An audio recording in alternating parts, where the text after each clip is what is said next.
So I went all the way down to the trap in ATL. Oh yeah. So I let T.I., you know what I'm saying, to see how they do it. Cause I know how we do it in the hood and the N.O. It's street, it's real street. I've been a street nigga my whole life. I was raised in them, wild out, flighted for nights and days in them. Nigga, I played in them, I told the kids in them. In 7th grade, I started trying to get paid in them. If you ain't real, you ain't gonna be safe in them. Bitch niggas get jacked and they hoe get raped with them. I done saw niggas get stabbed and shot dead in them. No reppin', I bust my share heads in them. Leave caught niggas down bad and bust lead in them. The streets getting flaky cause not a feds in them.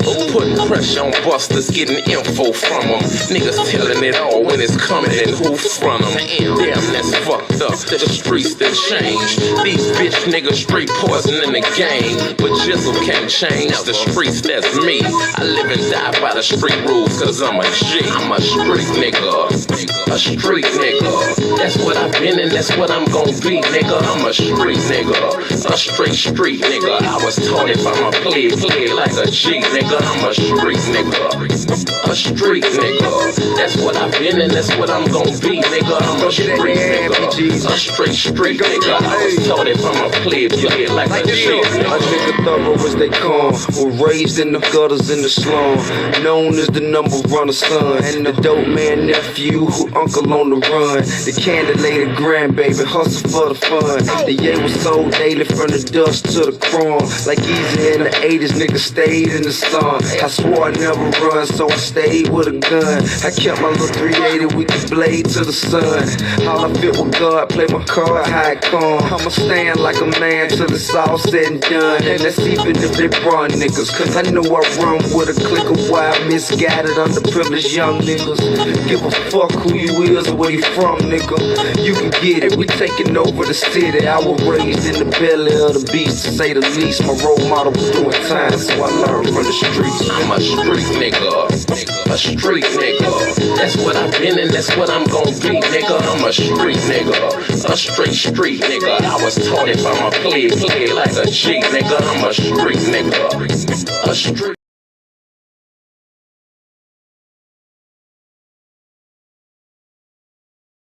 Yeah, nigga, yeah. Shit real round here. Yeah, nigga, yeah. Shit real round here. If you want it, you can get it, my nigga. Shit real round here. If you want it, you can get it, my nigga. Shit. Look, if you ain't know, ask somebody, they'll tell you about me. Nothing fake, nothing flawed, nothing bitch about me. I'm a G, I've been running these streets since a youngin', since 14. I've been bugging, slaying heat, ain't nothing. You won't be say something, you could get it, I ain't tripping. One song, just know you better not let me catch you slipping, cuz whatever we need, I'ma smash you. Broad daylight around the club, I'ma get at you. If you let me tip down on the nigga, you chapter, I guarantee you that it's gonna be a closed casket. I'm about this, what's understood, don't need to be explained. For the money or the fame, I was a gangster in the game. I ain't lying when I tell you about me and my background, about me and my lifestyle. I ain't never back down, I ain't never froze up, I ain't never turned state, I ain't never missed when I emptied the clip out the K, nigga. However you want it, nigga, you could get it, cause shit real. It's get it how you live. However you want it, nigga, you could get it, cause shit real. It's get it how you live. However you want it, nigga, you could get it, cause shit real. It's get it how you live. However you want it, nigga, you could get it, cause shit real. It's get it how you live. It's never die, do what you did, nothing less. Fuck with the kid, get two to the head, two to the chest. Nigga, I'm the best when it come to the street shit. You got your hands full fucking with me with this beef shit. I be on some all night flight, no sleep shit. Me, my dog, and 2 Ks, fuck that police shit. We coming with it, hunting round drumming with it. You running from it, we running with it. You bitch ass niggas ain't ain't fucking with it. I'm out here, head first, ready to go head up. Walking with your head down, bound to get your head bust. Hear the feds come, I'm off the scene, off the block. I know the bus move when it get hot. Shut down the shop, open up another on the other side of town. Got and I got pounds. Jizzle was a hustler and a head bust all in one. Don't get it twisted, I do this rap shit for fun, yeah. However you want it, nigga, you could get it, cause shit. Yeah, nigga, yeah. Shit real round here. Yeah, nigga, yeah. Shit real round here. If you want it, you can get it, my nigga. Shit real round here. If you want it, you can get it, my nigga. Shit. Look, if you ain't no ask somebody, they'll tell you about me. Nothing fake, nothing flawed, nothing bitch about me. I'm a G, I've been running these streets since a youngin', since 14. I've been bugging, slaying heat, ain't nothing. You won't be, say something. You can get it, I ain't tripping. One song, just know you better not let me catch you slipping, cuz whatever we need, I'ma smash ya. Broad daylight around the club, I'ma get at ya. If you let me tip down on the nigga, you chapter. I guarantee you that it's gonna be a closed casket. I'm about this. What's understood don't need to be explained. For the money or the fame, I was a gangster in the game. I ain't lying when I tell you about me and my background, about me and my lifestyle. I ain't never backed down. I ain't never froze up. I ain't never turned state. I ain't never missed when I emptied the clip out the K, nigga. However you want it, nigga, you could get it, cause shit real. It's get it how you live. However you want it, nigga, you could get it, cause shit real. It's get it how you live. However you want it, nigga, you could get it, cause shit real. It's get it how you live. However you want it, nigga, you could get it, cause shit real. It's get it how you live. It's never die, do what you did, nothing less. Fuck with the kid, get two to the head, two to the chest. Nigga, I'm the best when it come to the street shit. You got your hands full fucking with me with this beef shit. I be on some all night flight, no sleep shit. Me, my dog, and 2Ks, fuck that police shit. We coming with it, 100 rounds drumming with it. You running from it, we running with it. You bitch ass niggas ain't fucking with it. I'm out here, head first, ready to go head up. Walking with your head down, bound to get your head bust. Hear the feds come, I'm off the scene, off the block. I know the bus move when it get hot. Shut down the shop, open up another on the other side of town. Got and I got pounds. Jizzle was a hustler and a head bust all in one. Don't get it twisted, I do this rap shit for fun, yeah. However you want it, nigga, you could get it, cause shit. Welcome to the Revolutionary Agenda. I'm your host, Seduction Doll. Yeah, I got a little time, and thought I would get on here real quick. Well, not real quick, but I'm gonna be here for a minute. But thought I'd get on here, and do a real, do a little show or whatever. Kind of been just pacing myself, I guess. I've been kind of sick, been doing a little just shit. Man, just I don't know. It's been a long day. It's been a really long day. It's cold as hell. It's cold as fucking hell right now. In Aurora, so lots has happened. It's kind of tough, I have there's a lot of things that I kind of want to talk about or have a little reaction to. But let me tell you about my day. First, let's talk about that. While I'm doing that, I'm trying to get my microphone and stuff together because I ain't really messed with it for a minute. Just trying to check it out and see if it worked on this. Anywho, it must have been like, first of all, I want to say this. I want to say that having a blue wrench is a privilege, right? As a moderator, when you get on anybody's podcast or whatever, and you get a blue wrench, or you get one, it's because you're there. You just earned it. I don't know how to explain it better than that. It's like kind of earned thing. So it's a privilege. So, I only have like maybe two. And barely have one on one of my other programs. One of the other broadcasts that I'm on. I barely have one over there at the Frontline Black News. I really don't. I don't even know if I do have one actually. Not even sure. But I should. I mean, considering that, like half of it, is mine too. But I'm not sure. I just know that I can get up in the account and change shit if I want to. I'm not really sure if I got one or not. However, I know I do have a wrench or two, in a few places, or like maybe two. And so I'm not often, in diverse places, diverse uh, podcasts. Not often. Most of the time, I'm in, a state FBA or Black First, or whatever. Like I really try to kind of behave myself, because I'm not able to behave myself regularly, especially in diverse places like where there's white folk at. I really, have no patience for them. I don't give a fuck about them. Don't care. I could care less what a fucking cracker's doing on any given day, especially when they have some other shit. Um, so occasionally I'll go visit somewhere, and I'm just a guest. I'm just visiting. I rarely am over there. If I'm listening to the broadcast or their podcast or whatever. I don't listen to what they're talking about. It's usually through my mate. He's probably listened to it on one of his many listening devices where he could be running anywhere between 1 and 3 motherfucking podcasts at the same time. And I'm either trying to watch, a movie or something. I'm like, damn, man. Oh, that's it. All right, tell cuz I said I. You know what I mean? Or tell cuz I said something, and I'll say something funny, and then that'll be that, right? Um, but when I'm on my own time, like today, I had just came out of I was over there with the Black Authority this morning. I was giving, doing my part, about this, you know, demand for Black American crime bill and the demand for accountability, like with the Robert Brooks thing.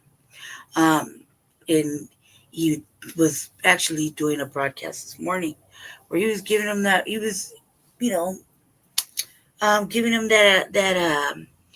giving those people that are in charge, politicians, that are saying they're running for office, woo, woo, whatever, that have obviously ignored the situation. He's giving them the desired attention. We're giving them the desired attention they need.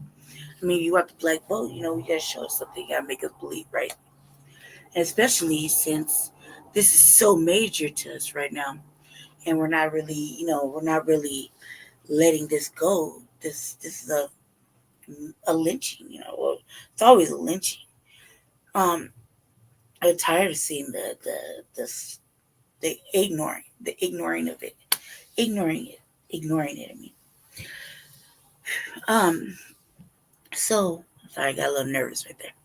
Um, that's where I was at. So doing my part. If I listen to Black Authority. Um, I've been listening to, well, let's just tell. I've been listening to it as long as I've been with Jessica. Um, Black Authority, all of our FBA, Black First,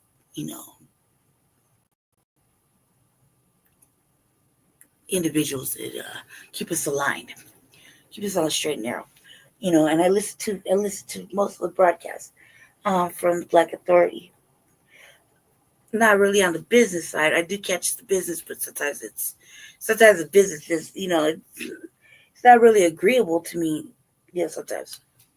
It's just like everybody. So I just stay away from there and stay where some things are agreeable, where I can actually, you know, listen to the broadcast and get out there and spread the message. That's really, my thing. I'm like a message booster for the new black media. Um, just something that's really important. Bang that drum.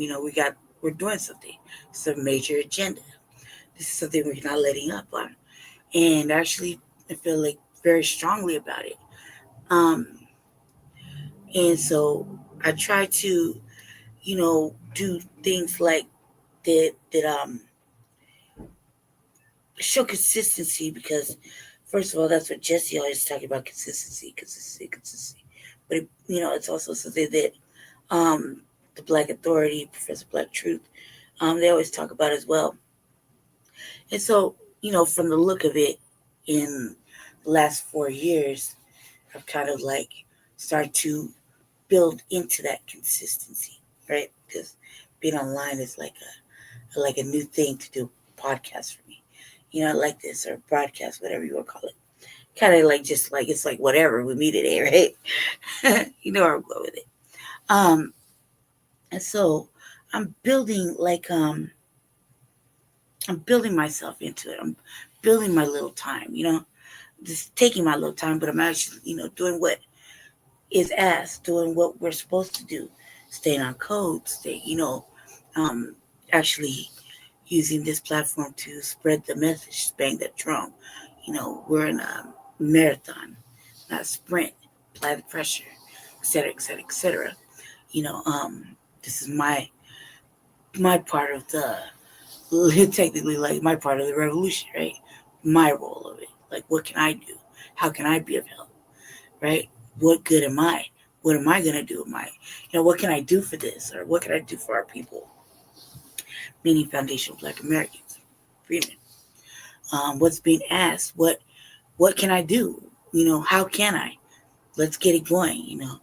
Power's taken, and I'm in that mindset of well, power's taken and self-started. I got that energy. Um, just me. I have that energy. And so it's serious. It's very heavy for me.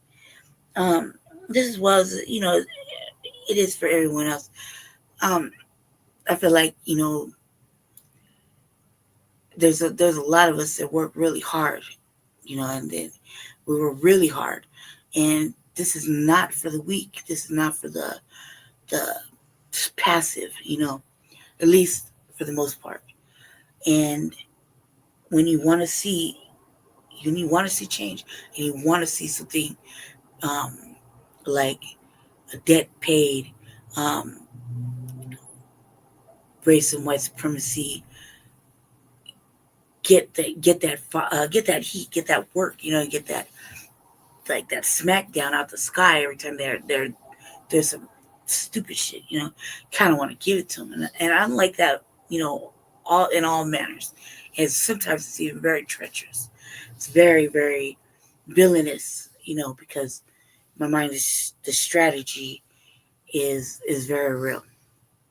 And when I think about, politics and, running for office or even doing that, there's some days I'm like, yeah, fuck it, I want to run for this and this and that. Just get out there and fucking get on city council with my ooh, then I try. It's like damn, yeah, okay, I'm gonna try again, or I'm gonna do it again.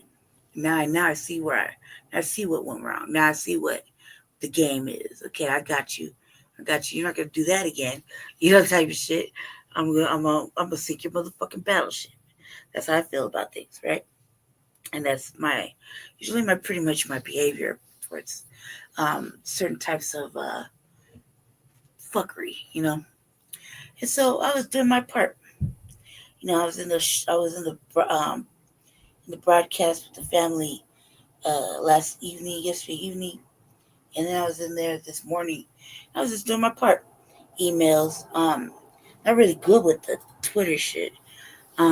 Mostly if I can get it on the email, man, I'm get it on the email. If I can get it, if I can find you on Twitter, it's I could be like, I have no patience, like a lack in the patience right now. So everything is like, ugh, just because it's always fucking difficult for me. Every fucking thing is like extraordinarily difficult some days. Unnecessarily difficult. I feel like, all right, motherfucking universe, don't worry, man. Don't worry, I'm gonna kick you in the motherfucking nuts when I get up there. I was like, yeah, everybody can get it when I get to heaven, because or paradise, whatever you want to call it. Because I'm just fuck you, fucked out my whole life. I'm just not playing. I don't have patience right now for it. And as sick as I am, I'm thinking like, man, all right, you fucking with me, you know. So I was in there doing my part, and when your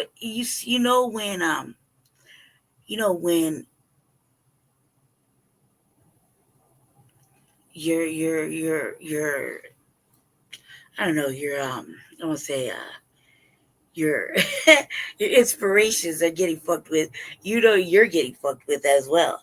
That when you're doing the type of demands, and you're making these type of pushback statements against what against them, and you're doing really serious against them stuff, like Panther type stuff, or you're really you're really doing some really serious shit. You know what you are. You know what they call you, and you're like, uh, and like, so fucking what? I wear it proudly. You call me whatever you want.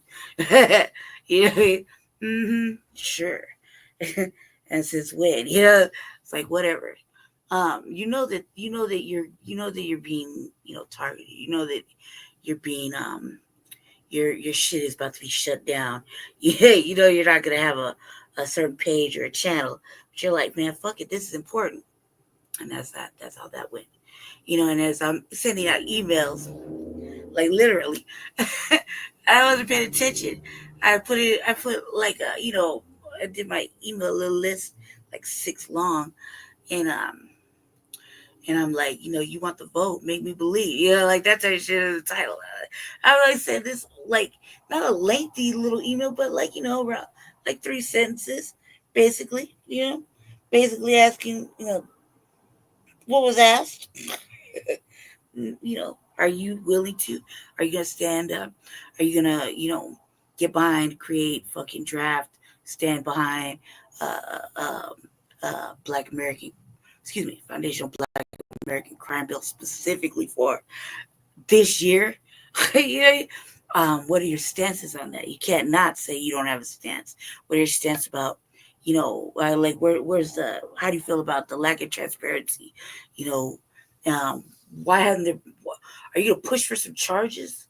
Against the police, the prison um, guards that brought him there, the hospital, the nurses, everybody who was complicit in it, you know, uh, with these charges. Like, why are you staying silent? Especially with one of the senators, who specifically was like, oh, you trying to champion for this justice. And I was like, man, this sounds good. It sounds like you're pandering for votes, and you're capitalizing on you know, are you tokenizing the situation of Black death to get votes? Like, typical. Made me believe. Yeah, and I asked questions. I just made it very simple. Like I told you. Well, in the midst of that, I was paying attention that it came under my actual, my email for this channel, and everything that I use is like came under the seduction doll thing. And so I kicked that shit right back, and I was like, fuck. And as I kicked it back, it shut my shit. It was like trying to shut my shit down. I was like, man, they probably think I'm trolling because of my name, like, and I had to redo it under the other, and under my I don't know. I guess it's kind of like another alias, but kind of seems normal. And my Brady logo got, I'm like, whatever, cuz here, and I was like, damn. And I was gonna make a little comment, TBH shit, because I felt like, God, man, like everybody's calling and they're just running off these numbers real quick, and I gotta wait for one of the moderators, because they're like, men go really fast. They're like, here's the number. This is what's happening. I'm like, God damn, man, slow down. I gotta get, you know what I mean?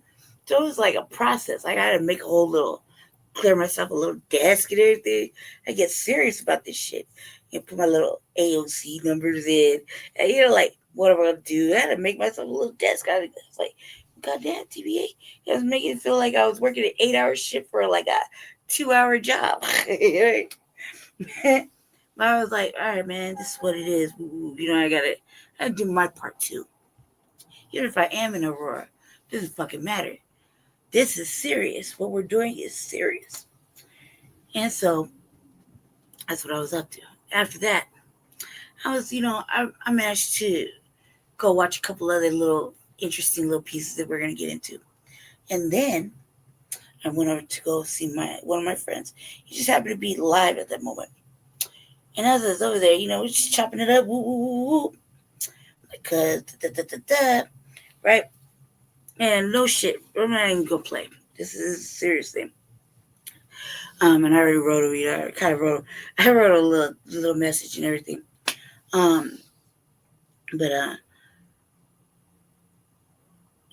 I was in chat. I was just chopping it up with him, listening to him tell a little story. And I was like, that sounds mad amusing. That sounds mad entertaining, like that. And this other person come, a lot of people got wrenches in this spot, and it's like, I ain't tripping. There's a lot of bras in here right now, like that, like, like all happy and shit, swilling great. Who knows? I don't know. I didn't come in there for that. I just scooting by. It's like, just say hi, dip. And whatever he was talking about kind of sounded mad amusing, and I had to stay there for a second. They said something else. I was like, no, wait. I want to build a collective. You know what I mean? Like, for this was something I was trying to talk to Shabak about, right? And as it's happening, another person come in, a woman come in, a girl, whatever, come in with this weird ass motherfucking energy, but the layout of the fucking message was just so disrespectful. It just didn't know who she was barking at, right? I like the way it was like, in the midst of it, I'm not really paying attention. I kind of like talking still, to just kind of sending messages and not really paying attention. And I'm like, man, what you're not gonna do, because in front of me is act like this. You're not gonna talk at somebody like that in front of me, basically saying, like that fucking weird ass motherfucking energy. Like, I don't know exactly what I said, but I had to look at it. But it was like, she's not gonna do. And I felt it was mad disrespectful. Whatever they were saying, I didn't know that it wasn't to the host at that point. You know what I mean? And so I responded like, who the fuck you talking at like that, right?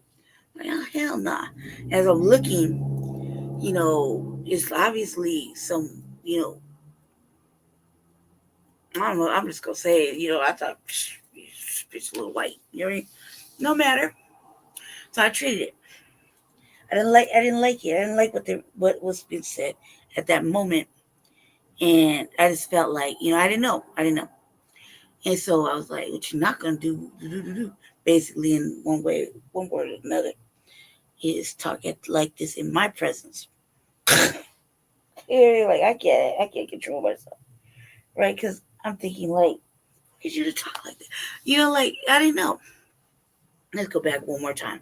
Like, it has one more, little back and forth, but I'm kind of like catching it in between because I'm not really looking at it. I'm just I have to look at the keyboard because, I have to type on the actual keyboard. So I'm not really looking up. I'm just listening, like, and I'm like,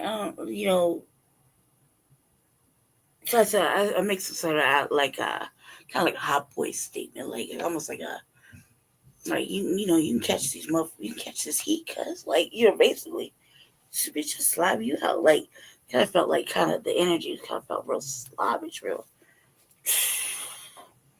like a mark, like a real mark. You know what I mean? I don't like that shit. And at that point, still was not aware of what was going on because he hadn't got to the messages or read them out loud. So I was still typing like, and kind of look up real quick, and I see like one more disrespectful thing. I'm still not like kind of like all the way caught up. And I'm like, oh hell the fuck nah. You and the, the the the bride says, it's this motherfucker, is a, wife beater or some other shit. I don't fucking remember. And I'm like, I give two fucks what a. And I thought I was like, I give two fucks about this motherfucking honky. I do give a fuck. Yeah, like I was like on a rant, like typing. And then I hear him say, "Oh no, it's a misunderstanding. She don't know what you're talking about." Meaning he's telling her that I don't know what is going on because I didn't. Really, that's the truth. And it's like, fuck all that. Okay, they'll use their motherfucking blue rich privileges and just start timing the motherfucker out and block them out. And at the same time, I'm like, oh, what the fuck? So I don't like that. I'm like, man, this must be a YouTube thing. But then I'm like, nah, this says right here. I'm reading it. And I'm like, okay, cuz. I ended up thinking, well, maybe it's just that one. Because motherfucker might just say that one comment and address you in the chat. Be like, look, I'm going to kick your ass out. Whatever, right? And I'm like, roll my eyes. And then be like, yeah, right. But he says, just chill. It's all right. She don't understand what's going on. She don't understand what you're talking about. And at this point in time, I was like, maybe I should look up, read. I'm like, this wild ass bitch. And she over there instigating with a dude in there about this. Like, look, she said, like, look, she said this and this and that. She addressed him as, family, And I was like, oh, okay, man. Like, well, I stand on what I say. You know what I mean? Like, and she made some wild ass fucking statement. I was like, bet you won't. Yeah, like that, right?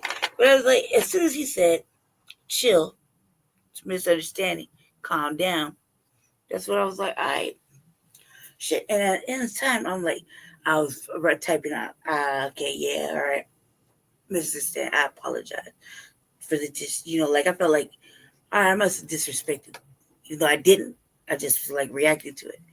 I was like, all right, I understood.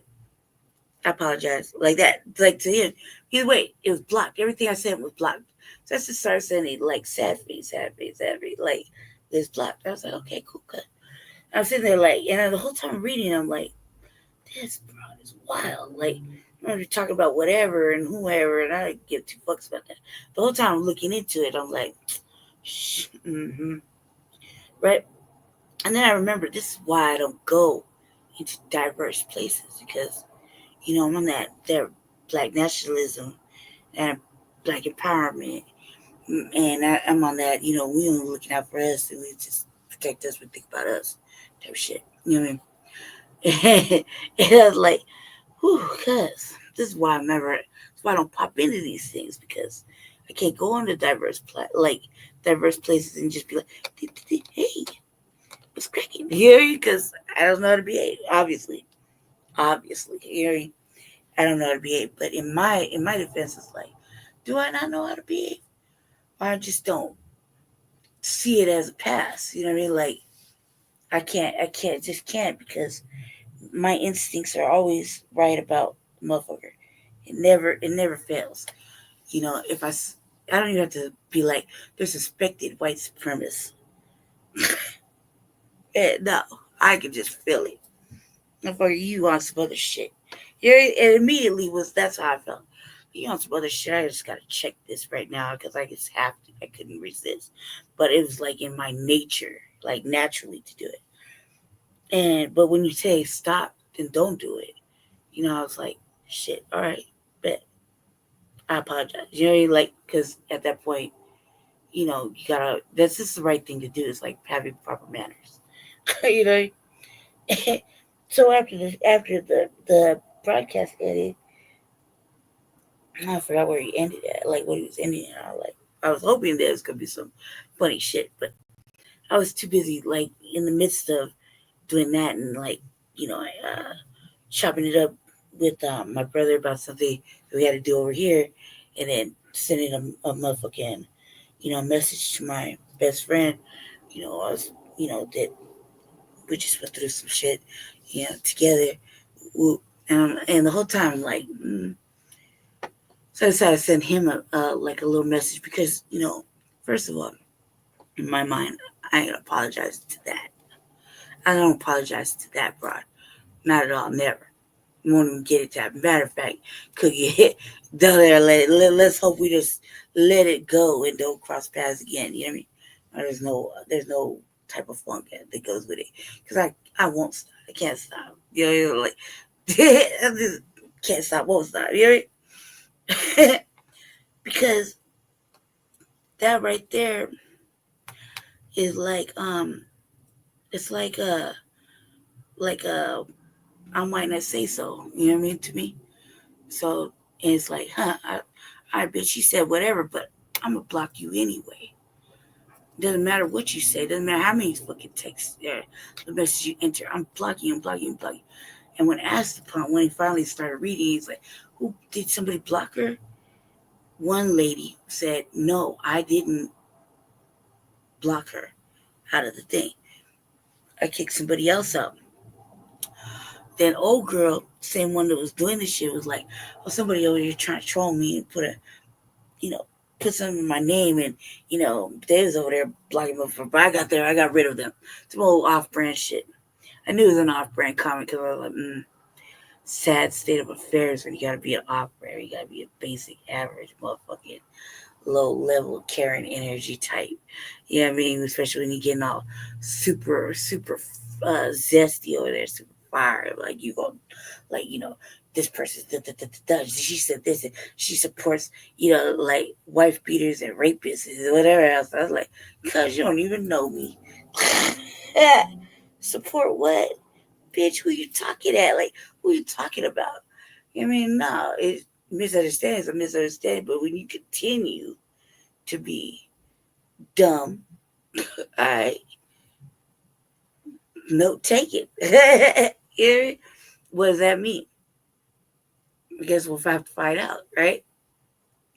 And even way, either so, in my defense, in my only defense, I don't give a fuck. Like, if I said what I said, you know what I mean? I said what I said, I mean what I say, and I explained to you like this. It's a privilege to be able to, you know, join a podcast and be able to, you see some trolling, maybe something that's really unnecessary, you get a chance to, you might have to, might have to kick a motherfucker out.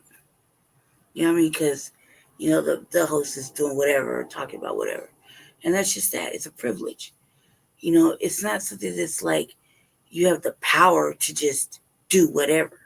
Like you control that person and that person's shit, and you can make that person's decisions. And that's what it felt like. And that was majorly oppressive, if you want to look at it like that. Like, all right, because, like, even if you're not doing that, it's not meant to towards those, because you're just that type of individual. Especially like the way you came in, what you were saying was really that type of energy. And no real individual like myself, or even in this mindset, would ever allow that at all. At all. Not even a little bit, not even just a little bit. And I couldn't, so that's why I reacted like that. Which is a reactionary thing for a reactionary motherfucker, right? And when I was sending my friend, my family, my little message, I was explaining why I wouldn't apologize to an off brand. It was for those particular reasons. It was like, you know, this, and this. It's a privilege, just like having a roof over your head, just like, having these little luxuries. They're privileges. They're not necessities, right? It's not a necessity. It's a privilege.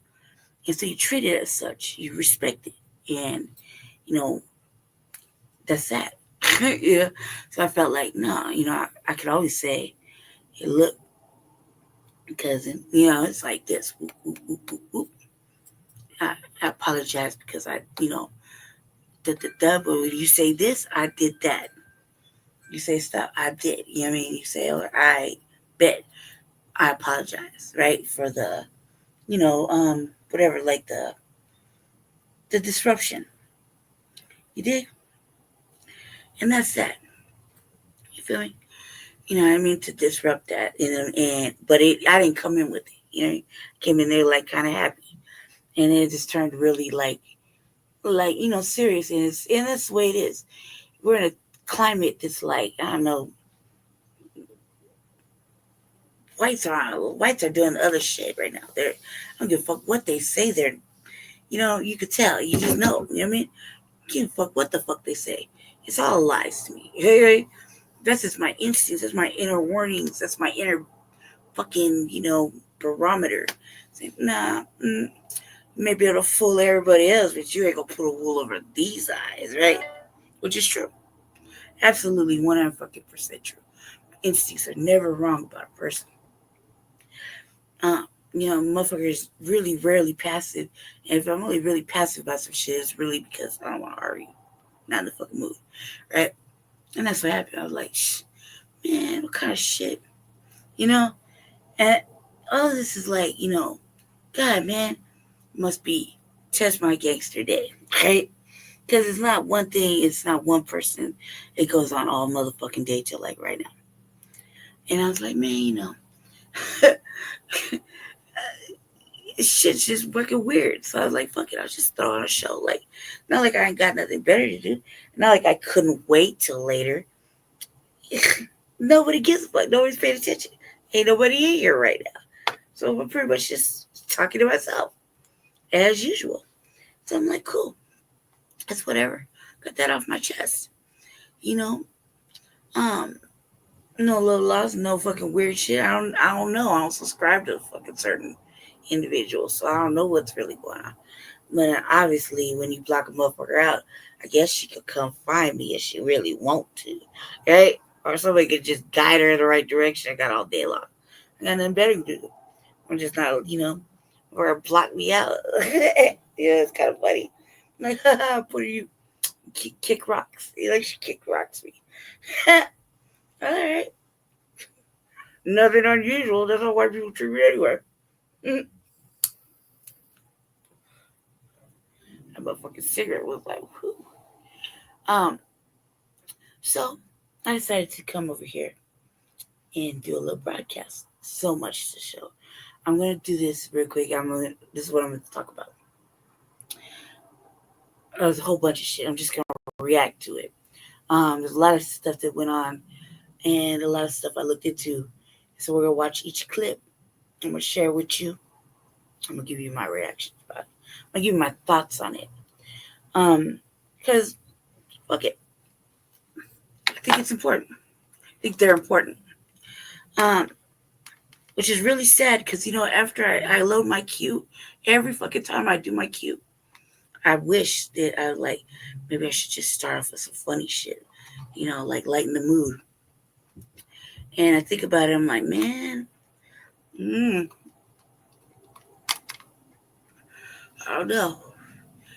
I don't know, man. People are acting like, having a sense of humor is like a real serious problem right now. And I like the more angry it gets, the more amused and angry I get.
Peace, fam. Peace, fam. Look, it's 2025, and it's all about being better. One of the things I'm sure all of us can work on is communication. How can we be more effective? Let me share 4 pointers. 1, composure. Making sure you control your emotions in an exchange. Number 2, content. What are you saying? Remember, words are important, so choose them carefully. Number 3 is context. How you're saying it. Is it understandable? Or are you just lending to the confusion? And number 5, lastly but definitely not least, is consistency.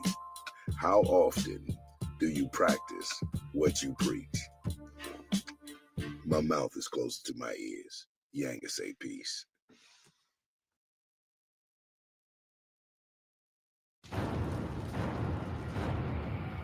The coup.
Without objection, the tellers will dispense with reading formal portions of the certificates.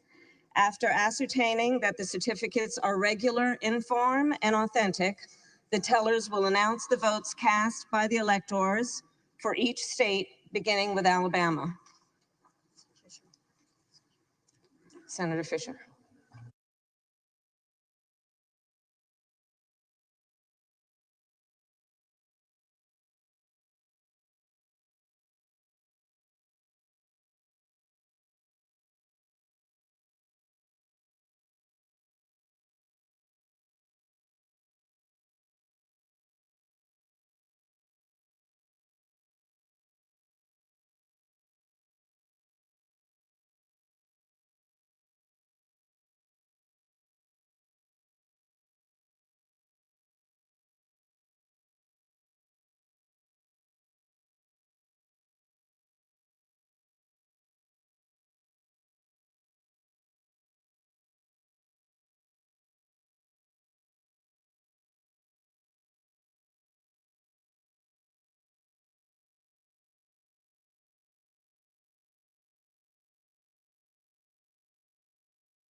Madam President, the certificate of the electoral vote of the state of Alabama seems to be regular in form and authentic, and it appears therefrom that Donald J. Trump of the state of Florida received 9 votes for president, and J.D. Vance of the state of Ohio received 9 votes for vice president.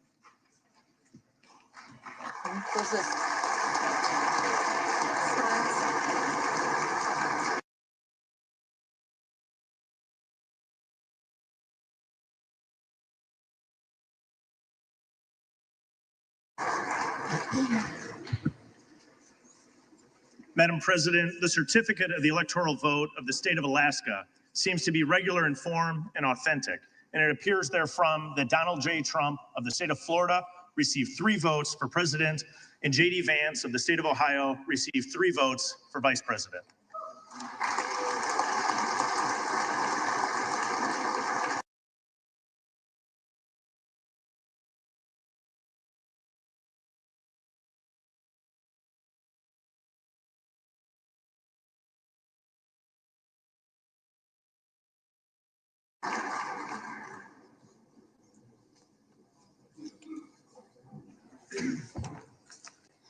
Madam President, the certificate of the electoral vote of the state of Arizona seems to be regular in form and authentic, and it appears therefrom that Donald J. Trump of the state of Florida received 11 votes for president, and J.D. Vance of the state of Ohio received 11 votes for vice president.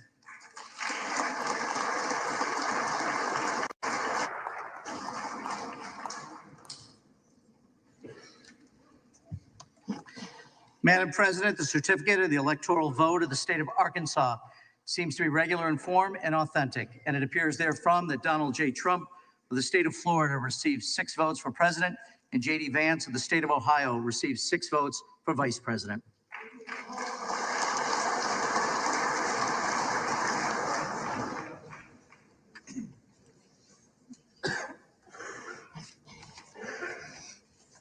Madam President, the certificate of the electoral vote of the state of California seems to be regular in form and authentic, and it appears therefrom that Kamala D. Harris of the state of California received 54 votes for president, and Tim Walz of the state of Minnesota received 54 votes for vice president.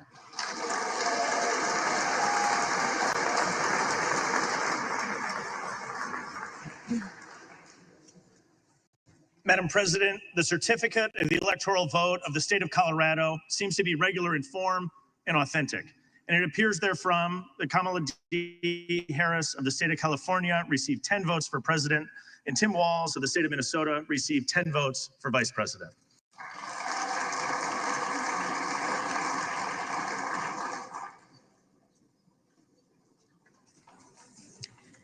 Madam President, the certificate of the electoral vote of the state of Connecticut seems to be regular in form and authentic, and it appears therefrom that Kamala D. Harris of the state of California received 7 votes for president, and Tim Walz of the state of Minnesota received 7 votes for vice president.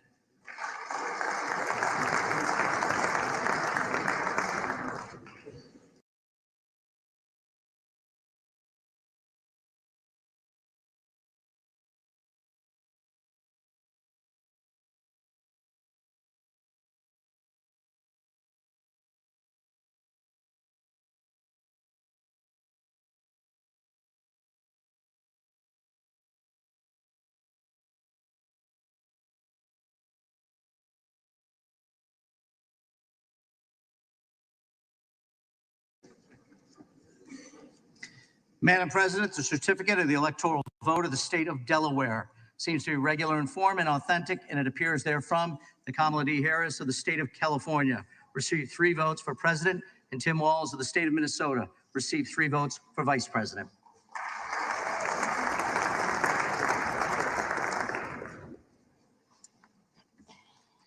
Madam President, the certificate of the electoral vote of the District of Columbia seems to be irregular in form and authentic, and it appears therefrom that Kamala D. Harris of the state of California received 3 votes for president, and Tim Walz of the state of Minnesota received 3 votes for vice president.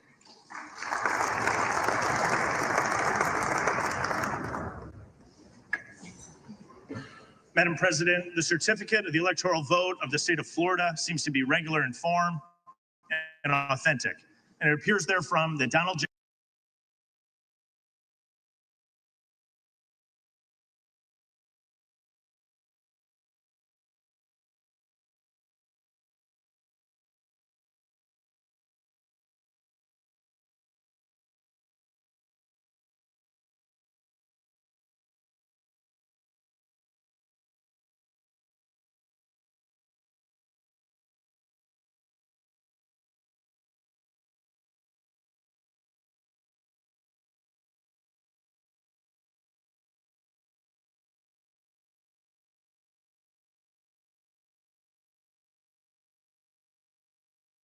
Trump of the state of Florida received 30 votes for president, and J.D. Vance of the state of Ohio received 30 votes for vice president.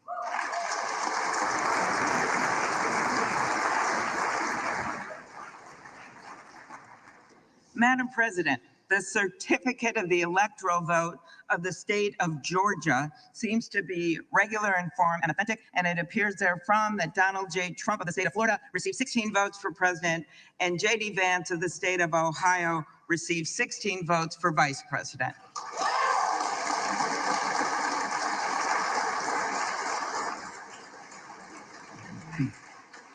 Madam President, the certificate of the electoral vote of the state of Hawaii seems to be regular in form and authentic, and it appears therefrom that Kamala D. Harris of the state of California received 4 votes for president, and Tim Walz of the state of Minnesota received 4 votes for vice president.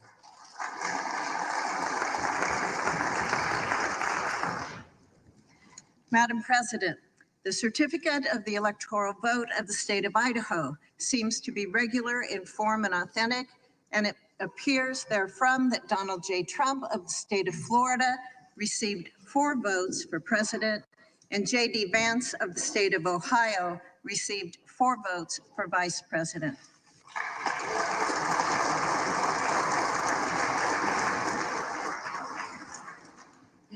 Madam President, the certificate of the electoral vote of the state of Illinois seems to be regular in form and authentic, and it appears therefrom that Kamala D. Harris of the state of California received 19 votes for president, and Tim Walz of the state of Minnesota received 19 votes for vice president.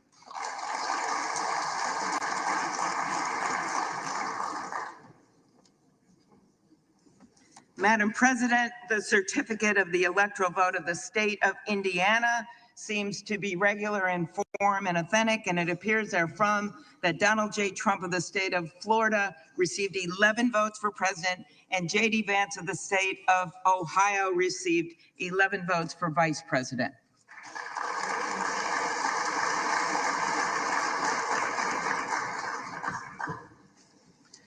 Madam President, the certificate of the electoral vote of the state of Iowa seems to be regular in form and authentic, and it appears therefrom that Donald J. Trump of the state of Florida received 6 votes for president, and J.D. Vance of the state of Ohio received 6 votes for vice president.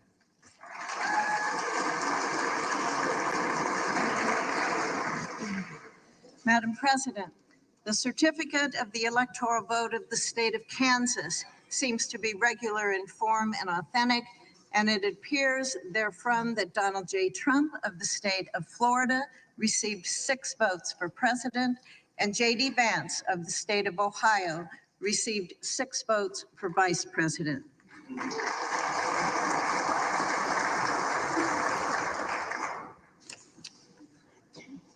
Madam President, the certificate of the electoral vote of the Commonwealth of Kentucky seems to be regular in form and authentic, and appears therefrom that Donald J. Trump of the state of Florida received 8 votes for president, and J.D. Vance of the state of Ohio received 8 votes for vice president.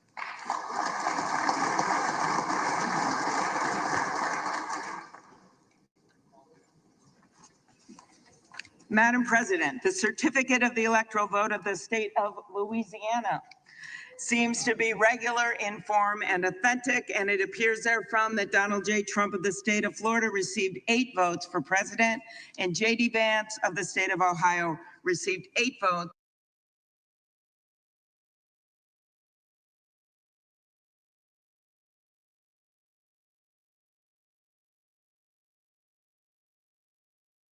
for Vice President.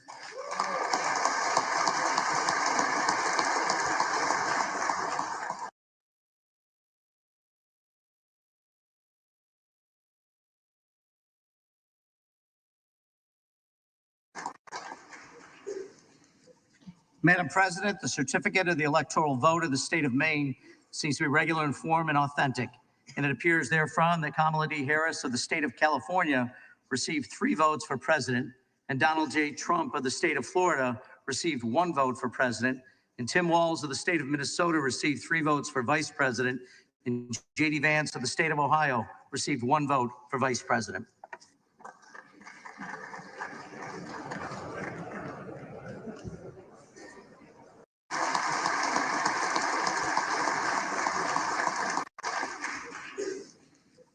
Madam President, the certificate of the electoral vote of the state of Maine seems to be regular in form and authentic, and it appears therefrom that Kamala D. Harris of the state of California received 3 votes for president, and Donald J. Trump of the state of Florida received 1 vote for president, and Tim Walz of the state of Minnesota received 3 votes for vice president, and J.D. Vance of the state of Ohio received 1 vote for vice president.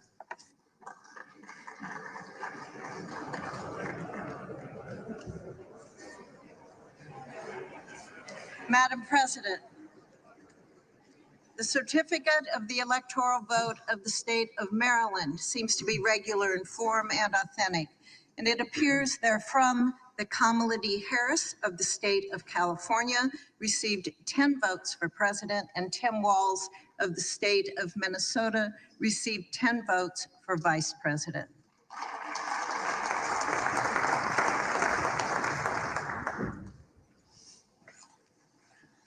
Madam President, the certificate of the electoral vote of the Commonwealth of Massachusetts seems to be regular in form and authentic, and it appears therefrom that Kamala D. Harris of the state of California received 11 votes for president, and Tim Walz of the state of Minnesota received 11 votes for vice president.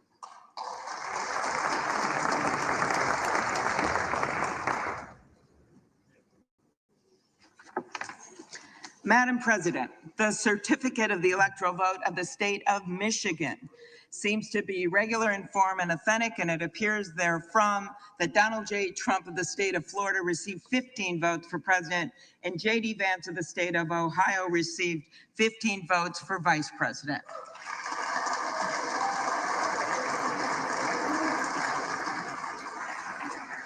Madam President, the certificate of the electoral vote of the state of Minnesota seems to be regular in form and authentic, and it appears therefrom that Kamala D. Harris of the state of California received 10 votes for president, and Tim Walz of the state of Minnesota received 10 votes for vice president.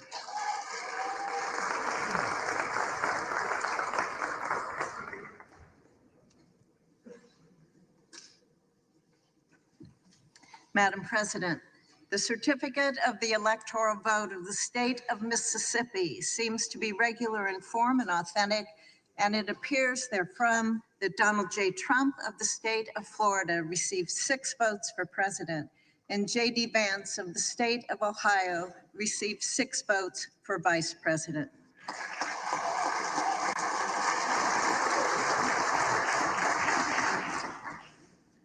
Madam President, the certificate of the electoral vote of the state of Missouri seems to be regular in form and authentic, and it appears therefrom that Donald J. Trump of the state of Florida received 10 votes for president, and J.D. Vance of the state of Ohio received 10 votes for vice president.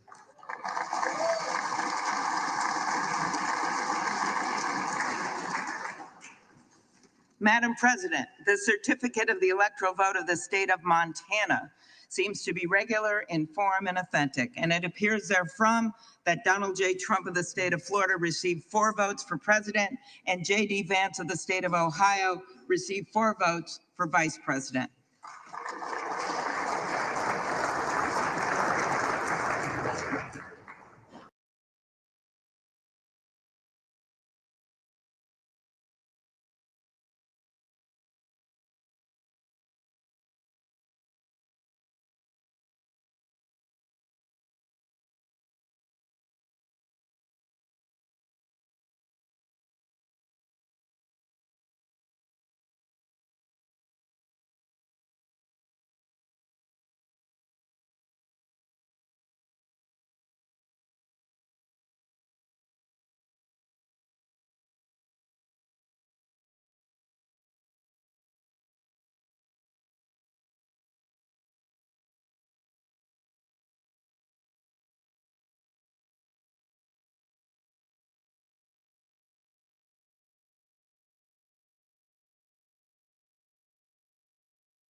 Madam President, the certificate of the electoral vote of the state of Nebraska seems to be regular in form and authentic, and it appears therefrom that Donald J. Trump of the state of Florida received 4 votes for president, and Kamala D. Harris of the state of California received 1 vote for president, and J.D. Vance of the state of Ohio received 4 votes for vice president, and Tim Walz of the state of Minnesota received 1 vote for vice president.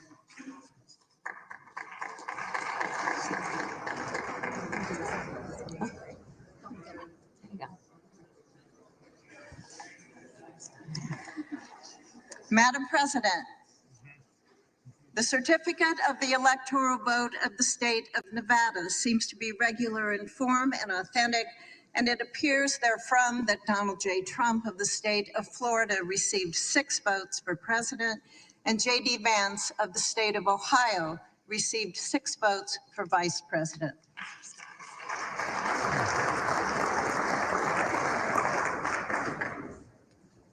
Madam President, the certificate of the electoral vote of the state of New Hampshire seems to be regular in form and authentic, and it appears therefrom that Kamala D. Harris of the state of California received 4 votes for president, and Tim Walz of the state of Minnesota received 4 votes for vice president.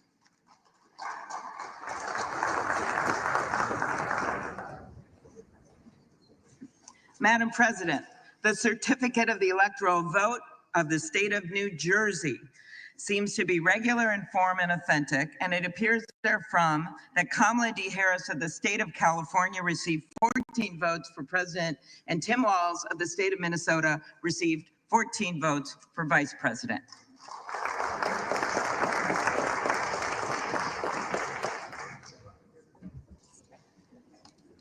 Madam President, the certificate of the electoral vote of the state of New Mexico seems to be regular in form and authentic, and it appears therefrom that Kamala D. Harris of the state of California received 5 votes for president, and Tim Walz of the state of Minnesota received 5 votes for vice president.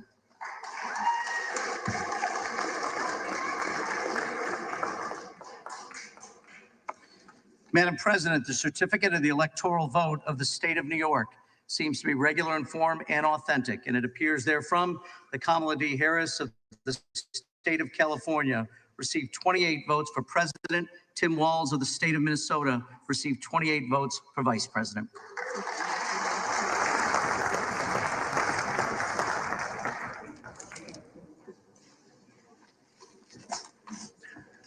Madam President, the certificate of the electoral vote of the state of North Carolina seems to be regular in form and authentic, and it appears therefrom that Donald J. Trump of the state of Florida received 16 votes for president, and J.D. Vance of the state of Ohio receives 16 votes for vice president.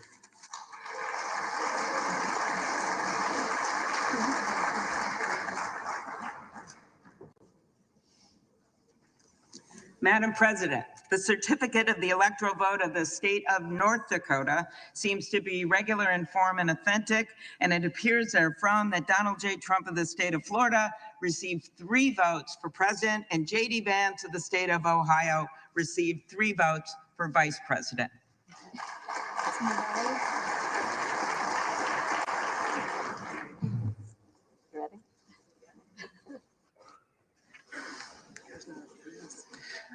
Madam President, the certificate of the electoral vote of the state of Ohio seems to be regular in form and authentic, and it appears therefrom that Donald J. Trump of the state of Florida received 17 votes for president, and J.D. Vance of the state of Ohio received 17 votes for vice president.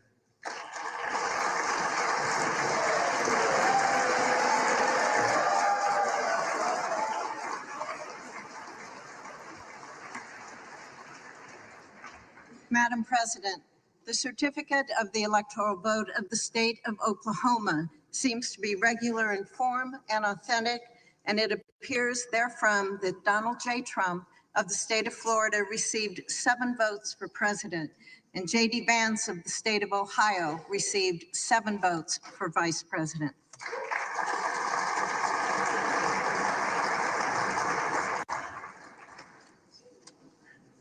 Madam President, the certificate of the electoral vote of the state of Oregon seems to be regular in form and authentic, and it appears therefrom that Kamala D. Harris of the state of California received 8 votes for president, and Tim Walz of the state of Minnesota received 8 votes for vice president.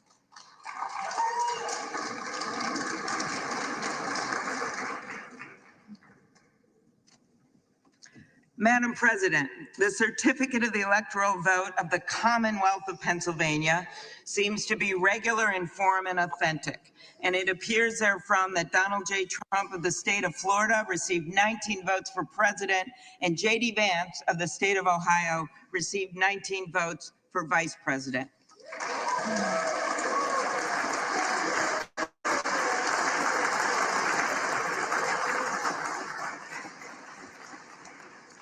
Madam President, the certificate of the electoral vote of the state of Rhode Island seems to be regular in form and authentic, and it appears therefrom that Kamala D. Harris of the state of California received 4 votes for president, and Tim Walz of the state of Minnesota received 4 votes for vice president.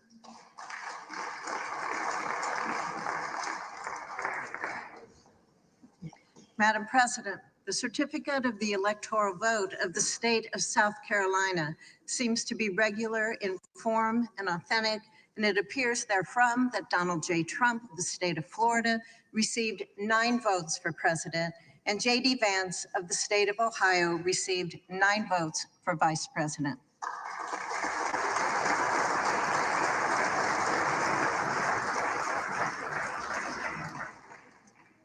Madam President, the certificate of the electoral vote of the state of South Dakota seems to be regular in form and authentic, and it appears therefrom that Donald J. Trump of the state of Florida received 3 votes for president, and J.D. Vance of the state of Ohio received 3 votes for vice president.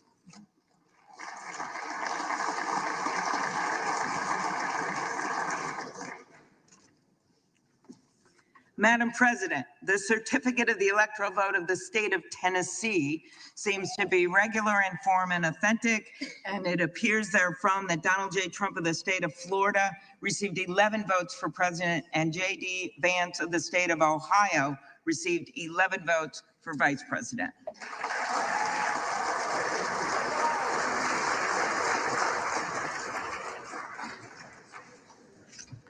Madam President, the certificate of the electoral vote of the state of Texas seems to be regular in form and authentic, and it appears therefrom that Donald J. Trump of the state of Florida received 40 votes for president, and J.D. Vance of the state of Ohio received 40 votes for vice president.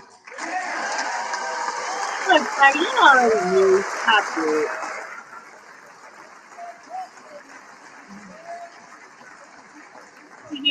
That attaboy. The certificate of the electoral vote of the state of Utah seems to be regular in form and authentic, and it appears therefrom that Donald J. Trump of the state of Florida received 6 votes for president, and J.D. Vance from the state of Ohio received 6 votes for vice president.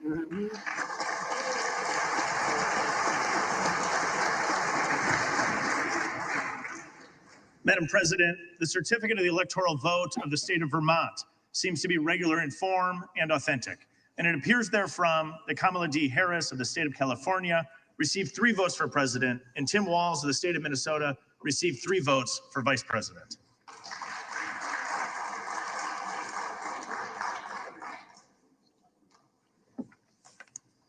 Madam President, the certificate of the electoral vote of the Commonwealth of Virginia seems to be regular in form and authentic, and it appears therefrom that Kamala D. Harris of the state of California received 13. Man, them fucking chairs that are right there that they're sitting on, they look mad comfortable. Like I would just be sitting back, like hands on my wrist, like tapping my fingernails and shit. Man, I'm trying to sit on the edge of his seat, like, oh my God. 13 votes for president, and Tim Walz of the state of Minnesota received 13 votes for vice president.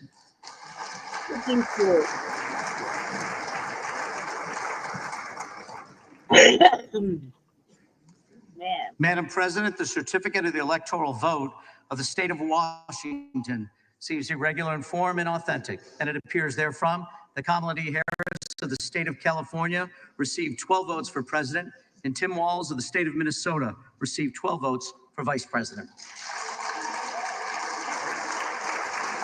They're like the little discourse back there. Madam President, the certificate of the electoral vote of the state of West Virginia seems to be regular in form and authentic, and it appears therefrom that Donald J. Trump of the state of Florida received 4 votes for president, and J.D. Vance of the state of Ohio received 4 votes for vice president.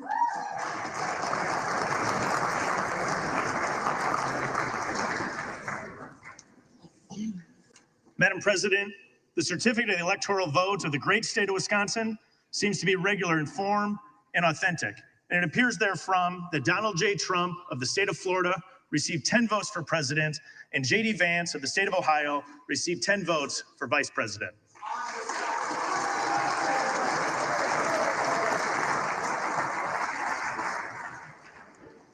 Madam President, the certificate of the electoral vote of the state of Wyoming seems to be regular in form and authentic, and it appears therefrom that Donald J. Trump of the state of Florida received 3 votes for president, and J.D. Vance of the state of Ohio received 3 votes for vice president.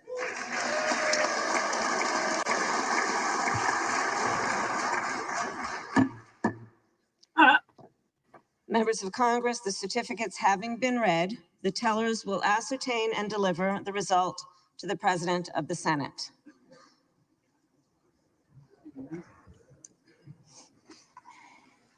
The undersigned, Deb Fisher and Amy Klobuchar, tellers on the part of the Senate, and Brian Steele and Joseph Morelli, tellers on the part of the House of Representatives, report the following as the result of the ascertainment and counting of the electoral vote for President and Vice President of the United States for the term beginning on the 20th day of January, 2025.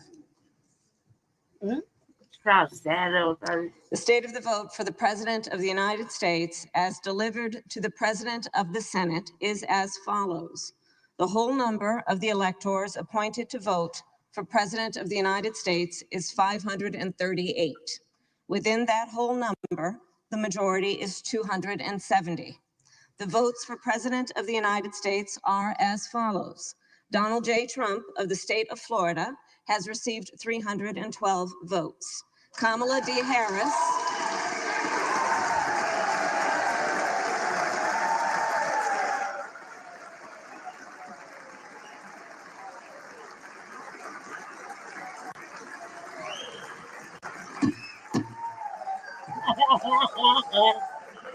Kamala D. Harris of the state. I want to do that shit a little, a little louder.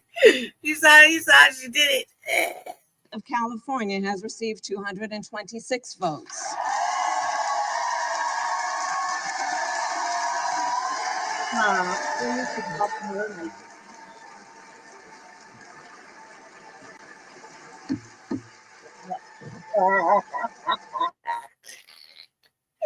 That's enough. Stop it so I can get the fuck up out of here. The whole number of electors appointed to vote for Vice President of the United States is 538. Within that whole number, a majority is 270. The votes for Vice President of the United States are as follows. J.D. Vance of the state of Ohio has received 312 votes.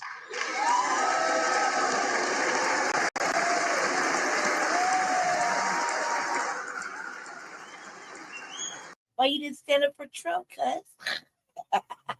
Because he wasn't president or what? Because he wasn't there? He didn't stand up for oh fucking rainy ass J.D. Vance. Man, we're gonna look like he was about to cry the whole time. All right, calm down, Joseph.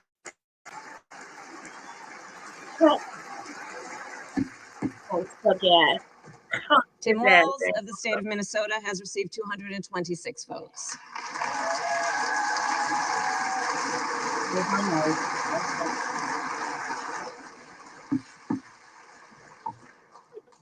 This announcement of the state of the vote by the President of the Senate shall be deemed a sufficient declaration of the persons elected President and Vice President of the United States, each for a term beginning on the 20th day of January 2025, and shall be entered together with the list of the votes on the journals of the House and the Senate.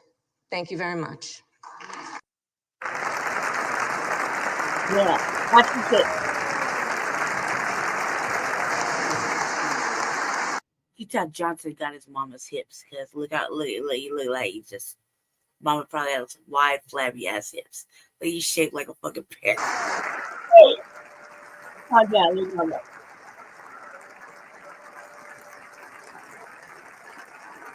Oh, forgot. You tell her to get the fuck out of there. She really literally looked like she was trying to hurry up and get the fuck out of there. She forgot to shake his ass. She's like, oh, let me turn around. They're like, wait, you forgot something. The purpose of the joint Senate having been concluded pursuant to Senate Concurrent Resolution number 2, the 119th Congress, the chair declares this joint session dissolved. Thank you.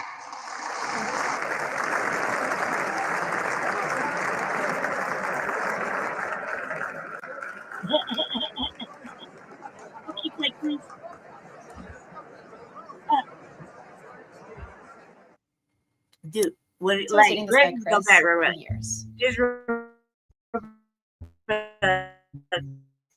want to buy a house. Chris didn't. Then I realized. I just went, oh my god. Oh, let's see. We get to that in a second. I just want to go back right here. He look like he's so afraid to touch your lips. Without objection, Like, 119th. Thank you very much. Get the fuck out of there, right?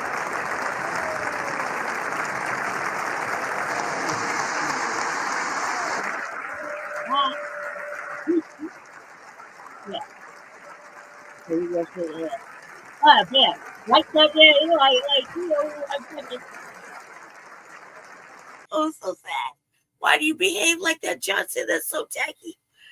like bro, he didn't even barely touch her. Like he barely wanted to like actually touch her, pat her on the back. Like, you know what I mean? Like, we already know you're a dick, dude, but just come on, man. Really? Why are you so tacky? That's so classless right there. So classless. I mean, shit. What is it gonna harm you to just be like, you know, a little polite? Like, yeah, all right. Thank you for coming out of whatever, you know. Good, yeah, you did a good job. All right, bye. You know, like, good job. All right. Like two pets like any other normal fucking regular person. He's like, oh, okay, yeah, bye, bitch. I don't want to touch you because you're feeling. You know what I mean? You can see it all right there. Like, it's so anti. I don't know. There's a whole bunch of words I could throw with it. It's like, goddamn. It's so good. That's so like. I was like, Chauncey, come on, pull it together because you only have to do it for like 2 more seconds. The camera's about to go off. Whack. Okay, wait. That shit was crazy to me. I was like, why would you do something like that? Or why would you behave like that? You know what I mean? Let's see what TD about. TD Media.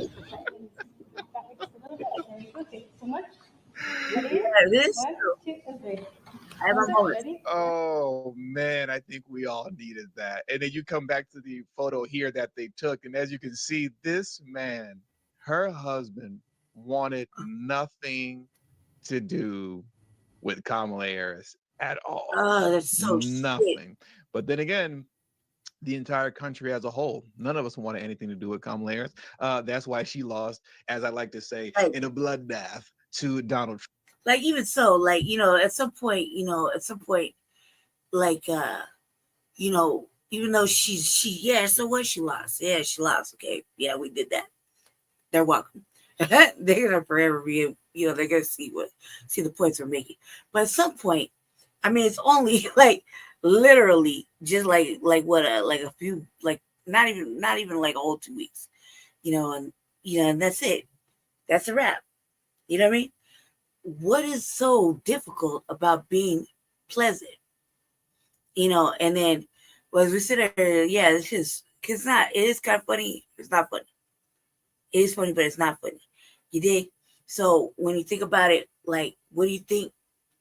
Like, it's one thing to, let a motherfucker know that, you weren't feeling them and you really drug them for damn near, a good couple months. Yeah, your thoughts were, like whatever. It's another thing that, America chose to put this individual in. Okay, cool. It's whatever, right? At this point, like, shoulder shrug, right? However, when you see the behavior, regardless, it's like, look, the bro just barely came out of hiding or whatever. What's so difficult about being pleasant, at least for, if not for anything, but just for the sake of, that's a human being, and that motherfucker probably is gonna go home and cry and shit. Fucking, you know what I mean? Like, not want to do anything again ever in life. It doesn't matter what the fuck it is.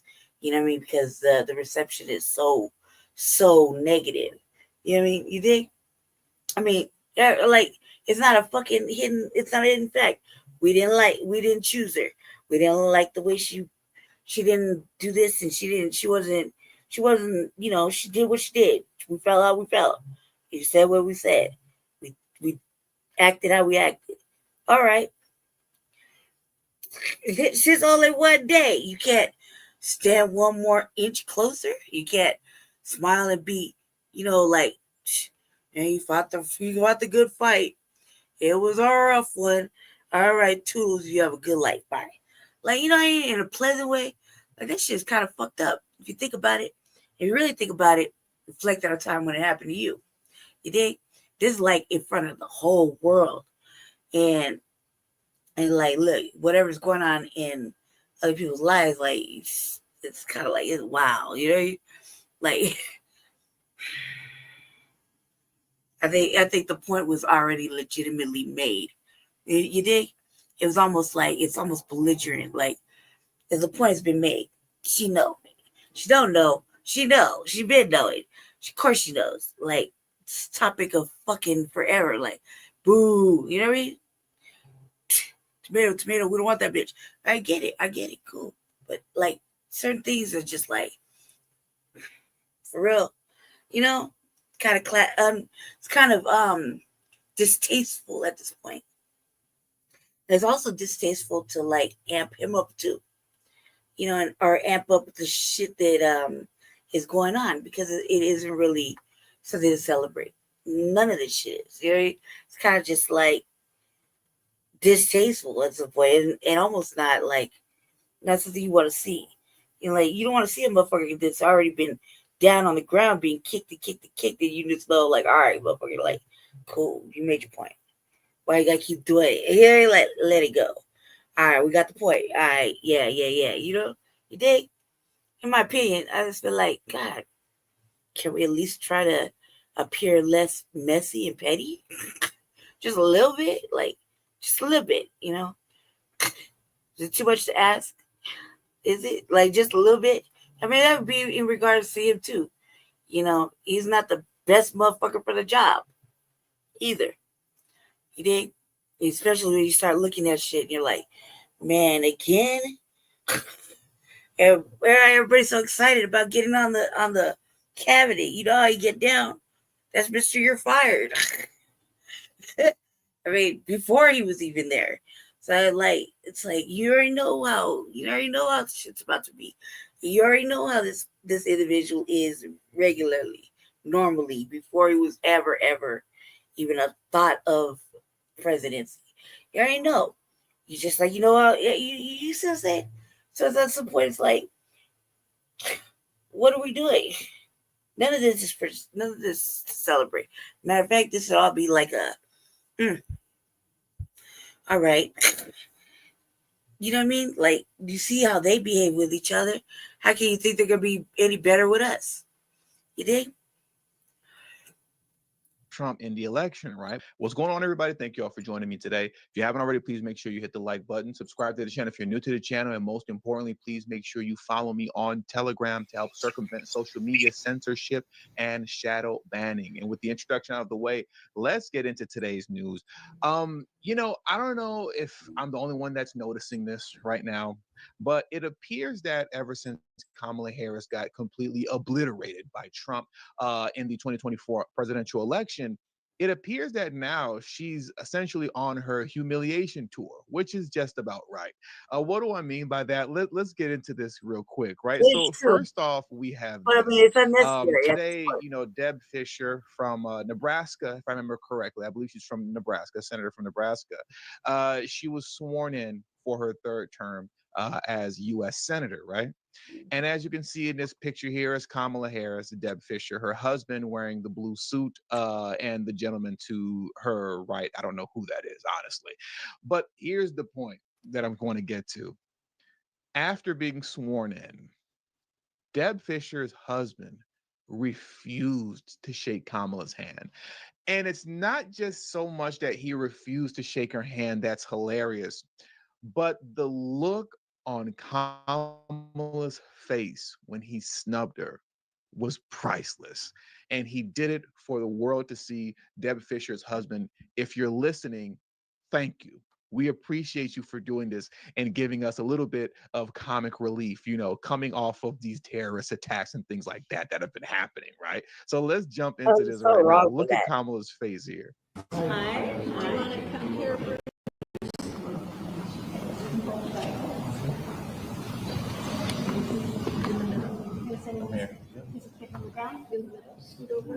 No.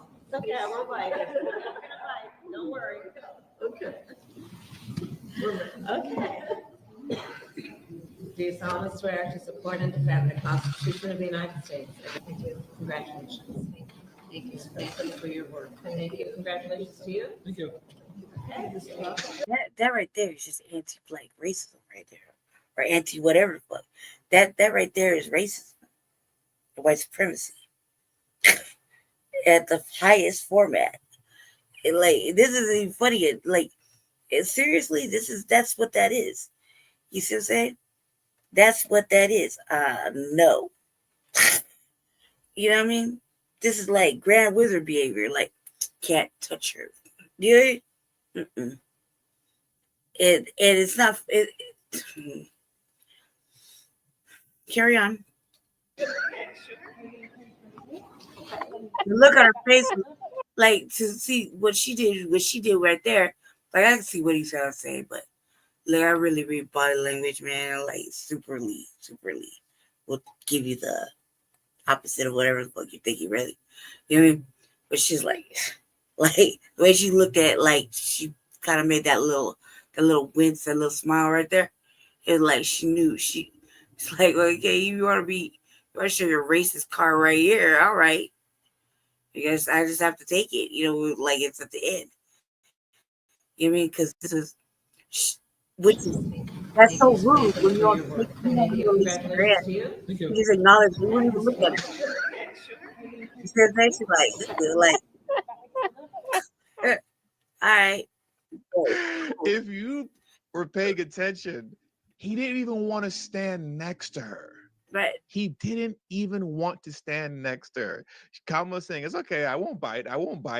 That's how little respect he has for her. And it's only right. It's racism, white supremacy. It has nothing to do with respect. He just doesn't, that's like he's probably been doing that for motherfucking since the time he was a little boy. You know what I mean? And the fact that she's a woman in that position. You know what I mean? So that, it's a whole bunch of added shit. That's motherfucker. That was just pure racism right there. That was seriously white supremacy at its finest. That's the highest Grand Wizard level. You know what I mean? That motherfucker, that's like clan behavior. Like, I can't. People are watching. It's only appropriate. Hey everyone, wanted to tell you about one of the best deals we have going on the internet right now. It's the buy one, get one free deal on our world famous. You're doing this on camera. People are gonna look at this. Just listen one more time. when he does, look at this, look at this.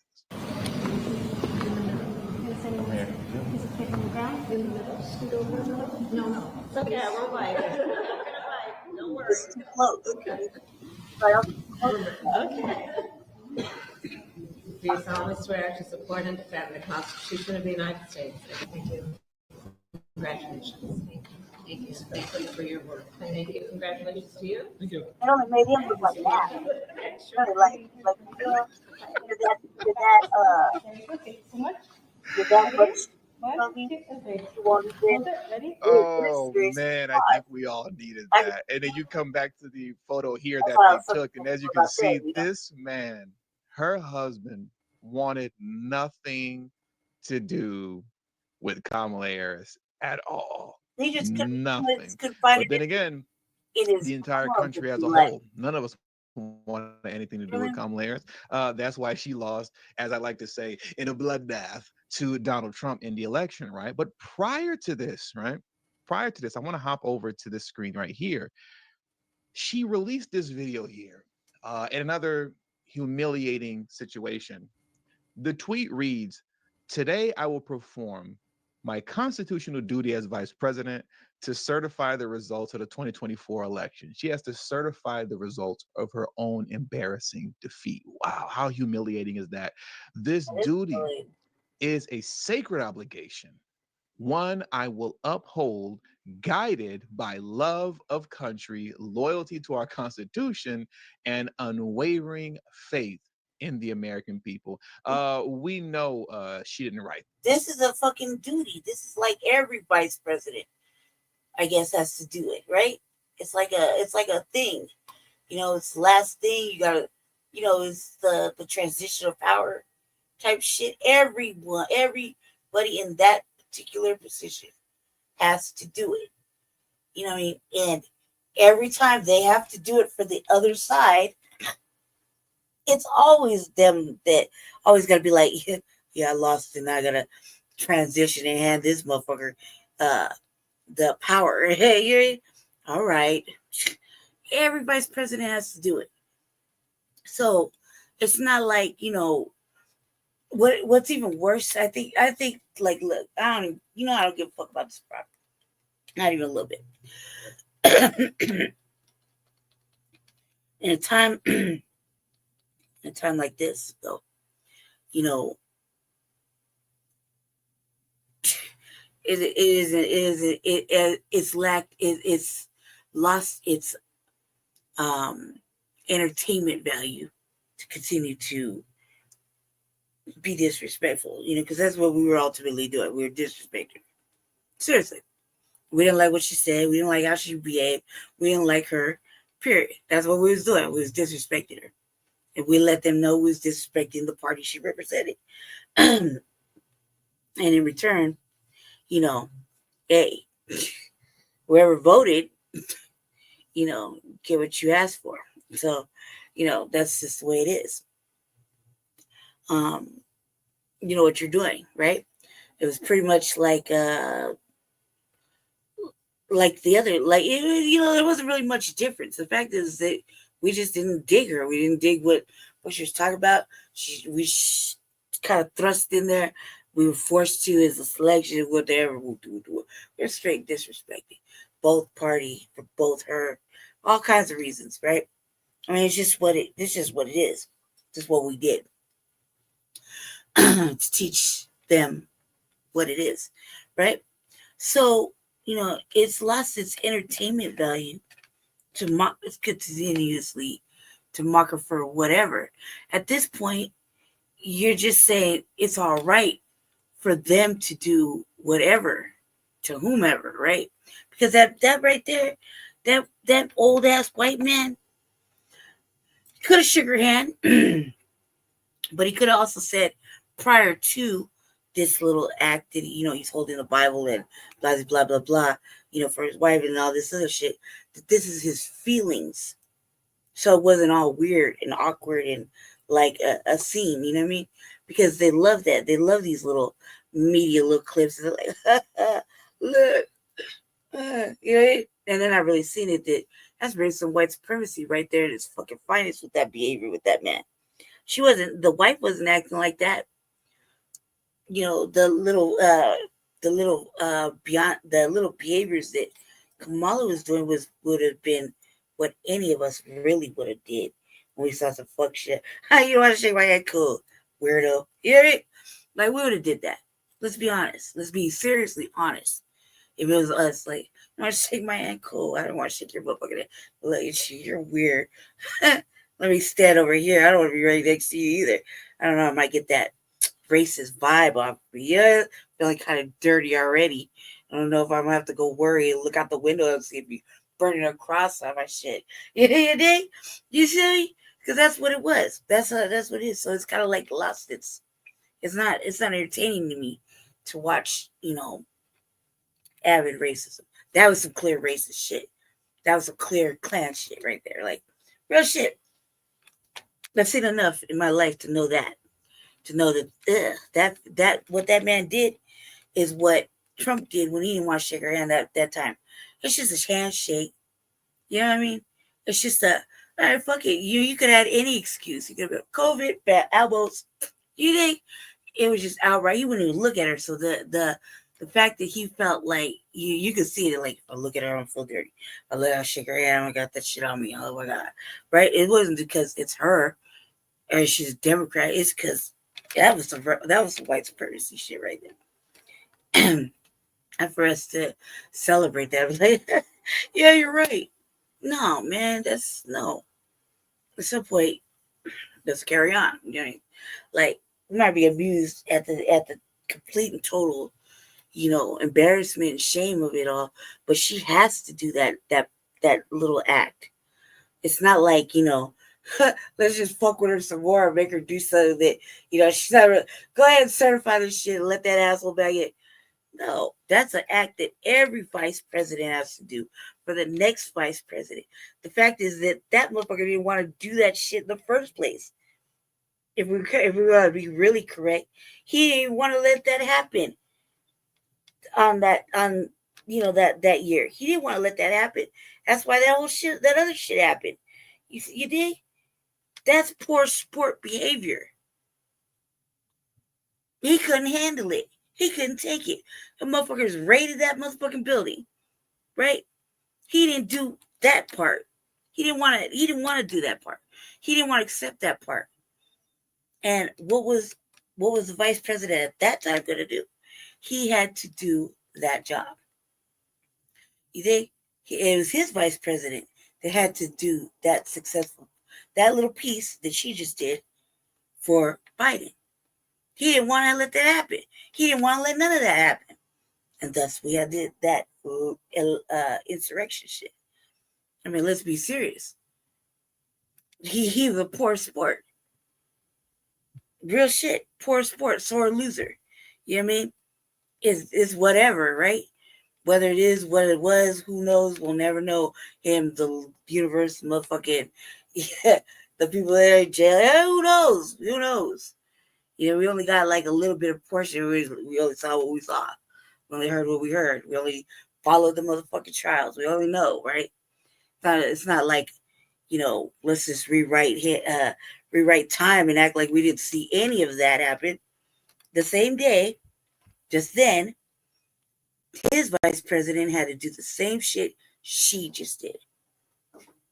And he was over there ready to do it with, all right, he says, ready to count him out. And at that moment, they couldn't do it. You know what I mean? They couldn't do it, and they ended up doing it anyway. It still caused it still was happening. Whole fucking insurrection. That's what they call it. Motherfucking raid of the White House with all white people. Okay? And a couple of us just sprinkled here and there. And that's what that was it. He was a poor sport. He was a sore loser. And as we mocking this broad, talking shit about this broad, at least she had the fucking courage to do it for him. He didn't even have the fucking the politeness in himself to shake her hand on the first debate or whatever. He's like, you know what I mean? No matter what. And they've kept, like, you can see however they want to see it. This is what she had to do. This is what every vice president has to do. And for the next president, no big thing. It's not an issue. When President Obama had to do it, you know what I mean? He had to do it. Yeah, everybody had to do it. It's not a fucking, it's not a, it's not a game. They have to do it. It's just one of their final little acts. So, let's just reflect on the time when that motherfucker didn't want to do it at all. He wanted to hang his motherfucking vice president outside. He did. He didn't want the fucking electoral votes to come out and count. He did whatever it was, and then, you know what I mean? Special go home. Thanks. Whatever, cuz. Whatever. You know what I mean? He was a poor sport. Sore loser. Yeah, she may have lost the shit. Yeah, she lost it. She fucking dipped off and fucking who knows what. Right? Probably cried herself on her way home, right? But at least she had the balls to do it. Her actual duty as vice president. He tried to prevent his vice president at that time to do it. He tried to, they wanted to hang his vice president outside. Real shit. So, I mean, let's remember that part.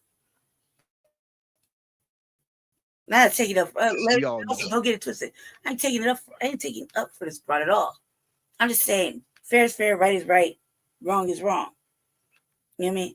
And honestly, if you have any type of moral compass, you'll see that you just don't treat people that way regardless. You don't have to like them. You don't have to fucking dig their fucking thoughts, processes, or whatever. They could be all kind of other shit to you. But you do have to respect them when you're in their fucking presence. That's the right thing. And you treat motherfuckers like you want to be treated. Like she did that to motherfuckers. Everybody be like, oh my God, she wouldn't shake his hand. Woo, woo, woo, right?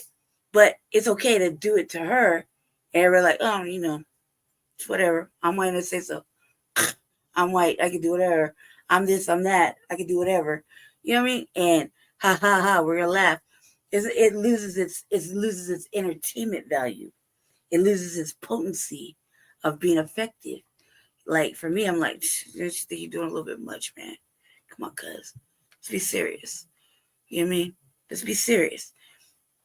Old boy was a sore loser. He didn't even want to let his vice president fucking do the successful transfer, whatever, says on account of a fucking electoral process. That's what has to be done. I mean, that's why it's there. I personally fucking think that all of that shit should be done. So burned down, it's all done, even for me. Like this right, left, fucking electoral college, all built on the fucking backs of slaves, cuz let's stop. You know what I mean? It that's just another thing. But for this to keep going on, I was like, yeah, no, it's enough. I mean, it's not funny, it's not entertaining, because everybody went and put their support behind the same motherfucker that didn't want to accept what the fuck happened last time, and was gonna do something, or at least made the innuendos or fucking whatever the wordplay he put out there for his own vice president to be fucking took outside and fucking strung up. You dig? Not that that's not a motherfucking moving thing for me. See one of them, but it's not, because at least this is one of those programmable jobs that we have been known to have to watch. This is the end. You know what I mean? So during the end, these are the following things that have to happen. It's not. It's for us to be like, to keep it in perspective of what's about to happen. You know what I mean? Like where we're going. This is serious. Not. Yeah, it's kind of lost its factors when you've seen a motherfucking supremacist do that type of shit. You saw one right there. You barely wanted to fucking pat her on the back. I mean, he's like, I barely think. I mean, if I have to think about it, I think it's barely like the lights, the very tip of his fingers barely touched. You're like, yeah, okay, bye. I mean, that shit is rude and disrespectful, but it's in public. You know what I mean? And you don't think she already know? You don't think that she knows the whole world has been like basically like fuck you, tomato, tomato, tomato. Trust me, she know. Trust me, there's motherfuckers walking around like Black Twitter talking shit. You hear me? Twitter space is going ham. YouTube, YouTube content creators, messages boosters, and fucking straight Black Americans are just like, ugh. You know what I mean? Like they just saying it. They just don't give a fuck. They're like, ugh, bitch. You don't think she knows? Not to mention all the fucking their own little media spinning it all the way they want to, and then you got the um the newspapers and shit like that. They're supposed to be, you know, non-biased, or they're supposed to have like a side, and yet they're picking sides and they're writing shit all dramatic. I mean, come on, man. She knows. She knows. she knows, okay? Trust me, she was on her spare time, she's crying, drinking this shit, or whatever the fuck she was doing. She's probably like, oh my God, they really hate me. You think? Oh my God, like they won't just get off that motherfucking collard greens in the motherfucking bathtub fucking shit. Oh, everything's fucking, you see what I'm saying? Just think about it, how you would feel. You know what I mean? Just think about it. Just put yourself in that position, okay? And this is like the one and only time you're gonna see this happen, right? In the United States. Think about it like that. And just look at it like that. There's a few countries that have been rocking a female president for a while, a long while. Not us. And not like this. See what I'm saying? Just like fucking Obama will probably be the only one. She'll be the only one. It'll be continuously, we'll go back to white. Okay? It's the same. You don't think so? Watch you see. You know what I mean? It'll be the only one. And that way that will submit itself. And she'll have to have, you know, it's a lot of shit you gotta attach to that legacy. You see what I'm saying?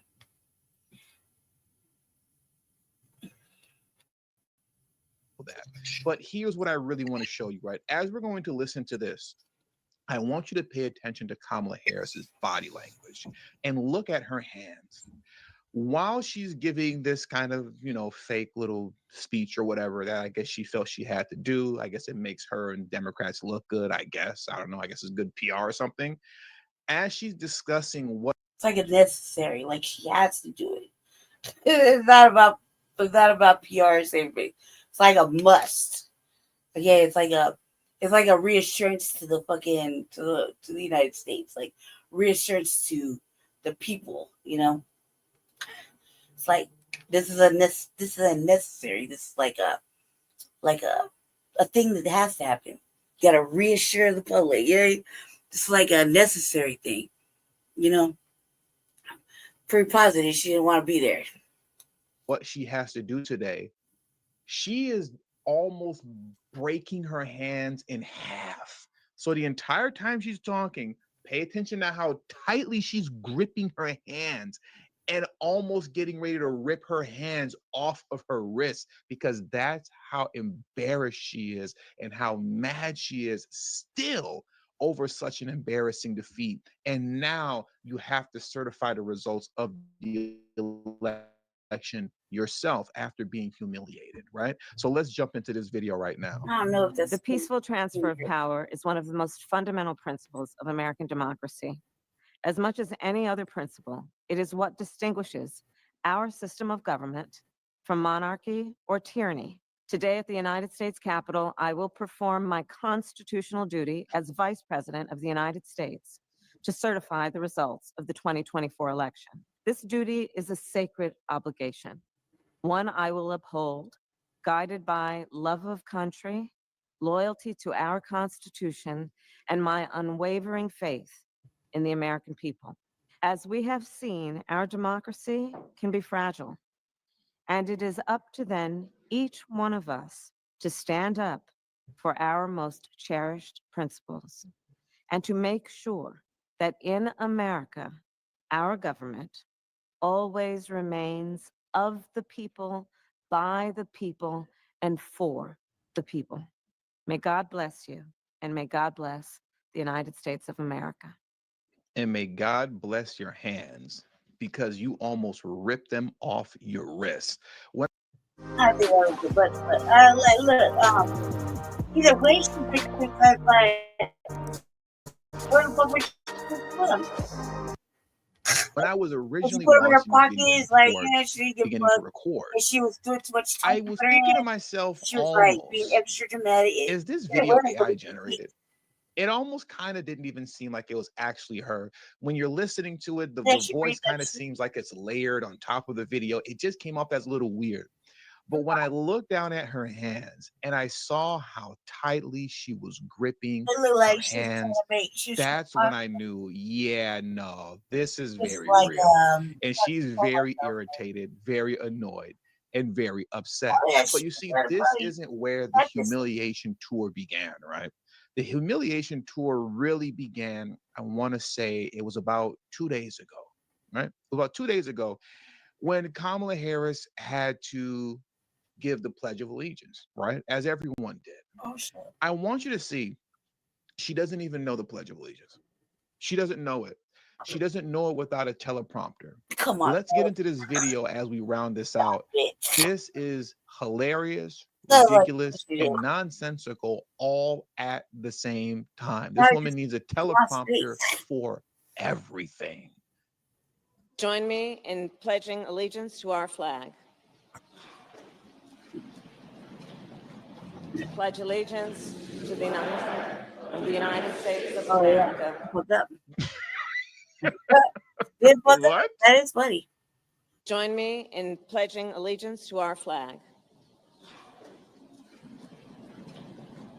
I pledge allegiance to the United States of America and to the I know for like somebody get this it took woman me a a long time to have to teleprompter, remember please. that shit. Get this woman That a was teleprompter. She insane, doesn't right? even know the Pledge of Allegiance. Somebody get this So woman a yeah, like teleprompter. That's like she did standard, fuck up. That right? is kind of funny. I'm curious if they even still do that in school anymore. For those, No. I turned 40 this year, for those of you who don't know. And I remember growing up every morning in school, we had to stand up, Yep. put a hand on our heart, do the Pledge of Allegiance. So that's why essentially like we all know it, like the back of We our know hand. it. The fact that she doesn't know Like it after a long time, and just like fumbled out the say gate, that shit. Like that's you know, cause for stand up for concern. that. But then again, I guess not, right? It might- Because after the 20th, she'll be gone forever, as she should be.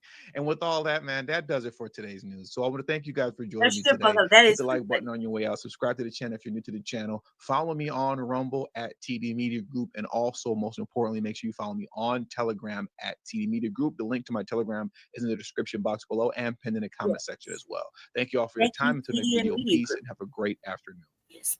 Please get this woman a teleprompter. She doesn't even know the Man, thank God that like she really is gonna have to leave, be done with it because God, like, you definitely can tell that she don't want to be there. She don't want to do none of that shit, and she be fucking up, and she knows she's gonna be criticized, and like it's just inevitable at this point that somebody else, it's like constant. You think? So it's like, all right. All right. All right. Yeah, I like this point, this point. All right. All right, let's get into some more serious shit. I'm sure I'll be listening to I want to do this one right here. Team switching off? Welcome to Miro, the innovation workspace, where everybody works together on an AI-powered canvas, so teams stay on the same page from idea to outcome. Innovation belongs on the canvas. Innovation belongs on Miro.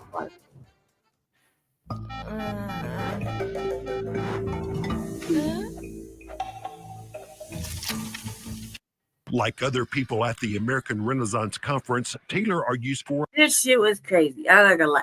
I watched this on a separate thing, right? This little interview. I watched it separately, like on a little Vice, little 30-minute Vice documentary or some shit like that. But to see it like this, I had to look up something, and I had to look up some white supremacy shit. I just wanted to see if it was true.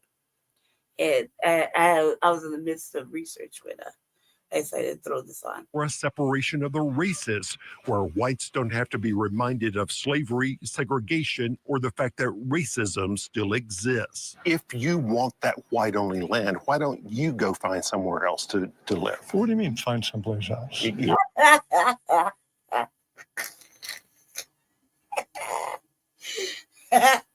Now that's funny. Where do you want the people of color to go?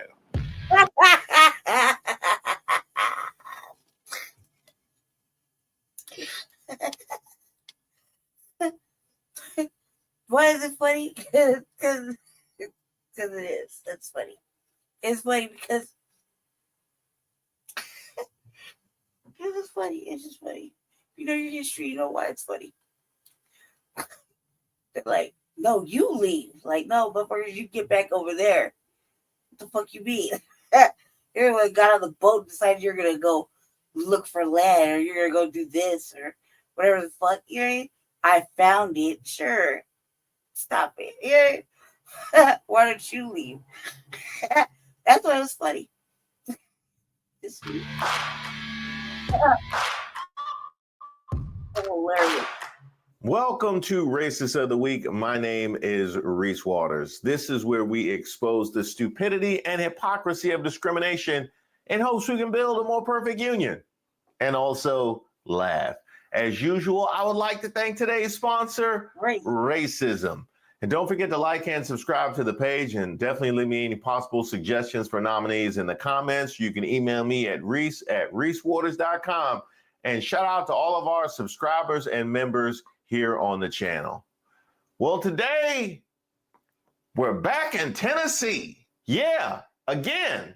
I don't know why these white supremacists love Tennessee. First, there was the Nacho March in Nashville. The khaki-loving extremist group known for plastering communities, including the Nashville area, with their white supremacist slogans. Then there was the Christian nationalists trying to take over Jackson County. I'm not going to debate the meaning of America with those that seek its destruction. The two Christian nationalists denounced the efforts of civil rights leader Martin Luther King and the civil rights movement in general, with Ingalls saying you cannot have both MLK and Heritage America, and Isker declaring we should turn civil rights back to the states. They celebrate images of whites-only diners in the 50s, with Ingalls proclaiming the 1960s ruined everything, and they mock historical incidents. Look, they ain't lying. We should have integrated. We shouldn't have at all. At all. You know, doesn't mean that it's why I say so either. You know, like maybe we should have thought about different things and not do that. Maybe it could have got more intense on our end. I don't know. I think that yeah, you don't like that time either. Neither do we. We should, yeah, you're right. Maybe we shouldn't have integrated. Doesn't mean that you should do what you should have got to do what you fucking wanted to do anyway. No. We should have did something else. Woulda, coulda, shoulda, right?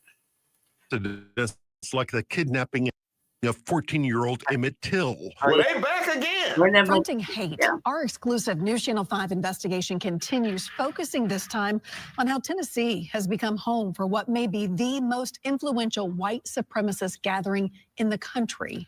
Every year, a state park right here in Middle Tennessee hosts the so-called American Renaissance Conference. Today's nominee, the American Renaissance Conference. Yeah, I was like, I had to look it up. I had to make sure I was like, I had to make sure. Drawing 200 to 300 people from around the country. Can you call it a conference when it's 200 to 300 people? Huh? That's more like a meeting. Yep. Yeah, it's more like, a webinar. more like a meeting. Some of them, the biggest names in the world of hate. They got Charleston White, Chris Collinsworth, Joe Buck. But instead of white robes and hoods, these attendees come in coat and tie. I like the white robes and hoods better. Right. If I'm being honest. I mean, it was intimidating at the time, but it's also quite a warning. Right. Here at Montgomery Bell State Park, the tranquility of a fall afternoon was interrupted by the sounds of protest. No Nazis, no KKK, no fascist USA. By a small group of anti-fascists upset over the return of the white supremacist American Renaissance Conference. There's like maybe there's like fucking 8 motherfuckers there, but there's not the ones I want to see though, right? The ones like we need to see. Like, what the fuck is going on here? People dressed like that. Right. You know, because I feel like most of us are anti-fascists. Mm-hmm. So if anybody's just wearing a coat and tie, it should be the anti-fascists. Right. An annual event that's been held here at the Parks Lodge and Conference Center since 2012. We're out here to make a statement. Don't ever come back here again. No! You are not here. Go here for the conference. Trying to avoid a clash that erupted 1 year between the two sides, park rangers set up a security perimeter, confining the Antifa protesters to the backside of the lodge, separated from the conference by a locked gate. It's at this point I would just like to highlight the reality of checking into a hate conference. Yeah, I'm here for the white hate conference. Yeah. Waters. Okay. I was told that I could pick up my badge and lanyard right here. Yep. All right, cool. That's Also, you got any pamphlets or paraphernalia I can get just for my kids when I go home? They always want me to bring them something. Basically, they invite some of the worst hate groups into this park every single year to rally. You can see one of them right there. In your mind, what's the difference between this and a KKK rally? Oh, there is no difference. They're the same people.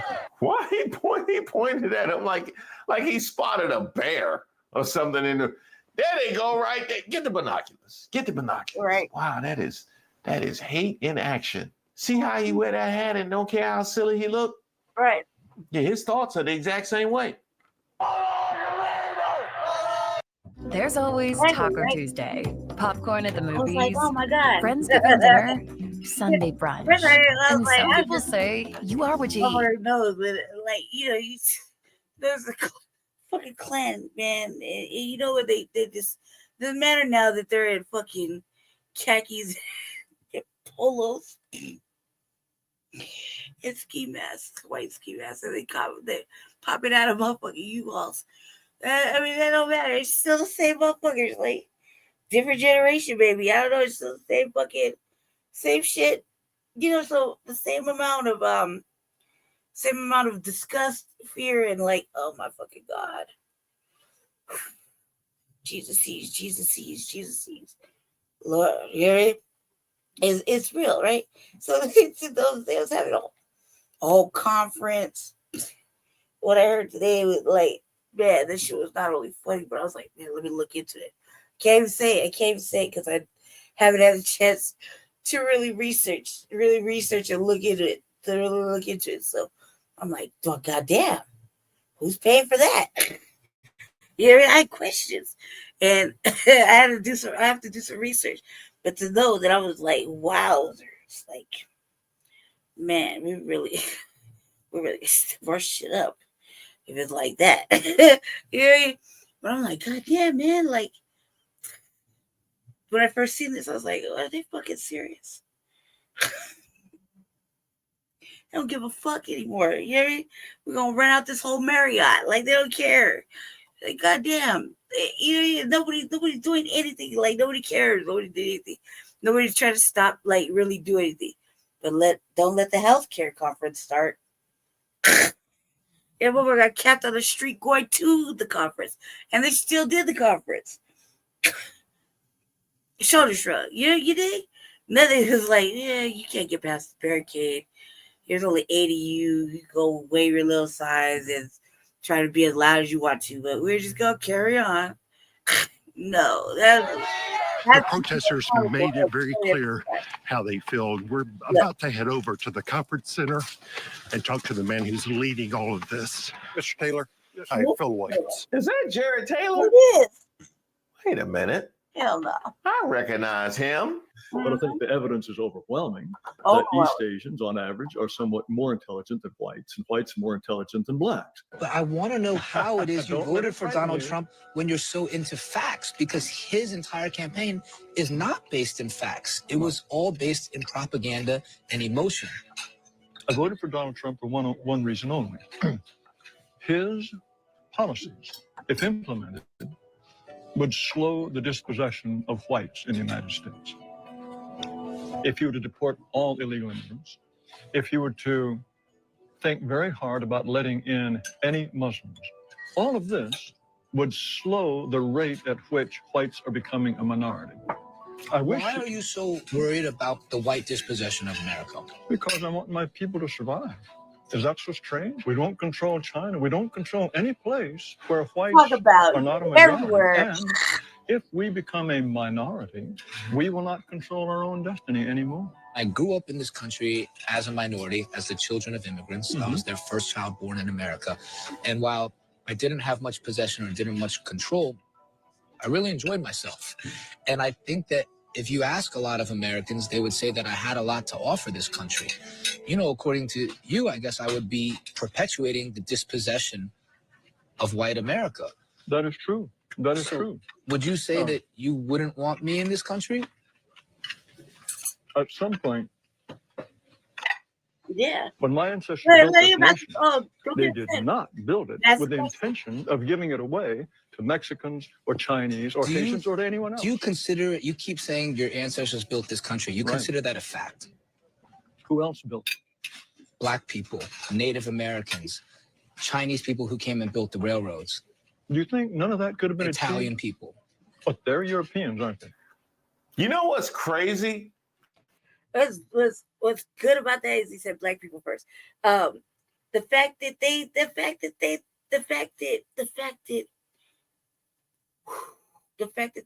man, that whole statement, his whole thought process is like, whoa.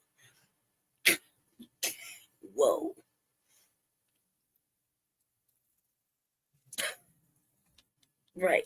I don't want to get into it because I've been here all motherfucking day. We're just talking about who got on a boat and did what and got lost where, allegedly, and said he did what. You know what I mean? And the facts were not that. That was lies upon lies upon lies. And all this whitewash. No, cuz no. Then no. The fact is like, yeah, no, we want to preserve our race. Okay, cool. That's so does everybody.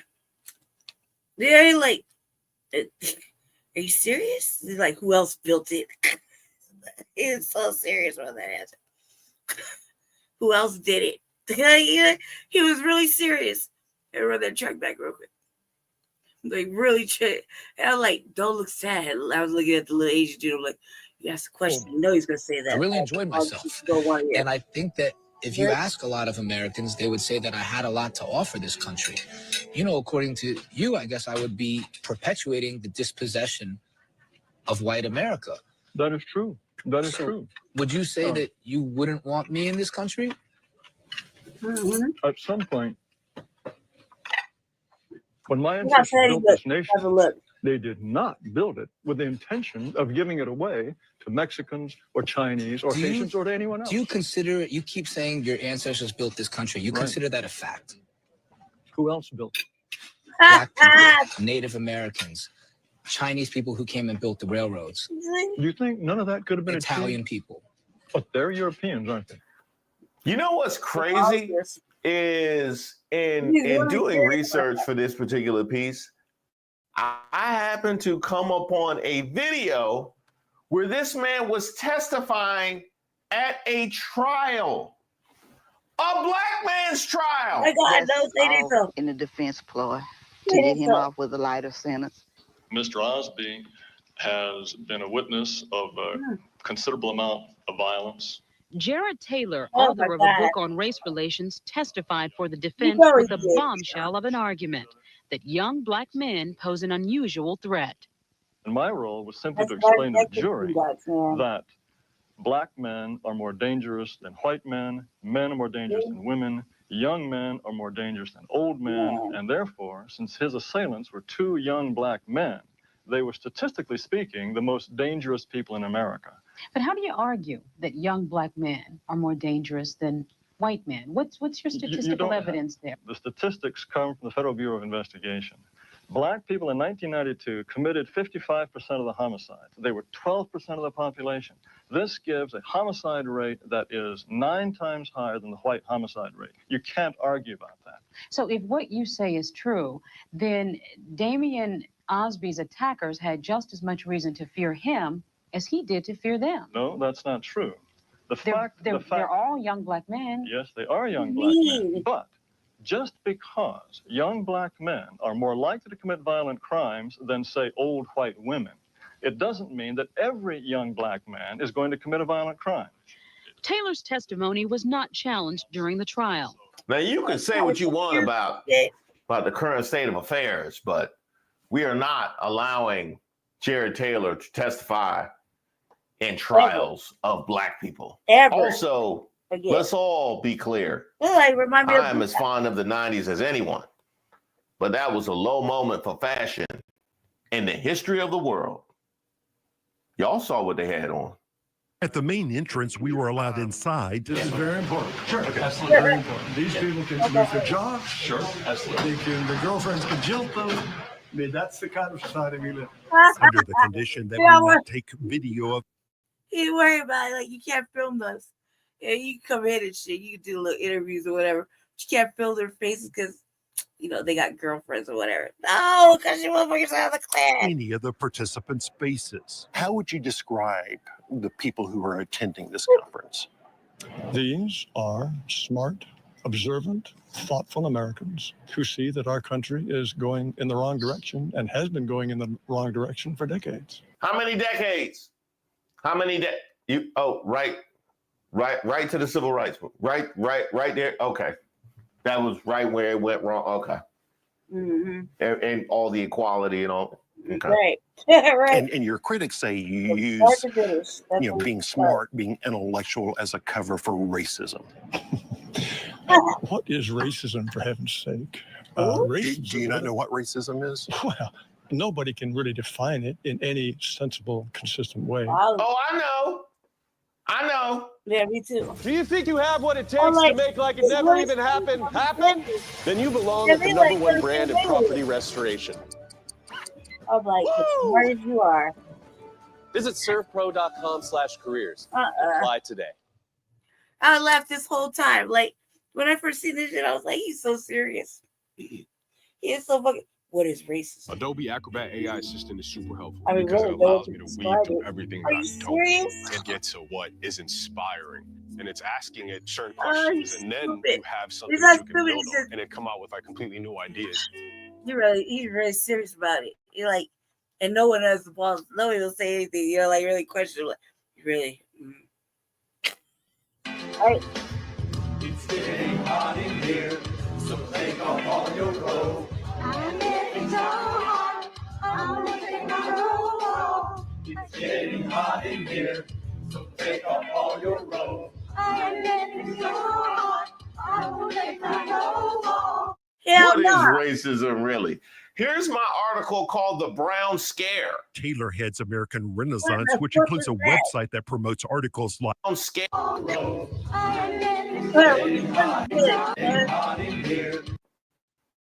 I know.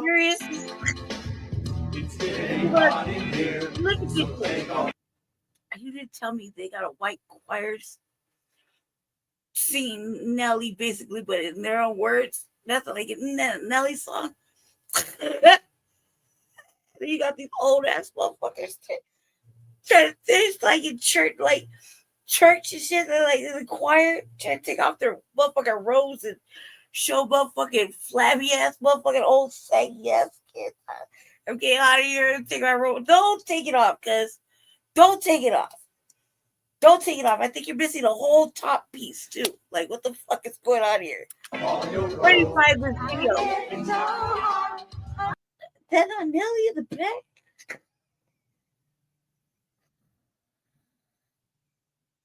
Ha!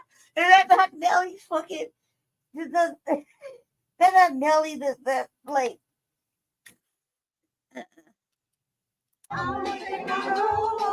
Please don't let me go to the football.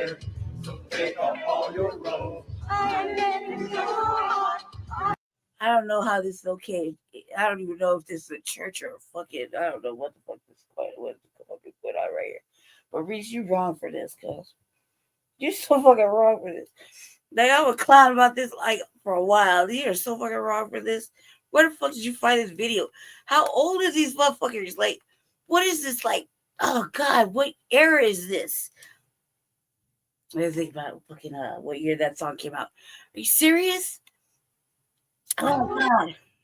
Old ass, white ass motherfucking driving Miss Daisy motherfucking white bitches, like white old ladies, like come on. Oh my God. Somebody get your where's all their people? Like go get your family. What is racism really? Here's my article called The Brown Scare. Taylor heads American Renaissance, which includes a website that promotes articles like how thousands of Black behaviors opened my eyes.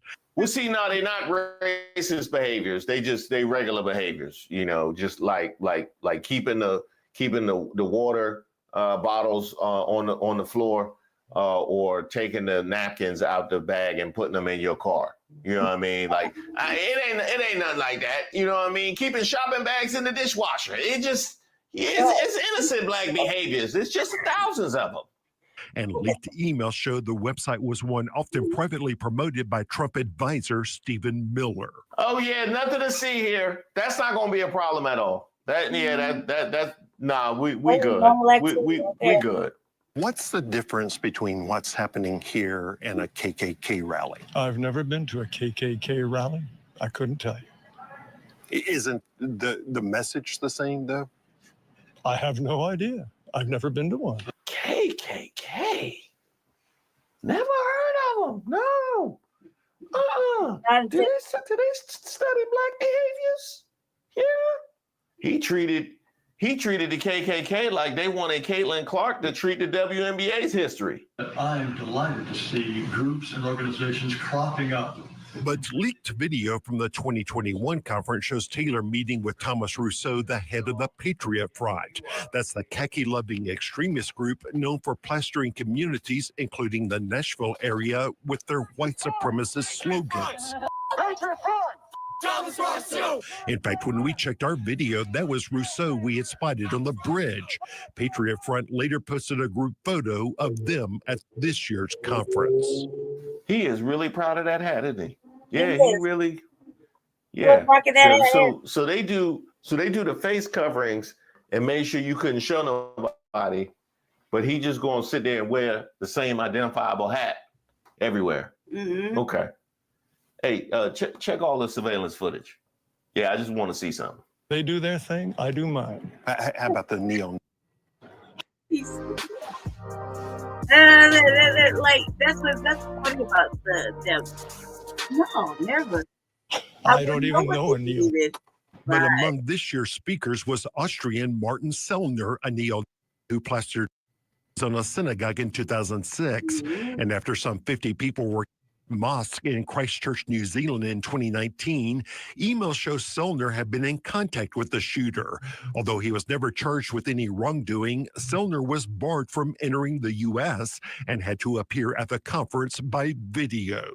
When I say I don't know any nachos, I meant in the biblical sense. Yeah, we don't do that.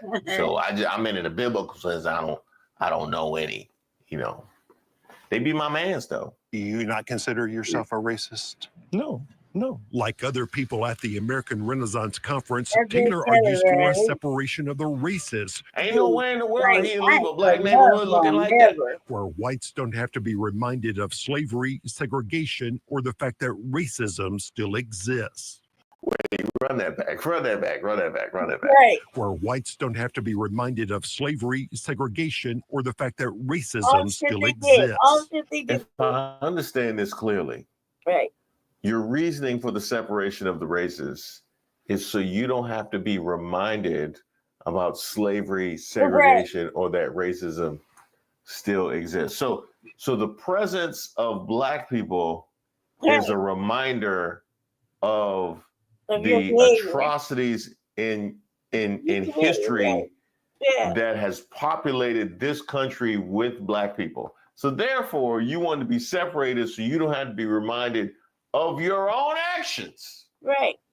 Just so I'm clear, Right. you wouldn't feel pain in being reminded of your own actions if not for your own awareness of just how wrong they were. If leftists were consistent, they would be perfectly happy to say, yes, you white people, you torment all of these non-whites. Of course, we do not.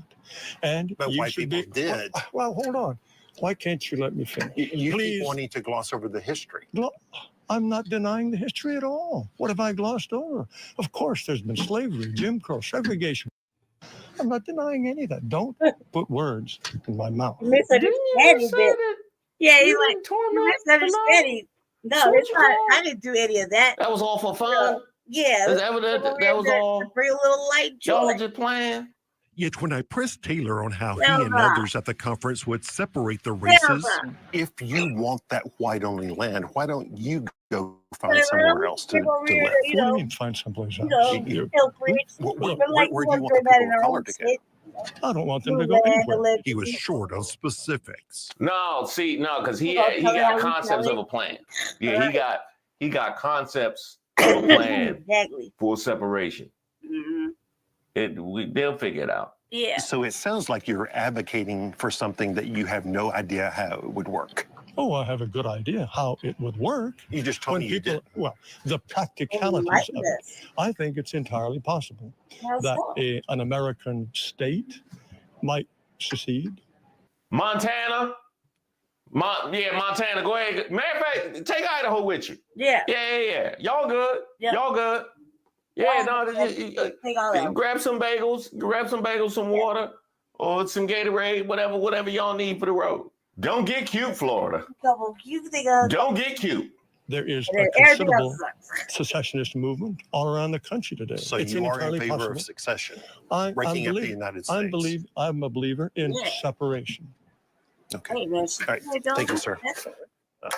Then, as we prepare to head out, Why are none of you showing your names or badge numbers? the last time we saw the protesters, they were at a dock across from the lodge. Now they're apparently having some sort of standoff with police here. No, we are all people. They want to people. We soon discovered protesters had attempted to get closer to the main entrance, hoping to be able to confront conference attendees more directly. So you're wanting to go down to the lodge? We are wanting to go anywhere on public property that we are constitutionally allowed to do, and they are inhibiting that. But yes, specifically, we would like to go down towards the lodge where they are expressing their speech, and we'd like to likewise express our own. Everyone you care about. Yet as I watched the determination of the protesters, I was also reminded of Jerry Taylor's own determination and his insistence that he believes he and his group are wearing down the resistance. I think they've kind of given up. I mean, we're going to be back here, whether they like it or not. Yeah, they worn down because last year we was at 298. This year we at 303. And that barrier right there was really what we needed. That was it.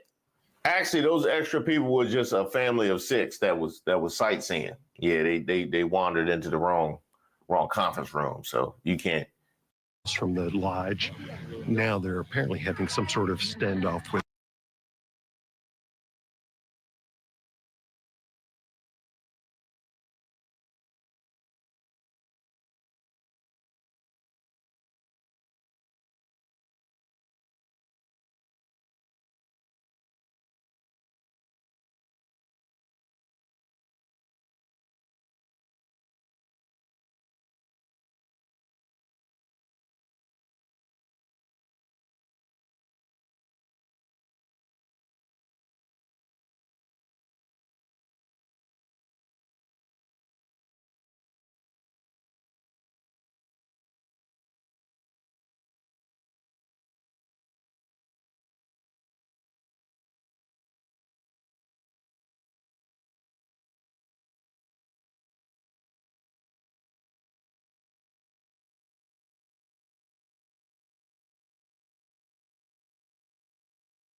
police here. No, we are all people. They want to people. We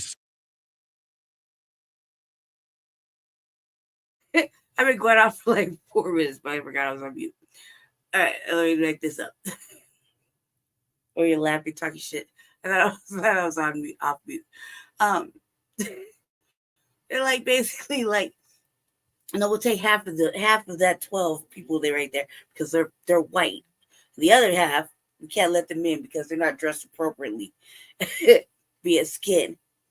You know, they're just not dressed appropriately to come in here, even though it's the Hyatt. We don't hear nothing they have to say because we don't want them to taint the views of our 300 solid, ingrained, programmed visit, guests here. We don't want them to remotely go home and just think maybe they were right. Yeah, so we can't have none of that. So you got look, they're race trading the 6 white ones. So you got to take them all. They all got to go because they're not dressed appropriately to come in here. Like that. Even though they're all like the same, they're all like damn, they're white. Like not dressed appropriately. You treat them just the way like that. Just like that. Stupid. This is fucking stupid. I'm laughing too because, Reese didn't really make it easy for me not to laugh. soon discovered protesters had attempted to get closer to the main entrance, hoping to be able to confront conference attendees more directly. So you're wanting to go down to the lodge? We are wanting to. Right, we got the National Guard or whatever the fuck that's right there. They got the guard there. They're all white. They're all on the same. They're all on the same, agenda. And then you look at the Antifa crew.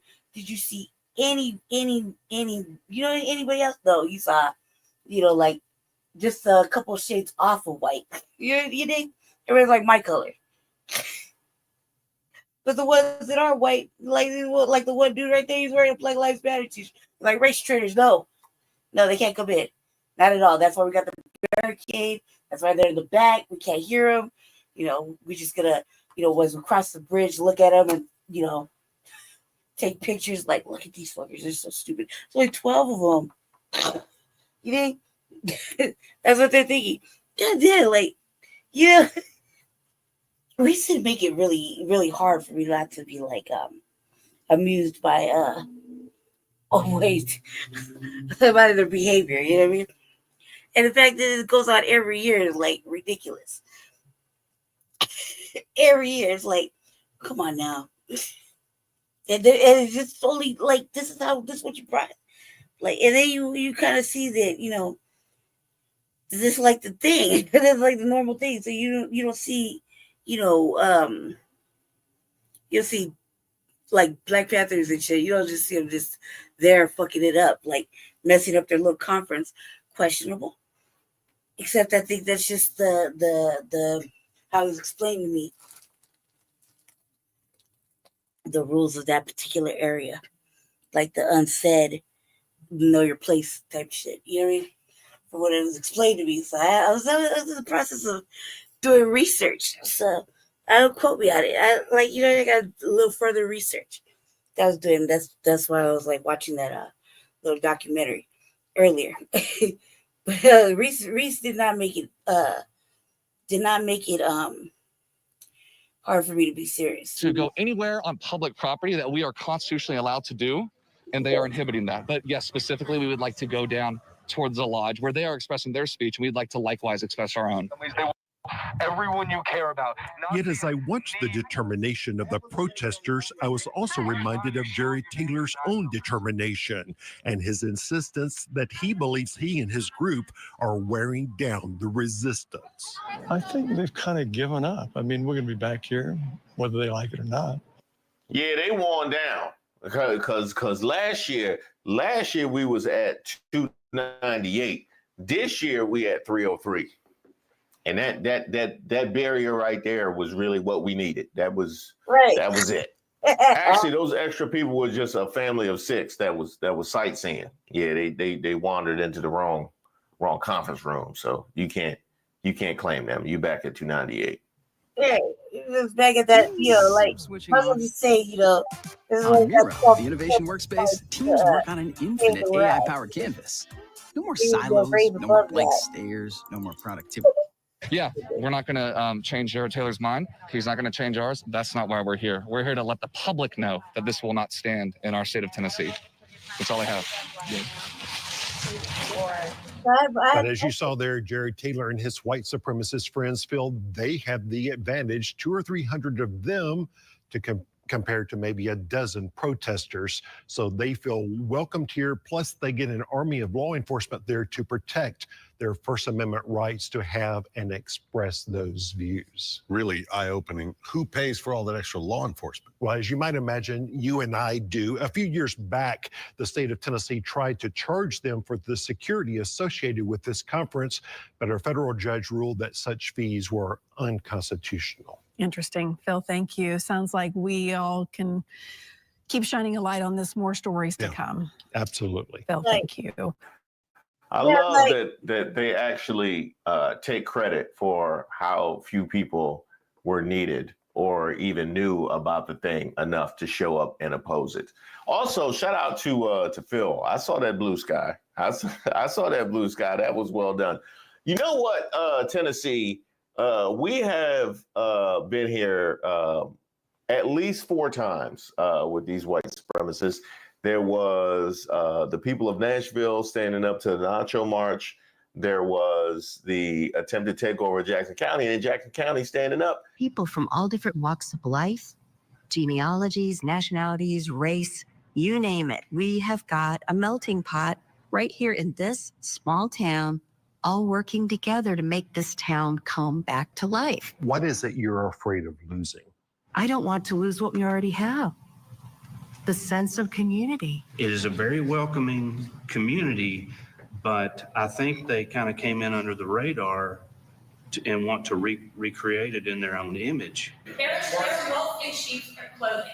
But what really concerned these Jackson County residents, some who were reluctant for their faces to be on camera, are the podcasters' views that the civil rights movement was a mistake, that foreigners who've become U.S. citizens still don't belong in America.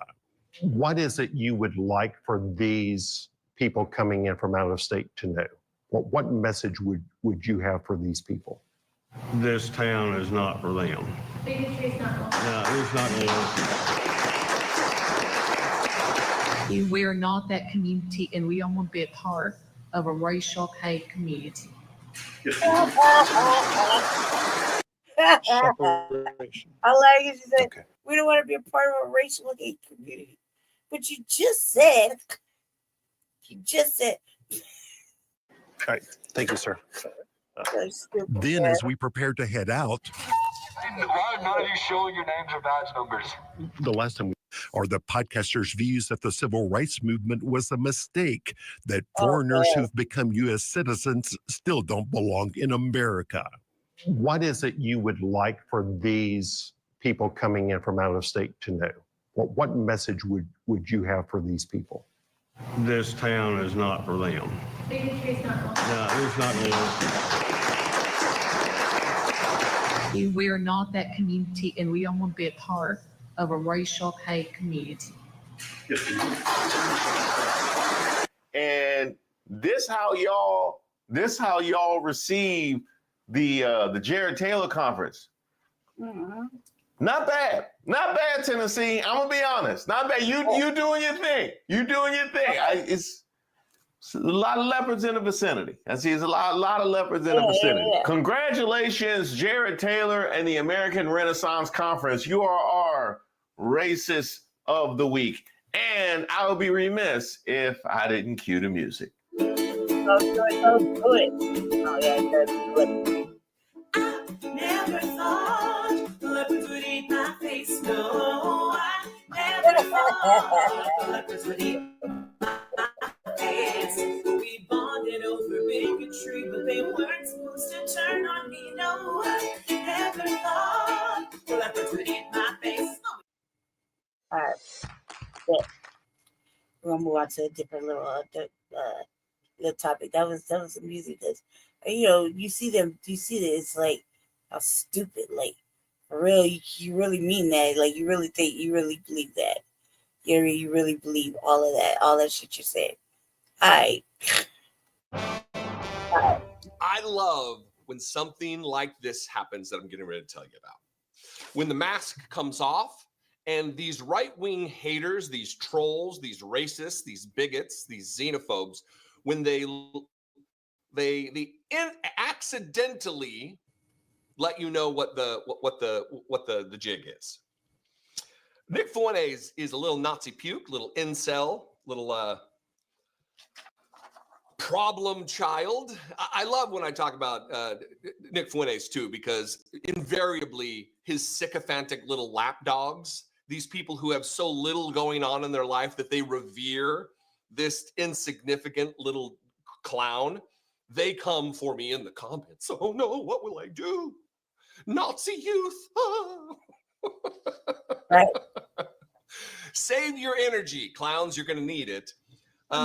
In this particular clip about Nick Fuentes, he's explaining that he wants to double down on his efforts to create some political action committee or have influence in politics. And he's going to stop using the N-word because he's got to be respectable. And in this, he complains that Patrick Bet-David said he won't have him on his show because he uses the N-word too much. And this gets to the heart of the thing I want to talk about, that is the danger within right-wing politics. I've talked about it for years. I've talked about Tucker Carlson being on Fox News when he was on Fox News, and that just because he wears a little bow tie and wears a fancy suit or whatever doesn't mean he's not a Nazi. It does not mean he's not a vile bigot, a white supremacist. You can dress it up, but it's still what it is. And we're going to get to the heart of this. First, though, here's a little Nazi puke, Nick Fuentes. We're talking finally a real right wing. That's the goal. So we'll be seeking allies. We're going to have to be political again. I'm going to have to be diplomatic. We're going to have to stop saying the N-word on the show. Did you see that, by the way, at America Fest? Patrick Bet-David said he wouldn't interview me because I'm saying the N-word all the time. That's so ridiculous. I mean, are you serious? But it's true. But it's true. We can't have a professional operation if we're always saying the N-word. So we all have to make sacrifices, and that is one of the great ones. So that is my outlook for 2025. There's a number of different things here. One, that it's a sacrifice for him not to say the N-word, not to spew vile bigotry. Secondly, that the reason Patrick Bet-David won't have him on the show, won't associate with Nick Fuentes, isn't because he's a white supremacist. It's not because he lauds the achievements of Adolf Hitler, that he's a Holocaust denier, that he's just a vile little racist. It's nothing to do with that. It's the fact that he lets everybody know. If he held these beliefs and advocated for harm against Black people, against immigrants, that he advocates for a white ethno-state, if he did all of that but didn't say the N-word, then he'd be okay. Then we'd have him on the show because then he'd be respectable. This is it. They're giving up the game. And if you think, well, maybe that's not what Patrick Bet-David said. Maybe this is just Nick Fuentes, his propagandizing it. Maybe it's just his interpretation of it. I would tell you, you'd be sadly mistaken, because I went to the America Fest portion of the Patrick Bet-David moment, and here it is. It's exactly as Nick Fuentes described. I got 4 more minutes, 2 more questions. We'll wrap up right here. Go for it. This will be the last question, Mr. Bet-David. Fantastic. Go ahead. Hi, my name is Jake Secondo. I like your show. Now, I know that you are a big supporter of freedom of speech. Would you be willing to have a controversial character on your show like Nicholas J. Fuentes? Would I be? Let me tell you what I don't like. Okay. What's the purpose of saying the N-word over and over again? Tell me how that helps. You think you're somebody because you can get up and drop that word over and over again? Let's just say you want to have a good family, you live a good life, you want to have kids. You want your kids to see those reruns of you talking like that? I mean, listen, my son uses a certain word that's, I don't even like speaking like that. Now, is he smart? Is he intelligent? Does he have some ideas? He does. He's a very good communicator. For me, though, if you want to have some time with me, the basis, very simple basis for me is respect. If you bring respect, I'll talk to you. If you don't, I can't do anything there. Thank you. God bless. Let me tell you what I don't like. What's the purpose of saying the N-word? That's what you don't like? It's not the underlying ideology that motivates, that predicates the saying of the N-word constantly. The deeply rooted desire to offend and hurt. That's not it. It's just the word. Just saying the word. That's it. Not all of the hate. Not the Holocaust denial. Not the admiration for Adolf Hitler. None of that. No. We'd have him on all the time. We'd make him a co-host. But you can't say the N-word. It's all bad, PBD. You let your mask slip. Give up the game. That you will platform any hate, any bigotry, any white supremacy, as long as it's not too out in the open. This is conservatism 101. This is republicanism 101. This is Donald Trumpism 101. This is the cult. Thankfully, they're too stupid to keep it under wraps because we know. We knew before, but now we know. You have evidence before you to make decisions based on this. They're not acting in good faith. They're not a clearinghouse of good ideas. They're not in it for the free speech, as they say. It's either the grift or they're dedicated to the prospect of carrying water for white supremacists. In Patrick Bet-David's case, I'm sure it's the former, the grift, Mr. MLM, Mr. Pyramid Scheme. So I've heard, so I've read. I don't know much about him. But he certainly has an influential platform when he's being asked by Charlie Kirk, another white supremacist, to speak at the America Fest rally. Anyway, what do you think? I would invite you to this conversation. You can comment below in the comments. You can also call the voicemail line, 714-576-4054. Of course, you can email me, as always, daily at dollamore.com. I appreciate you very much. Follow me on social media. I'm at Dollamore just about everywhere. Less active someplace. Like, so he says racist shit.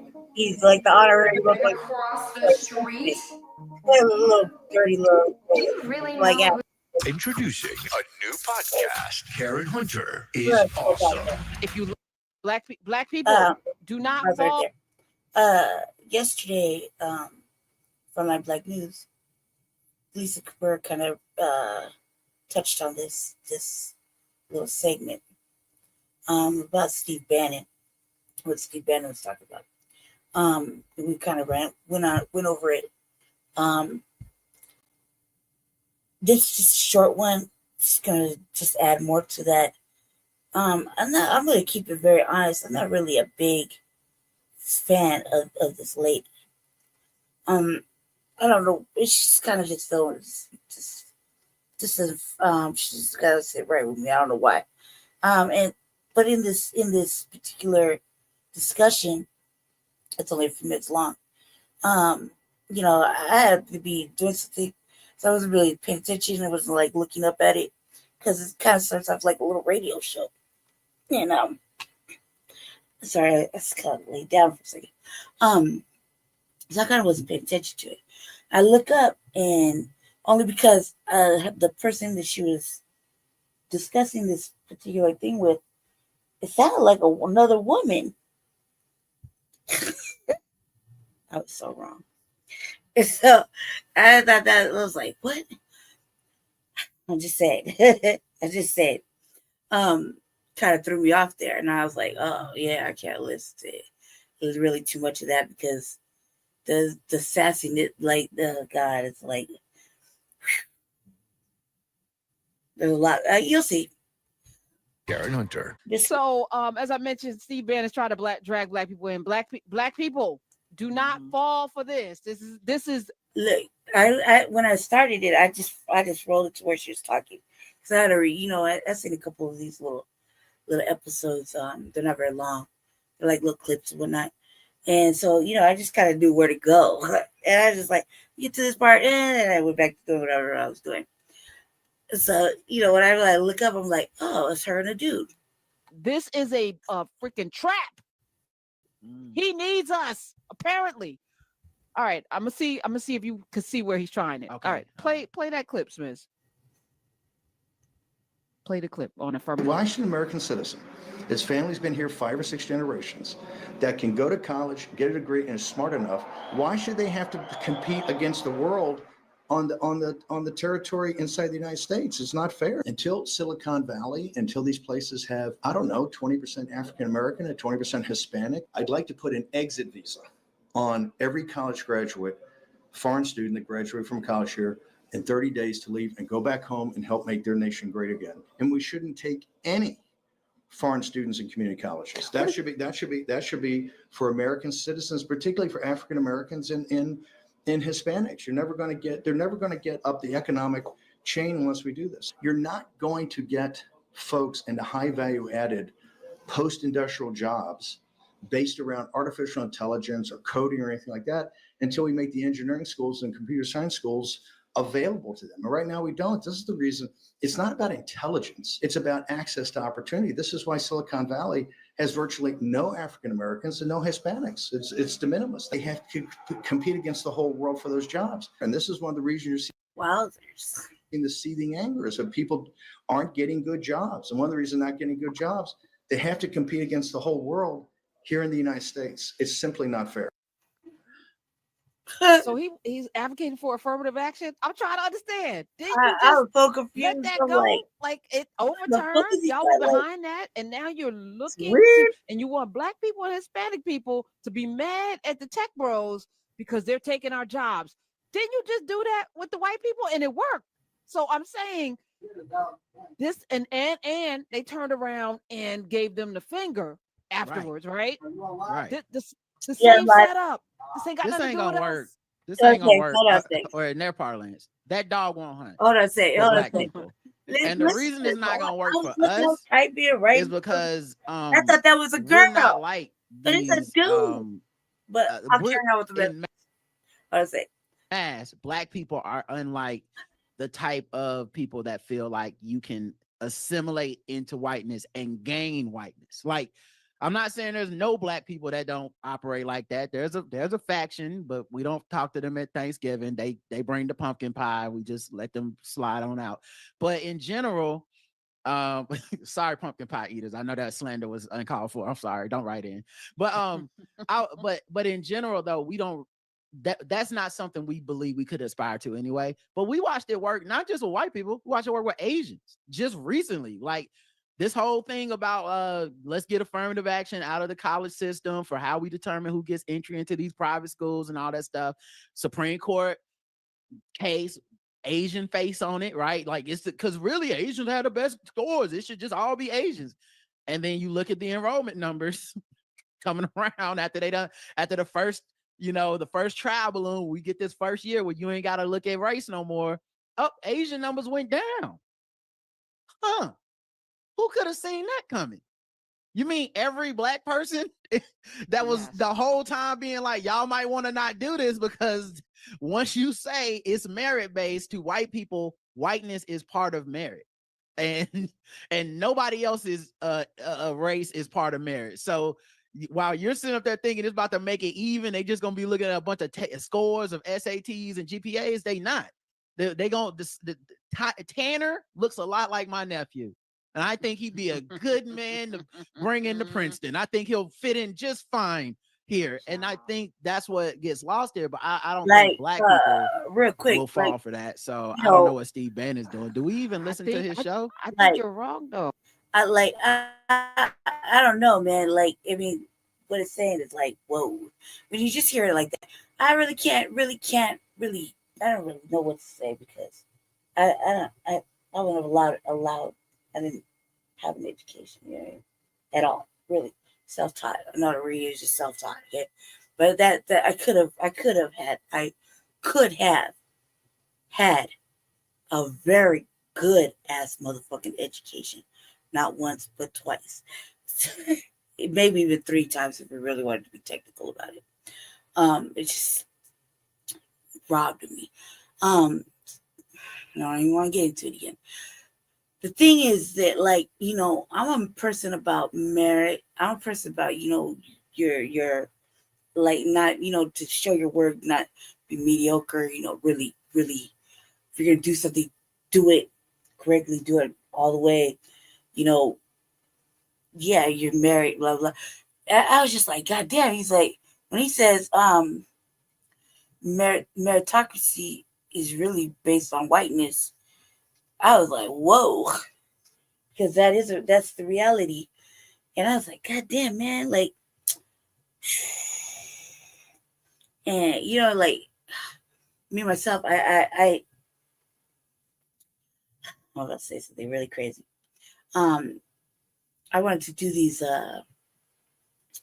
what do you call them? They're like MIT has them. They're like I can't think of the word right now. It's basically like little experiments, you know, like things that are gonna, you know, they have these little contests. I was gonna say they're contests, but they're not. You know, they're based upon, you know, it's like incubators. They're called incubators. Thank you, Brandy. I had to think long and hard about it. They're called incubators. And the, you know, if you look at the website, there's a whole bunch of different ones that you can do, and they're usually team based. They're usually like that. And I've seen it. I've seen it a couple times. I've had some moments where I start to, you know, create a little incubator, like, you know, something maybe for like fighting racism or you know, social shit. Any world hunger, whatever, right? Little incubators, little ideas, you know, and you put them into process like a little experiment, you know, but not a little experiment, but you're actually doing it in a particular part of town. And, you know, you kind of have a little group of people that are like-minded and they want to, you know, you get them on, you know, you do this little incubator, right? And you could probably, you know, you most likely win a little scholarship or something, or your incubator could actually be used for the greater good of the world or something like that, right? And there was a couple times where I was like, shit, I started to do it. I started to do it like 3 times. And each time that I started to create an incubator for MIT, can't believe I said it. I'm about to say this. It happened to be during election season. And so I was really focused on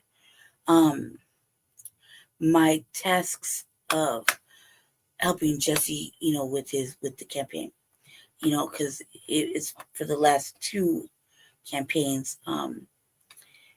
This has been really me and him, you know,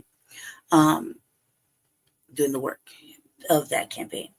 The whole thing it's been a lot for me, you know, not really having all that knowledge. I'm not really having the knowledge that I have now, like not knowing how to put a campaign together, not knowing what to do, running it like I'm 8 people, you know, doing the manager stuff, doing this, you know, this and this, all these things, and still kind of, you know, defending and battling, you know, secret battle shit. I got a whole bunch of shit going on, and a lot of that was me wanting to create that was something I was like, man, I'm fucking smart enough, I could do this.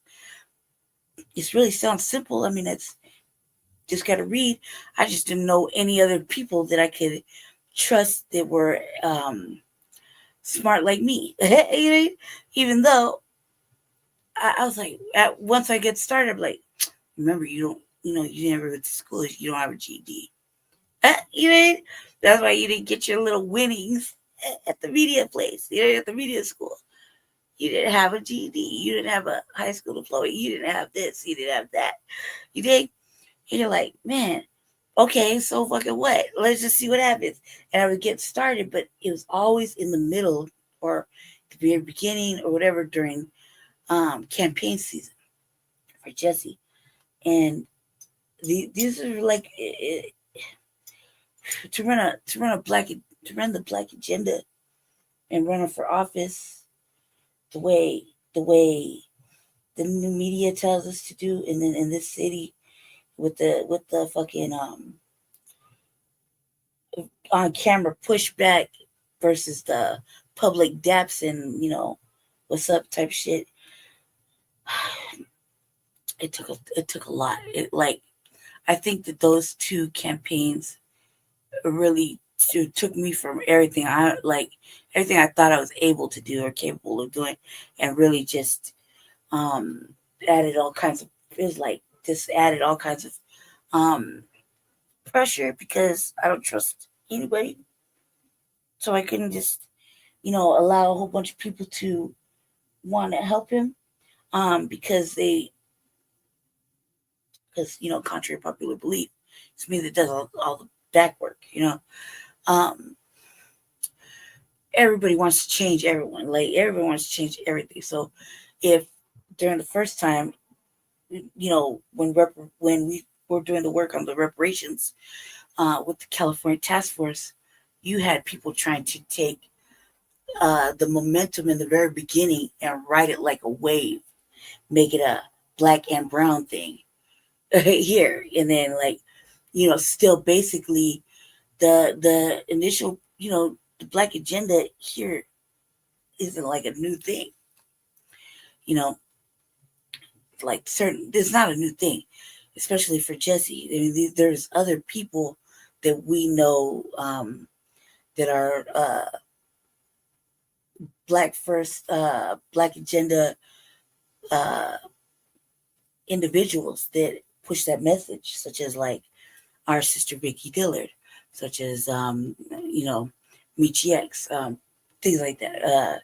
Like individuals like that came here to with this agenda.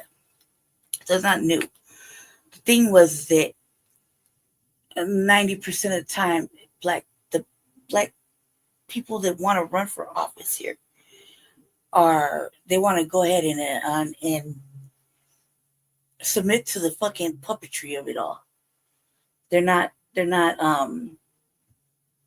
easily coerced. They're easily, they'll submit. They're not as empowered. They don't protest. They're just like, yes, all right. And here also too, they want, if you're black here or whatever, they expect you to be leaning towards Democrat. And he wasn't on that. He was like independent, he's on a little party, whatever. And he wanted to be like this, but the new black media wants this type of level of consistency. So whatever he did in the election prior to even me and him being involved or whatever, that momentum was what set precedence for every other election. So if he did so well here, and it looks like, well, one on this one and this one because so I was like really trying not to mess things up for him. And because I'm who I am, like I just try to stay out the way, you know what I mean? Because I'm, you know what I mean? I'm from the street, like literally from the street. I got Gettys and motherfucking articles written, you know what I mean? Definitely on this unhoused thing, because I was actually unhoused. I had way too much lived experience, you know what I mean? Like for a regular person. You know what I mean? So they were always trying to tokenize me for their little, unhoused little adventures, like speak, speak, speak, And when I got housed, because I have a bad heart, and it was during a really bad winter, because like during the time of COVID, really, really bad winter. I was like, "Nah, fuck you, pay me." No, I was like, "You're not gonna tokenize me." Like I'm not sure. I fit every qualification that people want when they're trying to, tokenize an individual. Disenfranchised, all these broad and ambiguous terms: woman, mixed race, fucking unhoused, disabled, sickly, fucking whatever. Like whatever it is, you know what I mean? In and out of jail, in and out of the hospital. It's always something,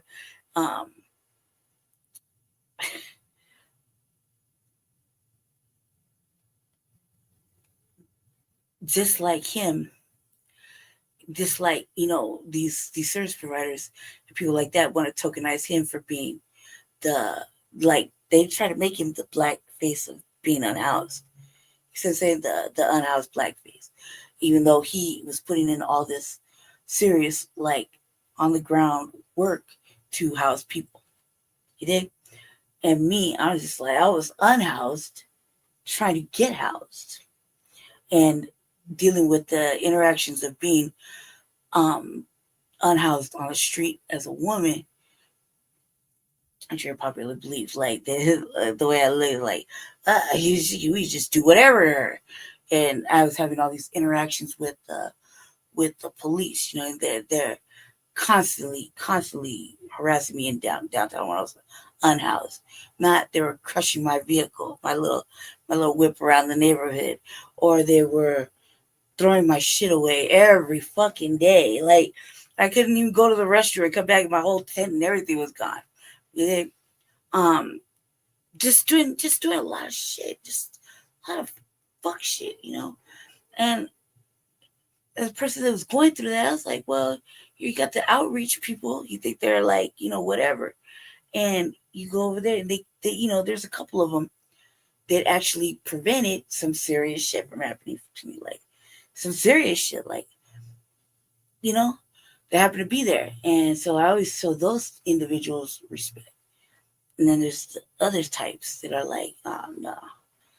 You know what I mean? Like, you want to tokenize me, before I was housed. That's how it's racism and white supremacy. When you're unhoused or when you're of value to them, then they find things that they need you to do. We come here, we need you to speak at this, explain this, get on city council, give yourself a little speech with the wham, right? And I'm like thinking, okay, well, shit, I think I'm doing something important. Same thing with him. He's like everywhere. He's like doing the work, putting motherfuckers in office, right? I see him all the time.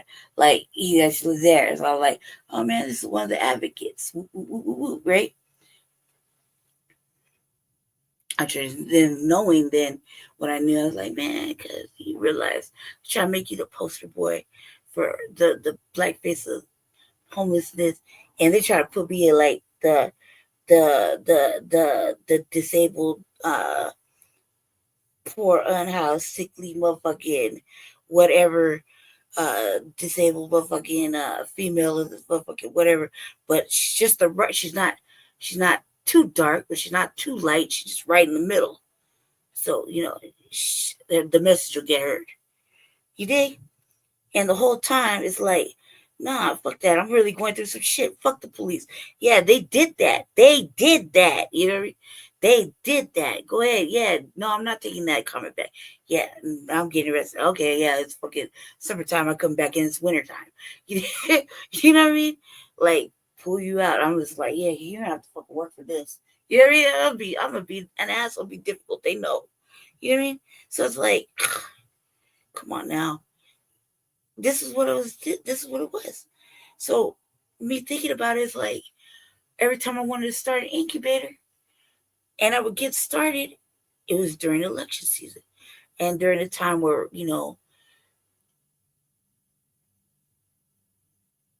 there's There's unhoused people everywhere, right? It's illegal. We have a camping ban in Denver, right?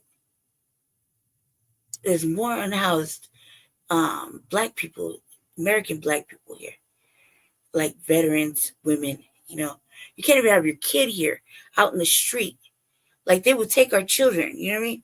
So for the influx of illegals to be able to mob around and go ahead and put tents in places where we know for a fact that being unhoused, you could never get away with. We could never line the streets from the fucking Quality Inn all the way down the block or under. But we could never do all that. We could never be right there, like just totally take over a whole fucking, bridgeway that's causing problems for the trains. We could never do all that. You know what I mean? Like you couldn't ever. You could barely be outside your own fucking shelter. Without them coming to maneuver you around. Them motherfuckers just in constant state of fucking sleep deprivation. You know what I mean? Because you couldn't go to sleep. You couldn't cover yourself up. You're constantly moving around. They'd be like, beep, beep, or like the motherfucking horn. Or in the summertime, they'll be sitting on the sidewalk. He came up on a motherfucking ATV, on a power trip, trying to run a motherfucker over. Literally will hit you with that vehicle and act like they didn't do it. So it was relentless. It's relentless for the unhoused. It was relentless for the unhoused. And not to mention, then we had unhoused black youth that were dying in the fucking right there, right next to the building. Then they want to push all these narratives, right? At that time, when when the first one he was running for mayor. Yeah, I think it was mayor. Man, it was serious. It was so serious. So serious about the unhoused shit. So me wanting to do a little incubator, I was like, yeah, blah, blah, blah. But I didn't know 12 people they could be a part of it. They could help me, with it because that was part of the rules. So okay, fuck it. I'll say, stop right there. I'll get to this. Then you have motherfucking weather shifts and fucking all this. And we have people in our own community trying to steal his brain, his like ideas or whatever they, have some backhand, other hand fucking meeting just so they could be like, oh, come on over here. Tell us about the black agenda. And they were avidly fucking with him the whole fucking year. Whole year. Kept us out of shit. Whole year. Mocking, laughing, talking shit. It just kept getting worse. And then you had our people say, well, you can't talk like that. You can't do this. You can't do that. Maybe you shouldn't be so pro-black, et cetera, et cetera, et cetera. I'm like, no, man, fuck that shit. Like, yeah, like, no. It's probably because, I'm more like that. You're like, no, hell no. This is what it is. These are the things that you're trying to change. You know what I mean? It's the things that you're trying to change. This is the things that need to be done. And it's like all kinds of shit had happened. So I ended up putting it down like 2 times. I was like, damn, MIT, man. I was like, I could never, I never even want, like, I had my ideas, what I wanted to do as a small. And I was like, no, after a while, you're just like, man, that fucking shit ain't for me. Just like a real job. Like, you see your first paycheck, you're like, no, I couldn't.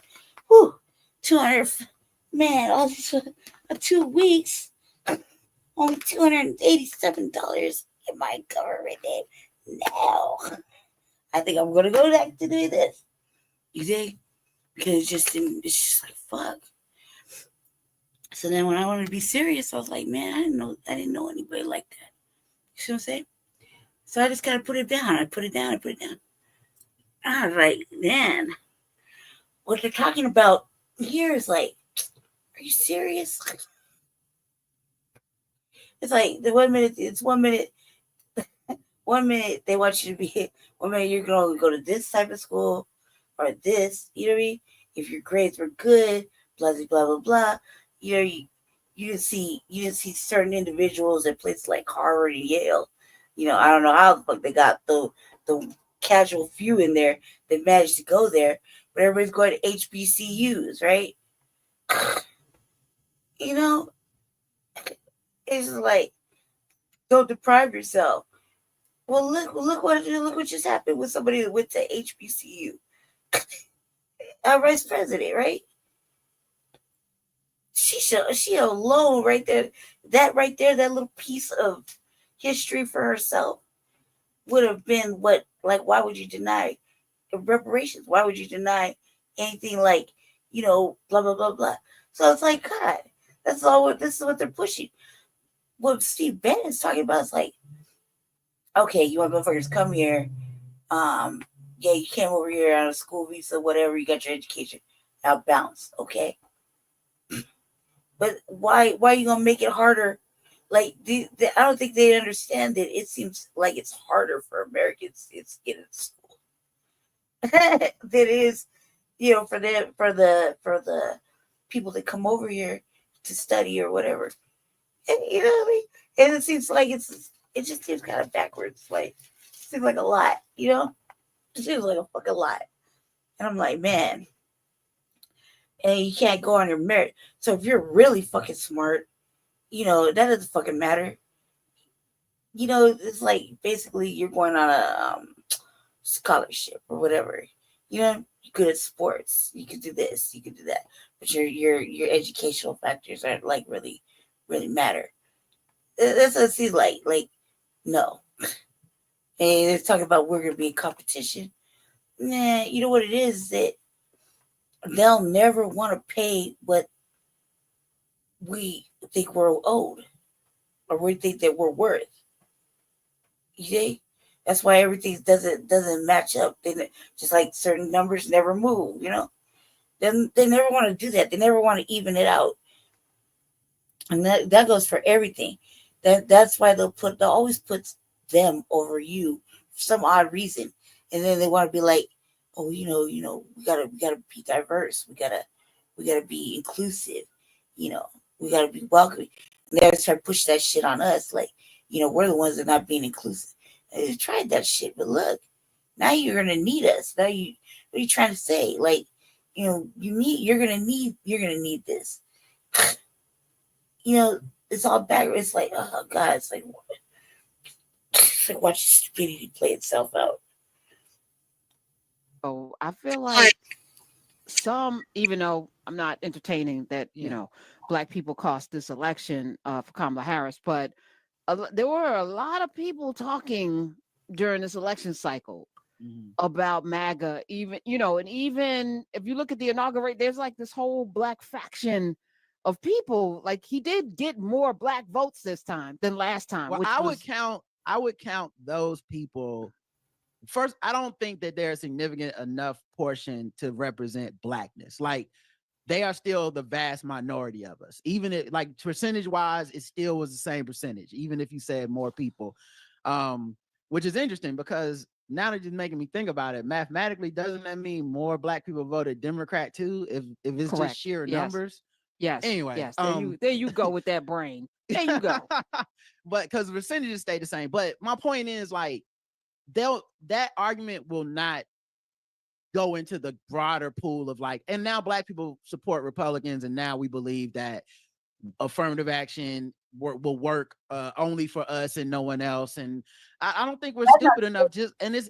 It's not that we wouldn't want to believe. I don't think Black people are we're not morally superior. I just think we know. It's like Charlie Brown in the football. We know enough. I don't think that that's it at all. Like, me personally, because we put in all this work for you to, vote for tangibles and whatnot, or to sit it down, or, not, at least not to give your vote to Democrats, because they have been relentless on fucking us, and keeping us in a condition. I don't think it's that at all, like what he just said. I also don't think that, I was kind of sad when you look at the numbers and you see that, there was Black people voting for both people. kind of almost evenly, almost evenly. Which I thought was kind of like sad state of affairs. And I thought, well, I don't understand why you didn't get the memo, but whatever, we see, right? And then it's like, it wasn't me that did it. You're like, you know what I mean? No. And then at the same time, it's like, they're like, I don't think we support the Republicans that at all like that, especially what's going on, what's coming in now. You know what I mean? I don't think it's like that at all. I think that if anything, the stuff we're looking at and noticing, really talking about, is not really. It's more like look, he about to put this person in. This person is definitely on some other shit, and this is gonna crash this, and this is gonna really affect us. And we're not gonna get anything that we really truly need out of this administration. However, this was a good old fuck you to her, because we didn't like her. We weren't feeling her. We allowed them to go ahead and push out the old man. You know what I mean? And yeah, so here, because ultimately, if you really think about it, there's been a very great grave error, all the way around. Like, you want to say, oh, we trust him with the economy, or we trust him with this. But I mean, let's really look at shit. Does he really have anything? Anybody? Does he really have anything? No. Does he owe a lot? Yes. All these hot boy threats? Okay. Sure. Nobody's really giving a fuck. They're pushing back. That's a bad sign. You know what I mean? You got motherfucking individuals talking about, well, you do this, we gonna do this. You know? You got everybody living on edge. You got mostly everybody living on edge. And we're sitting back looking at it like, mm-hmm. And the whole time, while all this is happening, they're still gonna find a way to make every fucking thing like it's our fault, or we're like the cause of the dysfunction, as they go ahead and enact fucking daily amounts of terror, daily amounts of, they're killing us, or they're fucking terrorizing, or they're doing some other shit. They're doing a lot. You know what I mean? There's a lot of fucking Black death going on every fucking week. Like today, I watched so much shit, and I was just like, God, man, this is why I don't want, like, all day, really, you know what I mean? And the whole time I'm doing this work, my work that I was doing my part for the Black Authority Day. I was like, God damn, man, I'm watching these alleged politicians are reading their fucking pages on like X, and I'm like, this dude right here, look, he's saying he wants to stand up, but like three Twitter feeds down, he's on some other shit. You know what I mean? He's not really talking about, what happened to Robert Brooke. He's more talking about, like, we changing the gun laws here in New York. And you're always doing that. You're always saying you're going to do that. You know what I mean? It's always something like that. That's not the issue right here. That's not the issue we're talking about today. You know what I mean? And all of a sudden, nobody's around, nobody's busy. But those same individuals that we were trying to get a hold of were nowhere around that little situation where with the certification going on. Yeah, so you really didn't know what they were doing. So you're like, okay, everybody's busy today because it's 6th, right? No, everybody's hiding there. They're on sabbatical, and they're hiding from the particular people that have been demanding, right? And they've been shitting on. So I don't really necessarily agree with really what you say. I don't agree that we're really like, oh yeah, we're just gonna go ahead and ride the Trumpy wave. No, we're not riding her wave either, but we're not doing that at all. Like, if anything, we're like, well, this was already planned out. We done seen him gather up like 4 years of support in all kinds of ways. You dig?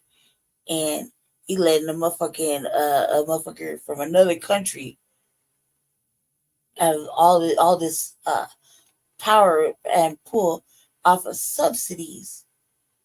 You know what I mean? I don't know about anybody else, but I thought that was kind of like,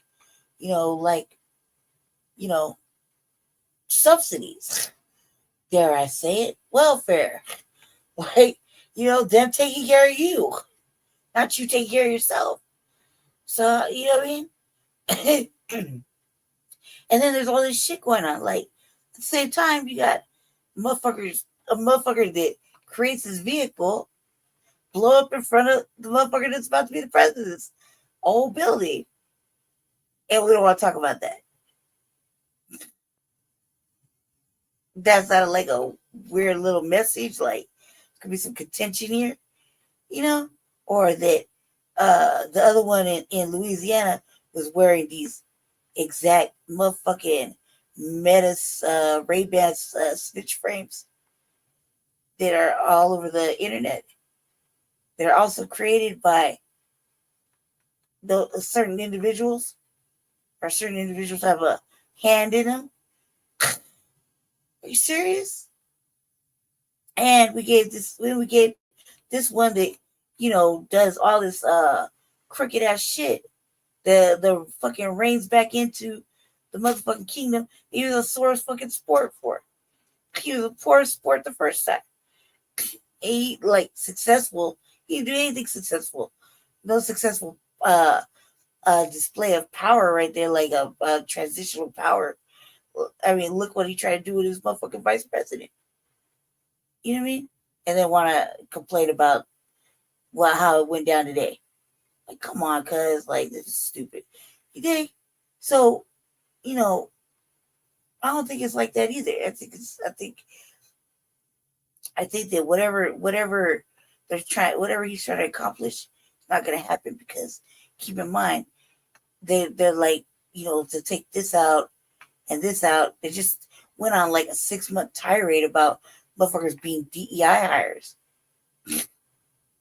Allegedly. And in fact, it's really them who wanted that, because they had to fill certain sections. They didn't want to look like they only hire white people. They got to be inclusive. That means if they got to be inclusive, we sure have to be forced on that inclusivity. You know what I mean? Because, we have to. We have to accept that. Even though that's them, they had to meet those standards. You know? We need more black people. We need like at least one disabled individual, right? That's considered a DEI. You think about it. First, equity, inclusion. They didn't want to include any of that. They were forced to. And then they want to turn around and be like, no, you fuckers with the DEI. All right, sure we are.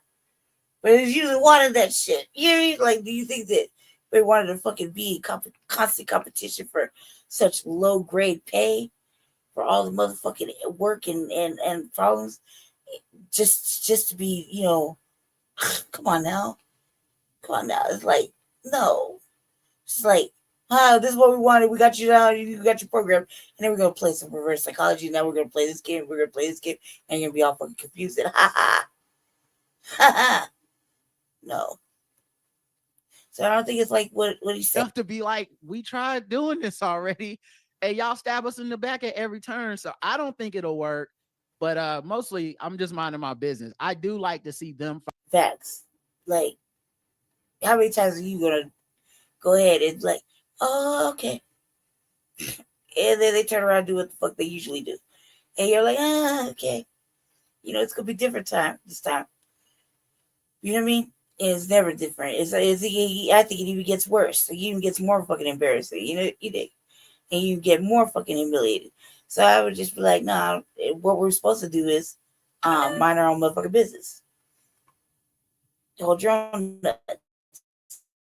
Fight. That's what they want us to do. That's been my, my entertainment. So them versus Elon Musk is great to me. The more they fight, I think the better for all of us anyway, is that they expend some resources on each other before they eventually, target us as they do. They're already targeting us. That's like an everyday thing. What I'm thinking though is Why you get to live lavishly on subsidies when a motherfucker has to fucking fight, beg just to get approved for fucking food stamps in America? Think about that. Think about that. You know what I mean? Would he really be anything without them fucking subsidies? What would happen if we took the subsidies away from him? Just saying. I'm serious. Really. What would happen if we said, no, you owe too much money to the motherfucking courts and you got too many court cases going on, even though you've been really, you're guilty of fucking like 34 motherfucking charges and you're going to have to pay all this money. Look at what they did to your boy. You know what I mean? And he's like over there looking like, oh, Giuliani about to be like, he's like one step away from, wearing his coat for the rest of his life under the bridge. Like, I got problems, very guaranteed that motherfucker be under the bridge with a little coffee, warming his hand up on a fucking barrel, like, like all the other motherfucking old blues clubs. You know what I mean? Sitting there like, fuck. Right? He's just like literally, maybe, emotionally like a week or a month away from that type of shit. Because he don't want to do the right thing. But that's the way it is. But look, let him back in there. Talk about you gonna fix everything. All right. So far, it's looking like a big hot mess. Or just for the cabinet pick suggestions. Hot motherfucking mess. Not salacious tea. Not, ooh, this sounds like a good idea. Oh, I could really see that person in that position. No, just hot fucking mess. It's going to turn out like everything else does. Fired. No. Fired like he does with everybody else. What happens when the bromance ends? You know what I mean? You got another motherfucker about to do some other dangerous shit. Two motherfuckers about to do some dangerous shit. You see what I'm saying? And all while that's happening and then not happening, it's all out war on black people right now. Shh. It's not happening though. Come on now. I will be spending very little time in 2025 engaging this content around what they're doing other than to point out this is what's happening. Right. And we're going to not engage publicly. We're going to mind our business. Don't fall for the traps. This is a trap. He's trying to get us excited about these brown people who are taking these visas from you and me. Right. And then we get involved. No, you need numbers. We're not going to be your numbers. Right. We got our own agenda. In their minds, the part that's understated, they never say, but they're always saying through other means, in their minds, all these jobs are white people jobs. 100% of them. If they close their eyes, when they picture an office full of people, they picture a 100% office full of white people. And that's why anytime they see a black person, a brown person in any position of authority, which they have obviously earned through school, through work, through all this other stuff, their resume, what's the first thing they say on social media? Oh, I didn't know the mayor was a DEI hire. First of all, I'm the mayor, dummy. I got elected. Right. Secondly, what about me is DEI, other than the fact that you saw a brown person? Y'all are saying DEI with the hard R. I'm not joining in on that chorus. So if they want, what they want me to do now as a black person is also see brown people in these positions and go, the brown person is not supposed to be there. Not the white people, right? Not Elon Musk, who I don't even know if he knows a line of code. You know what I mean? Not him. He obviously deserves to be there. But the brown person that does stay overnight and works there and has that visa and was an engineer from the country they came from and they can't go back, they can't stay here unless Elon wills it. I'm supposed to look at that person and go, nah, he don't deserve to be here. Not for good, working for good old Elon Musk, not working for Steve Bannon. I don't believe that. I'm like that motherfucker way too much motherfucking emotional power to like feel like he can just say and behave any way he want to. You know what I mean? And that's what I'm like, man, can like no. No, you don't do that. You don't do that type of bullshit in your own country, where you're allegedly from. You know what I mean? Go ahead and do that. You're not gonna go. Elon Musk gonna go over there and pilferage and fucking just live high off the of, Africa. Yeah, right.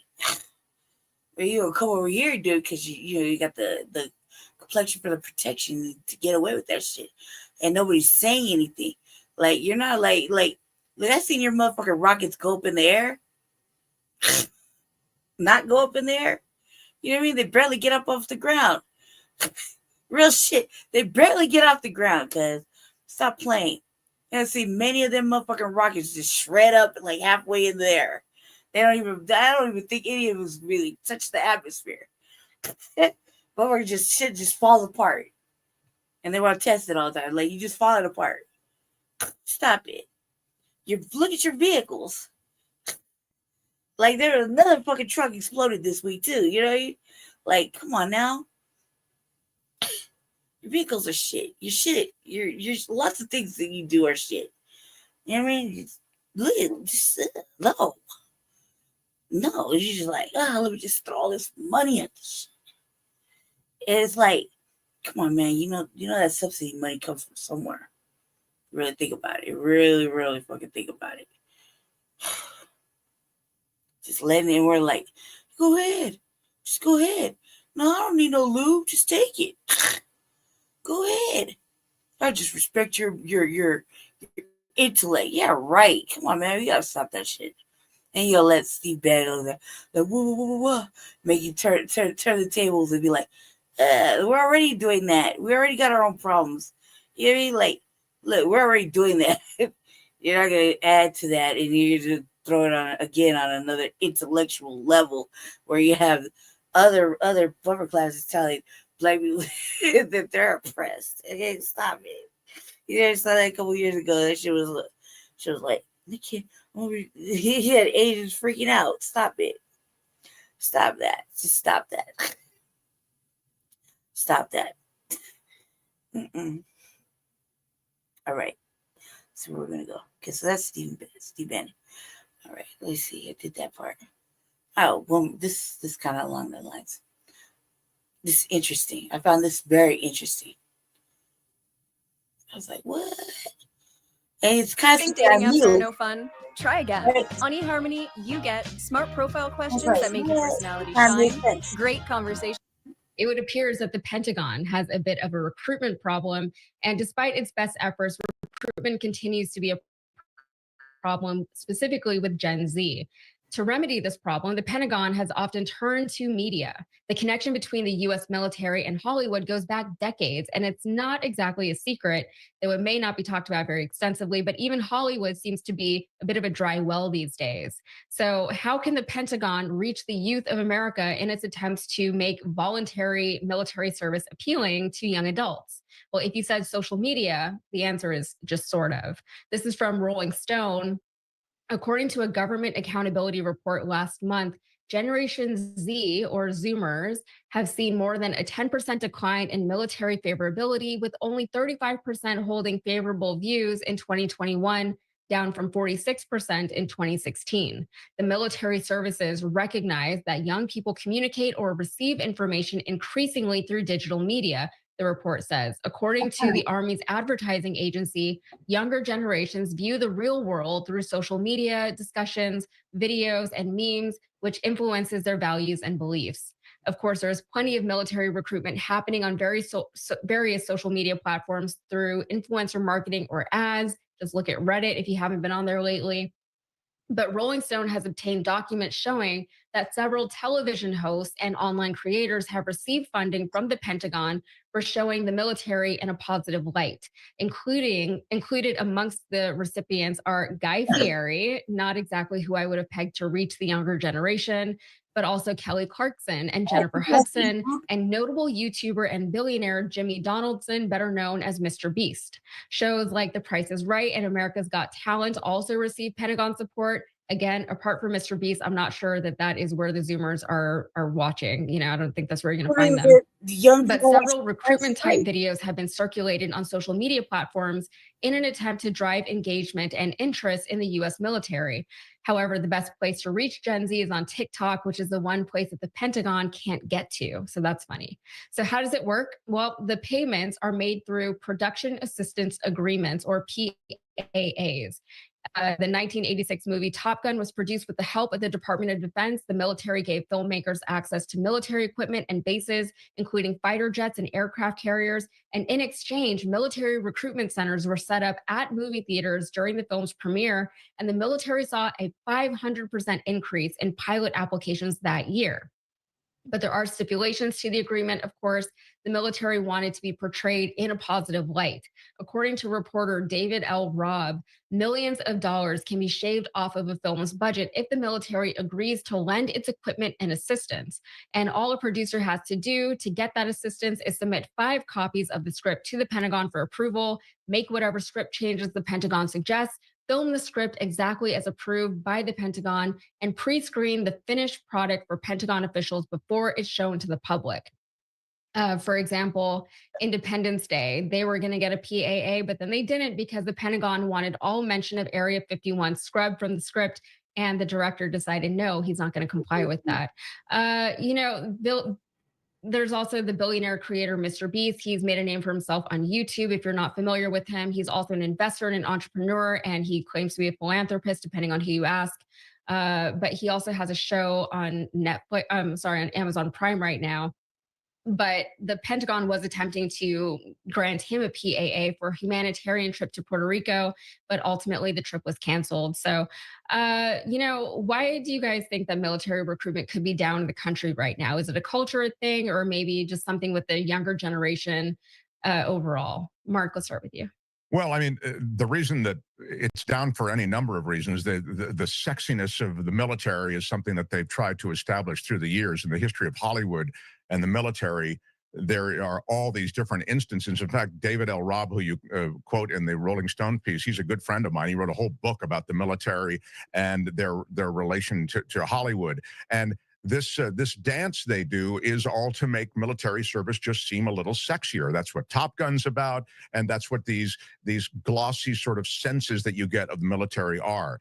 Why is military service down, or why is recruitment down? I think the reality of what military service is coming out, that it's not the answer to all of your problems in terms of getting into tuition, getting into school, providing tuition, this sort of thing. And I think there's a limited timeline on what people feel their future in the military actually could be to enhance their lives. That's a short answer because I know we're running short on time, but I think that's the key. I think that the curtain's been pulled back a bit on military service. Yeah. How about you, Sharon? Yeah, I don't think that people are going for the okie doke anymore. It used to be an escape. It used to be a way to build something when perhaps you didn't come from that much financial wealth or educationally even. But now people have woken up and they've said, no, we're not buying it. Some of what you related to me is actually scary and big brotherish and unnecessary. And I think people say, you know what, risk reward, it's just not worth it. It's not worth it. Yeah. The last thing I would say, though, is that what they're doing is pretty typical for any company. I mean, doing business with influencers and trying to get the word out is pretty typical. So from that standpoint, I don't think it's particularly damnable. Thanks for watching The Young Turks. Really appreciate it. I would say this, you're never going to make the military, especially in this motherfucking climate, sound attractive, appealing, something to do. The commercials don't even come on no more, promoting like education, like, sign with us, you full college, blah, blah, blah, all those things, there's like things that don't even come on no more, like that I used to see when I was like a lot younger, like, you can earn your degree. You want to be a scientist? Come join the military. Learn how to fly a plane, like be on the front line, blah, blah, blah. All that shit. And then none of that. But I bet right now, in the last maybe 10 or 15 years, that MEPS test is probably like super difficult to pass. because nobody gives a damn anymore. They're like barely studying, barely doing any work in high school, let alone look at the state and physical condition of most of these people that are like draft age. They don't exercise. They're not eating right. You know what I mean? They're not going to be able to keep up with the physical demands of just boot camp. Okay. So, I mean, just think about that. So those are like kind of like just, simple factors that, they're going to be looking for. Especially, I'm sure the standards right now to join the military have dropped down considering what they'll accept now to get in the military. Like they'll let you come in, damn near anybody right now come in. And that's like literally like gay, whatever, you know what I mean? Women, transitioned, you know what I mean? It doesn't matter, at this point. Just think about this too. Also, that we had a big influx of military age and physically able people to come in, and they immediately wanted to fast track them through, get them to inside of like maybe academy or be a part of the local law enforcement or join this or join that or the military. You think? So all those things were kind of like they're outsourcing for, and they let that immigration shit come in.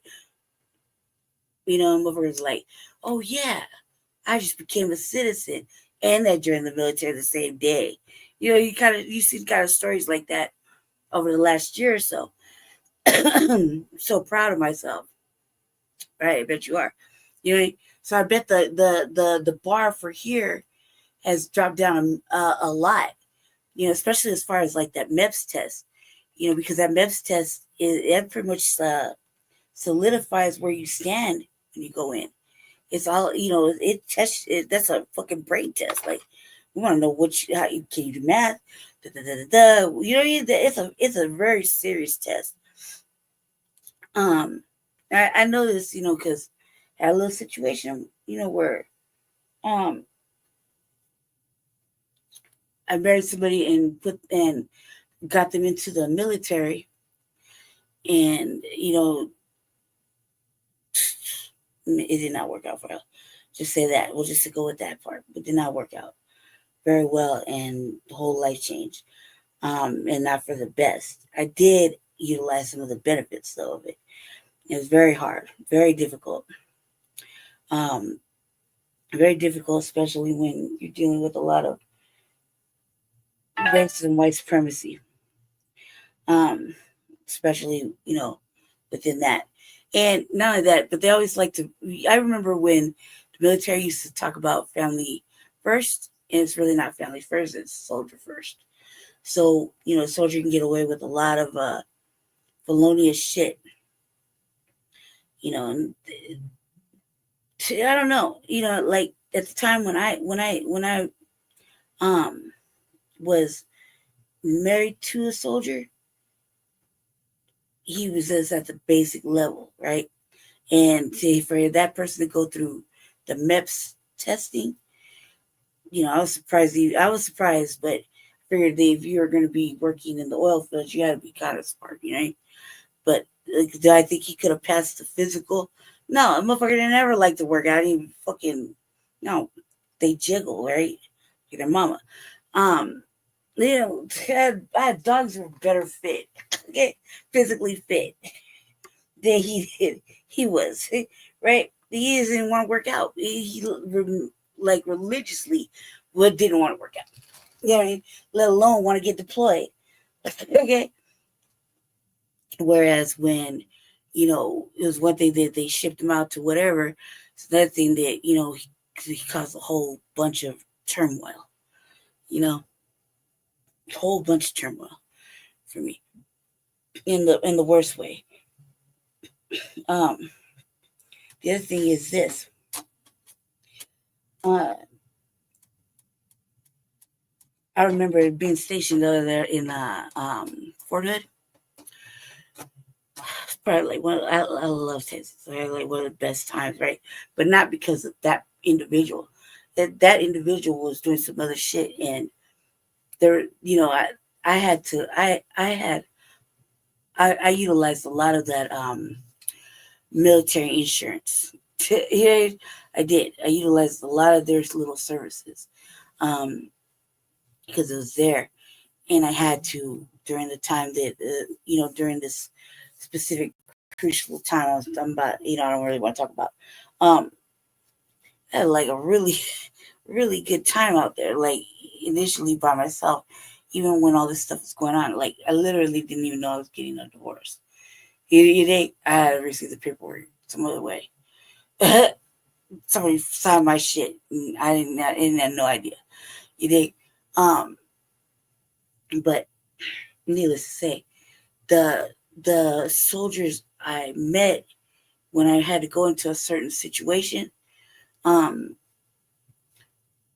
they looked out for the dog. They looked out for the dog, made sure the dog got back to Colorado. They made sure that the dog was okay. They made sure the dog had everything she needed when she came back from fighting a 2-year fucking case. Here in Colorado, they made sure it got back. It took a minute, but it made sure it happened. It took a little bit of a minute because I just showed up. Like, all right, I'm back home. Shit, it's only gone a little bit, and all this mayhem is happening. Oh, fuck that. Nah, not on my watch, type of shit. And so maybe about like 4 months of me, trying to get, like, I wouldn't say revenge. I wouldn't say anything like that. I would just say that you're not going to do this type of stuff while I'm over here, and you're not going to use this and collect the money for it over here. You're not going to do that when I'm legitimately entitled to this, because these are the rules as a family member that has to stay back there in another state. You have to give them a stipend to survive off of. You have to do certain things. So you're not going to do that. And now that I'm here, you're not going to do this while in this state. And because there's certain laws and rules in Texas that are just a smidge different from the rules here. Whole motherfucker can take your spot just because they put their name at this particular time. I don't know if it's the rules now, but if I send a piece of mail to your house there, I live there. Like basically I live there. You know what I mean? And I just basically like I would be squatted in your crib or whatever. And because I have mail going to your house, it's like I have residency there. So you gotta do all this extra shit to get me out. You know? So while I was gone fighting my case and going back and forth from one state to another, like every 2 weeks, that type of fuckery slipped in. You dig? And so I had to get rid of that. I had to correct a fucking situation. They locked me up for a minute. I had to relinquish my shit. I had to relinquish my apartment. They crushed my car. You know what I mean? Spazzed out. Yeah, it was like, then I fucking, then I was like, all right. Got a little couple of entertaining soldier moments. You hear me? Took my frustrations out over here on this and this and this. You know what I mean? And then eventually my friends they had to deploy, and they made sure the dog got back. You hear me? And I was like, cool. Thanks for the bottle of fucking Crown Royal. Back on the road. You hear me? Back to where I gotta go.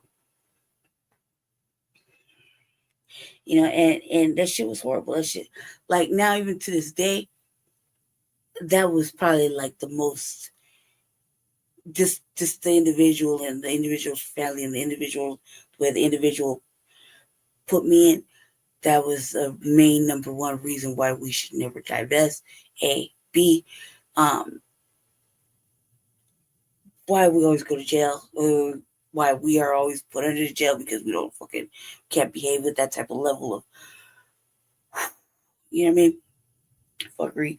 And I lost my kid due to that type of shit. So all because motherfucker want to, do the most.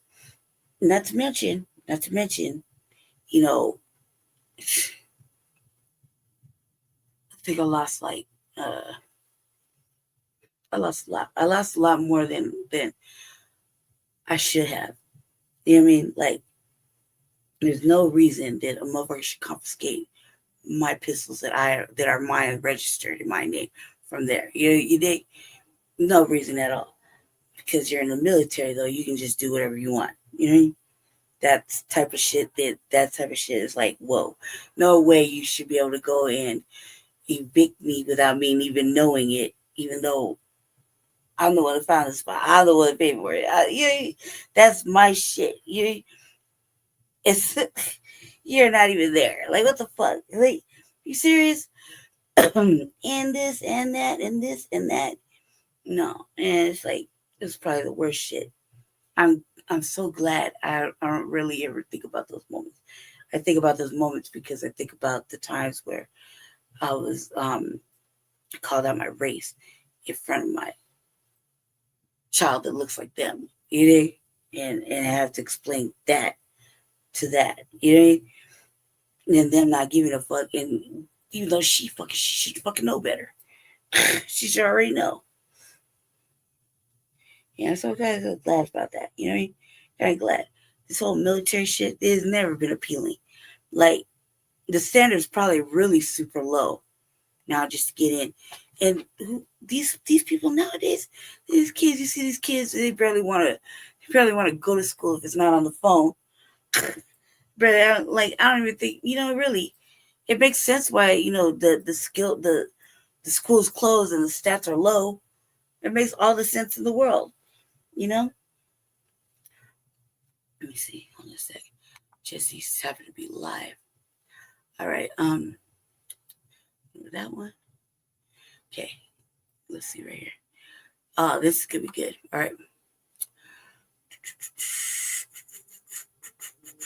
I don't know if I showed you guys. This shit though. The subways, right, in New York.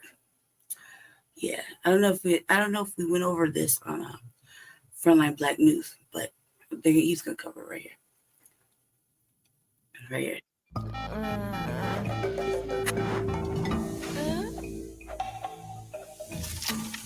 I'm not really fond of this dude, so we already know that I don't really care for this. I feel sad. It was a tragic loss. I mean, Oh, it's a this is horrific important, moment, but we're gonna stand strong.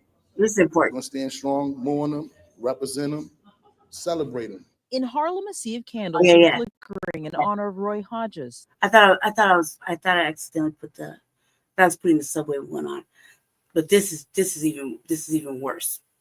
I talked a little bit about this on Frontline Black News. About this, my brother turned me on to the story.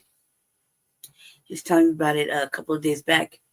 When we were just laughing, he told me that this had happened. That a man was trying to, was in this like sandwich shop, had an argument, stabbed him, and it really didn't make a lot of noise. We didn't get a lot of news footage, and I was like, "What?" I had to really look for it, and then when it still isn't getting a lot of play, and I think that right now, after you hear if you hear it in midway, I think that's why it wasn't getting a lot of play. A letter carrier hat in the middle, a tribute to the post office employee who lost his life ordering lunch. I don't have the words to describe the feeling. I left home. I live in Long Island City. I came over here to light a candle for him. Yeah. So that's what it means to me. The police say Thursday afternoon that Hodges was working and stopped into a deli on Lenox Avenue and West 118th Street to get something to eat. According to deli workers who witnessed the violence, Hodges and another customer, Jaya Cruz, got into a fight about who was in line first. That's when police say that Cruz pulled out a knife and stabbed Hodges 7 times. Now in custody, Cruz is facing a second-degree murder charge. I know the guys who deliver milk, and just like that, he's gone. It's very scary. Postal workers are mourning Hodges, trying to make sense of this situation. I feel bad for what has happened to this person, but what did he do to her inside that store? That's all that matters. Those who knew him as a boy, man, and now father say he was a devoted family man. I remember that he was a good brother, and we loved him. Know what I mean, he was one of the young guys from the community that did make some of the right choices. Know what I mean, trying to get his family up out the hood the right way, working. All right, guys. So we got to talk about a tragic story out of New York, and it seems as if we are covering stories like this all too often due to the fact that these liberal cities are out of control with crime and chaos. Because for whatever reason, the Democrats and the liberals running these cities think it's a good idea to allow individuals with a history of violence that have proven to be dangerous to run around on the streets until they actually end up seriously hurting somebody, and in some cases, unfortunately, killing them. And that is what we have to talk about here today, involving a story dealing with a transgender woman by the name of Jaya Cruz, who ended up brutally stabbing an on-duty letter carrier, a worker for USPS, so a government worker, while he was on his lunch break getting some food at a Harlem deli. Now, the victim in this case is a father whose name is Ray Hodges, and he was just standing in line trying to get some lunch at a Harlem deli and got into an altercation with this individual, and this individual ended up losing their mind and stabbing him to death brutally. Okay, ended up spitting on him and stuff like that as well too. Now, the worst part about this story is not just the fact that a father lost his life, a law-abiding citizen, a man who, you know, is just doing what everyday Americans do, just go to work and, you know, try to make a decent living for his family. It's how the mainstream liberal media is covering this story, okay? Because they're afraid to tell the truth about this story, which is that this crime was committed by a trans woman. Now, mainstream liberal media, all of the liberal media outlets, they are covering this story, basically claiming that the individual is a woman. Okay, that's all they say, right? They don't mention that the individual is trans or anything like that. They just say woman. That's what they say. Okay, this is NBC News. In this article, the word trans is nowhere to be found. Okay, in the New York Times, look at how they're covering the story. They're just saying, well, a woman was arrested for this. They don't mention at all that, again, this is a trans woman. Okay, so when you say that it's a woman, again, I think it's important to actually be accurate about the identity of look, I was texting and shit. Let him know on the others because he's live right now. And he got a hey, what's good? What's good? Where'd you thought? Oh, there he's over there with all you know, have all the viewership just as live. I'm like, you didn't notice I was live too? Like, I was been live. But you know, like the right thing to do would be like jump over here, but oh no, right? I'm like, you know, typically nobody cares. Here all by myself. 4 hours all by myself. It's funny as hell. Yeah, nobody cares. I'm like, I don't know. You are really nobody likes me. He got all the viewership, right? He's like, Showtime. I'm like, and like you don't see me live. Apparently, nobody saw me that I was live. Amazingly, I guess. I don't know. It's kind of sus to me. I mean, but yet you can see that I've been all over the internet to try to, you know, wonder about what the fuck I've been up to all day. For real, but you don't see I'm live, but you can see I'm over there all over the internet. Sounds kind of like, you know, sus, like real sus shit, like picking and choosing where, you know, where I'm at, where I'm not. Like, come on now, like, here we are, all alone, just me, the internet, and my clips, and you. What's up, where'd you that? I see you. Yeah, how you been? I know it's like 3 weeks later. All right, it is apparently it's working, but not on everybody else's site. And I just think, like, just, I don't matter. Part of the team don't matter, but yet you need the team. So like, it's showtime. When are you coming over here? Never. At this point. I don't know. Let's see how long it takes me to finish. Could take me another hour. Man, babe, I'm all right. I guess I'm alive. I woke up to. I woke up to some bullshit. Nah, man, I'm okay. I'm okay. I'm just. I woke up. I'm thankful. I guess. I don't know what to say. I like look. You know how long it takes for me to do a program. It's really because, for like Black News Beyond Simone everyday marathon type shit. And then we got 2 episodes of Shabaka mixed in there too, as well. So I gotta kind of like pick a time. And at the times it's going down, it's like, man, hell no, I don't want to. Everybody's talking about the same shit. They just do the same stuff. And then, so I'm just venturing out, doing whatever. And I'm like, man. So I decided to get it together and do one. I'm trying to hurry up and get them done because I just got one more left, which is the snitching tutorial. And I was like, man, I was on the Black Authority earlier in the daytime, helping out during the daytime. Basically,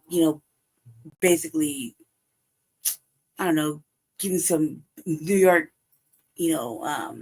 politicians the attention they need to put on some attention on that Robert Brooks thing, and having a black crime bill, right? So it's kind of like right there. I was doing that.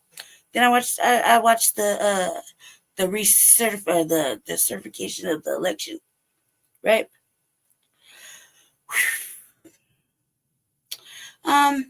Yeah.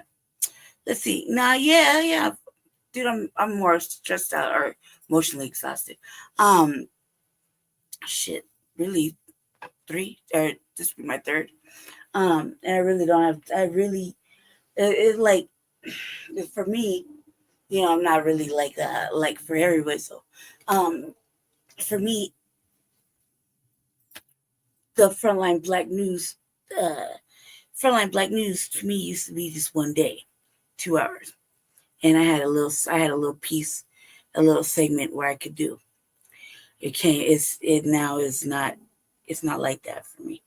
And in my thoughts,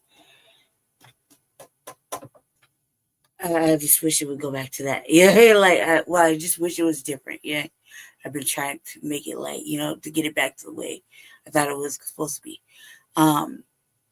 It's just contentious sometimes. Not like that, but I used to say, every day this current events all day long.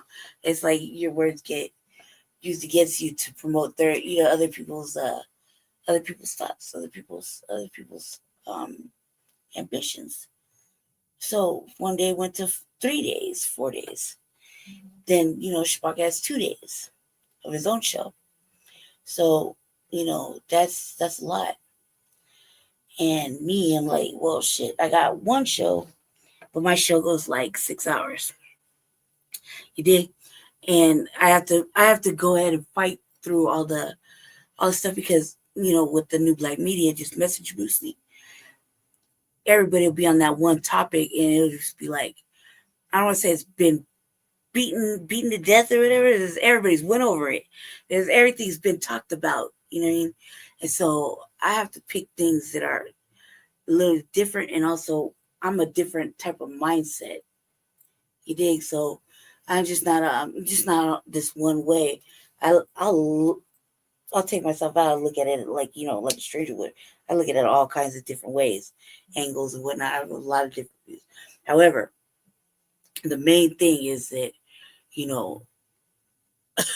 I'm on this agenda. Like I'm just on the same path, really. But however, I have to pick topics, or I have to pick things that are like they haven't been really super saturated, super touched. You know what I mean? Because then I can have a thorough opinion. I can have opinions over there too. It's just that it's kind of antagonistic, and then I might just get too super hyped and be like, man, I don't even know why you asked me. You just want me to give you like 8 words and that's that. You know? And where it's over here, it's a little bit more therapeutic because really, just like the internet, in person, nobody likes me either. So it's like, I better go ahead and just get on here and just share my little views about what's going on. Me up in the, certain, like I could go up in the Black Authority or whatever, type in when there's a broadcast or, but it's very rare nowadays because I feel like I finally have time to actually sit down and do it. You know what I mean? Yeah, like I actually have time to sit down and actually type or whatever. And it's just so easy to when you're engaged. It's just so easy, It's getting repetitive and stagnant. People will dip and watch something else just the way. Yeah. And honestly, I didn't share the shit. I just went live. So you caught the notification. You got the notification. It's like, look, first of all, I just think like maybe that's a good thing. Fortune thought. I mean, honestly, people need to go outside. I'm always like, having these little debates in here, like, just put the fucking phone down and go outside. I'm sure your validation get a little rejuvenation. You just feel the moonlight. It's these little discussions. I'm a Gen Xer. I could put the motherfucking phone down and walk off. Like literally, I've done that. I've been calling. I'm like, yeah, right. I'm not even there. You're not paying attention to it. I just mob off. I'm reading a book. I'm watching a movie. Anything, because this right here, this could be the succubus. You know what I mean? Sucks you in, and it's just some things are just whack programming. You know what I mean? And people aren't really paying attention of the whack programming. You know what I mean? It's happening. And I'm like, oh no, like let me get this out there. Some things I say on my because Frontline Black News, contrary to popular belief, is mine too. So so sometimes I'll say something like, oh my God, it's contentious or controversial. You know what I mean? I was born in 1980. Yeah, I can't do it. Like, I really can't do it. I can't be on YouTube at all. Like over the last couple of months after, like before the election, like, cause Jesse was running for election. So, around like towards the end of the last election, I was like, man, I'm fucking done with this shit. Like, get off the motherfucking podcast. Like, he listens to like 3 or 4 different podcasts at one time. And he's equally in everybody's shit at the same time. Like, he's equally chatting and talking, and he's like so engaged with like 4 different things. And I'm like, look, cuz like, let's go, like come on, like go outside. I want to go outside. I want to do. Can we go somewhere? Like, can you watch a movie? Fucking out. You did? Because I was used to just going out. We used to go outside. Motherfuckers know how to make friends. Like, for real. Like, I can go outside and make friends. I can go outside right now. Drive around for a little bit, like, in a little chair. Go say, I'm going to 7-Eleven. If I really want to, I probably could make 3 friends on the way there. You know what I mean? Exactly. I could probably just make like 3 friends on all the way there if I want to. Stop at 7-Eleven, chop it up with a bum outside. This is asking for $1. I could probably make a new friend right there. You think? Probably make a new friend on the way down the alley to my apartment. I don't have a problem socializing. I don't have a problem being outside. Like, oh, hey, what's going on? You're like, I'm outside at night, cruising around, looking at the neighborhood. Like watching them, watching me, watching them, watching me. So that's it. I don't need it. And even now, like, I got a really nice phone. I'm not even trying to look at it. In fact, I don't think I really do look at it. I put the most important shit I need in it, and then I get frustrated because everything's on the internet. Like, you can't just pick up the fucking, hey, look, can you come outside? Can you meet me? Hey, man, can you come over? Now it's like all this shit we got to go through. And then they'll be like, oh, so-and-so's live. Like, the constant notification, somebody tells me that there's this happening. Yeah, and it's like, oh, no. Like, I can't. Because ultimately, they can shut all of this fucking shit down. And everybody's going to have, like, a fucking phone internet withdrawal.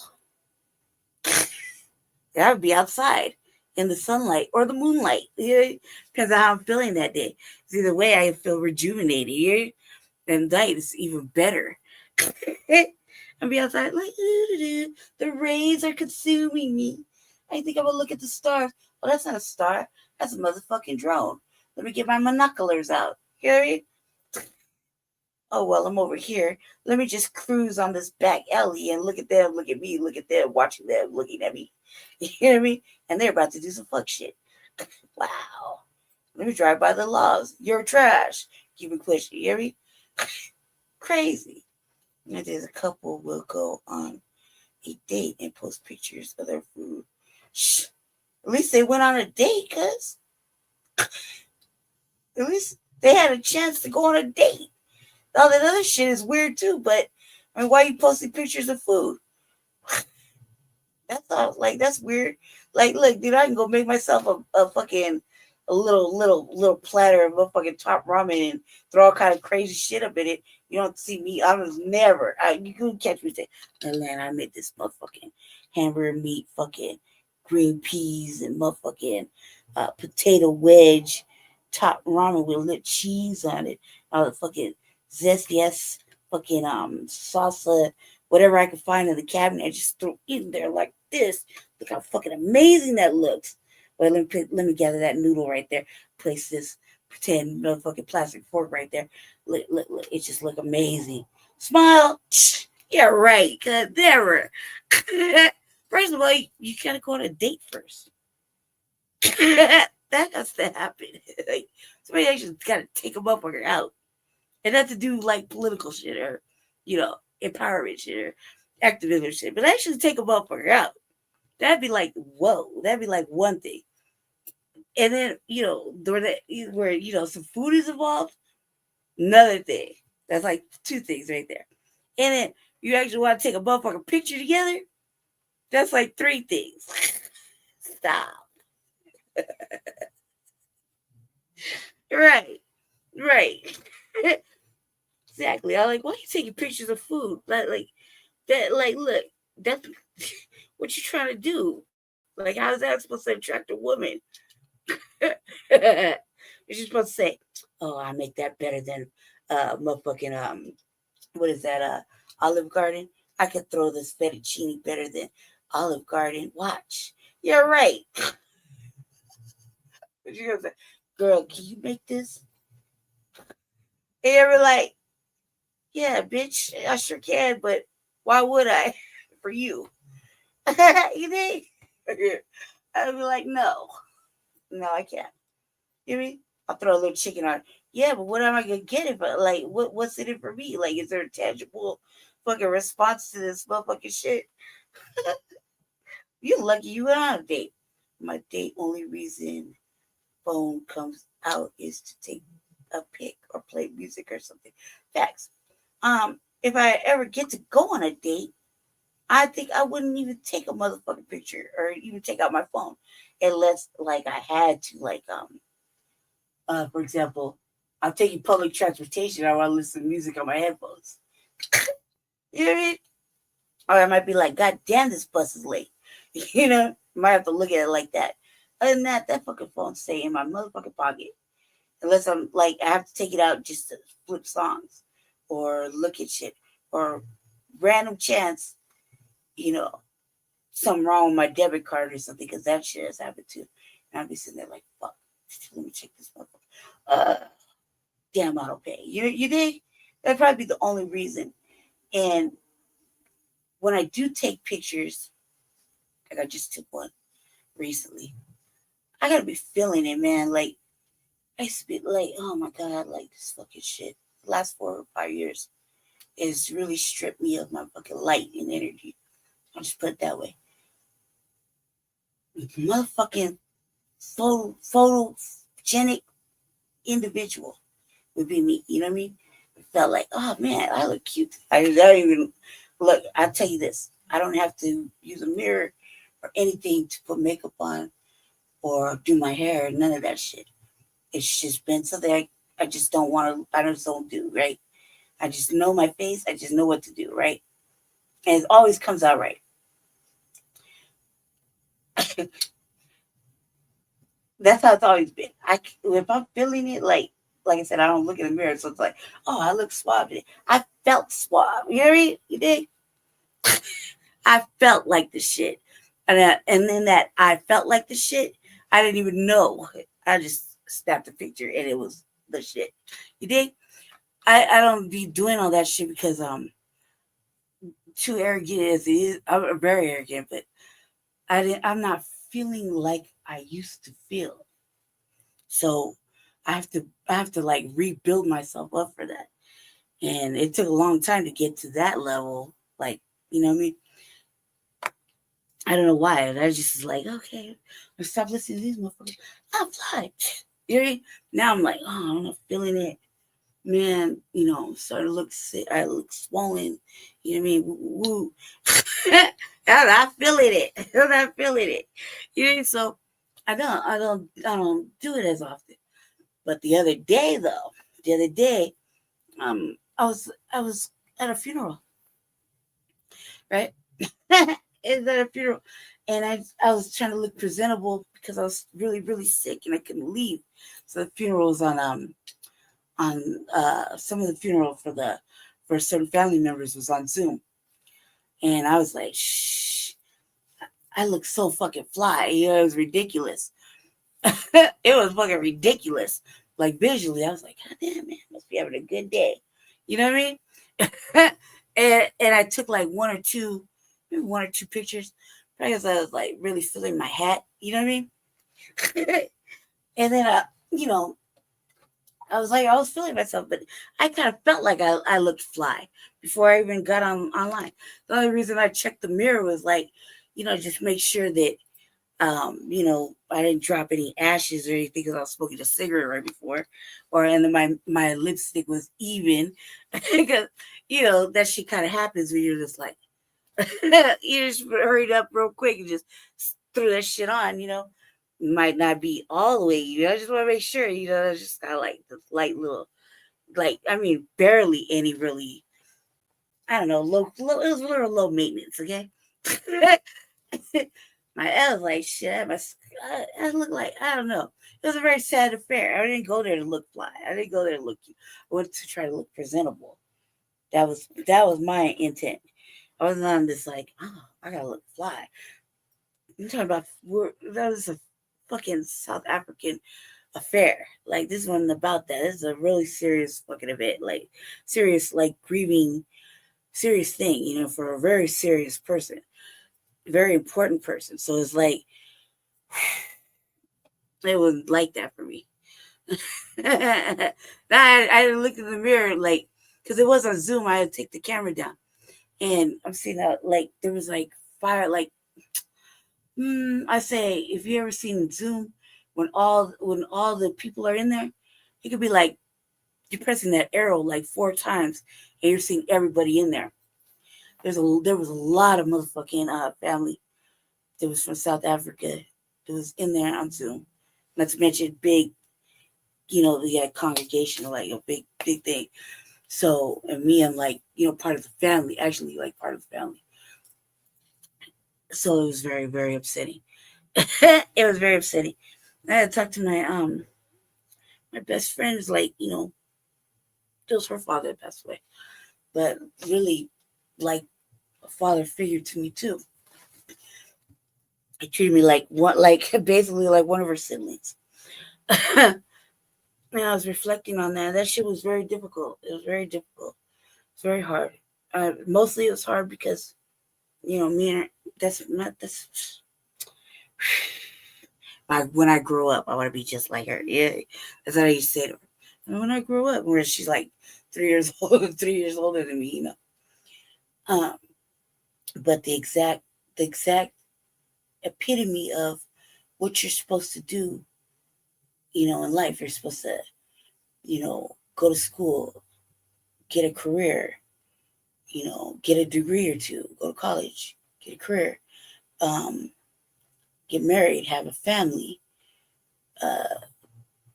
buy a house, you know, budget your money correctly, you know, things like that. Have, you know, have a vehicle, you know, have the things that you're supposed to have. And she managed to do all that,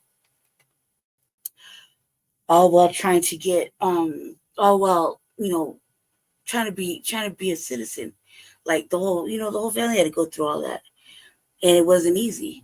And it took fucking like decades to do it. Okay, we're talking about like at least 20 something years, man, that I know that she was going through the process. You see what I'm saying? Going back and forth, back and forth, back and forth. With what, like 1, 2, 3, 4, with 4 other siblings. You know what I mean? Oh well, you know, being in the parents, you know, and all this. Had a whole family, you know. So in like 25 years, I kind of grew up with it. You see what I'm saying? Yeah, so it was very devastating for me. And not to mention, it's like,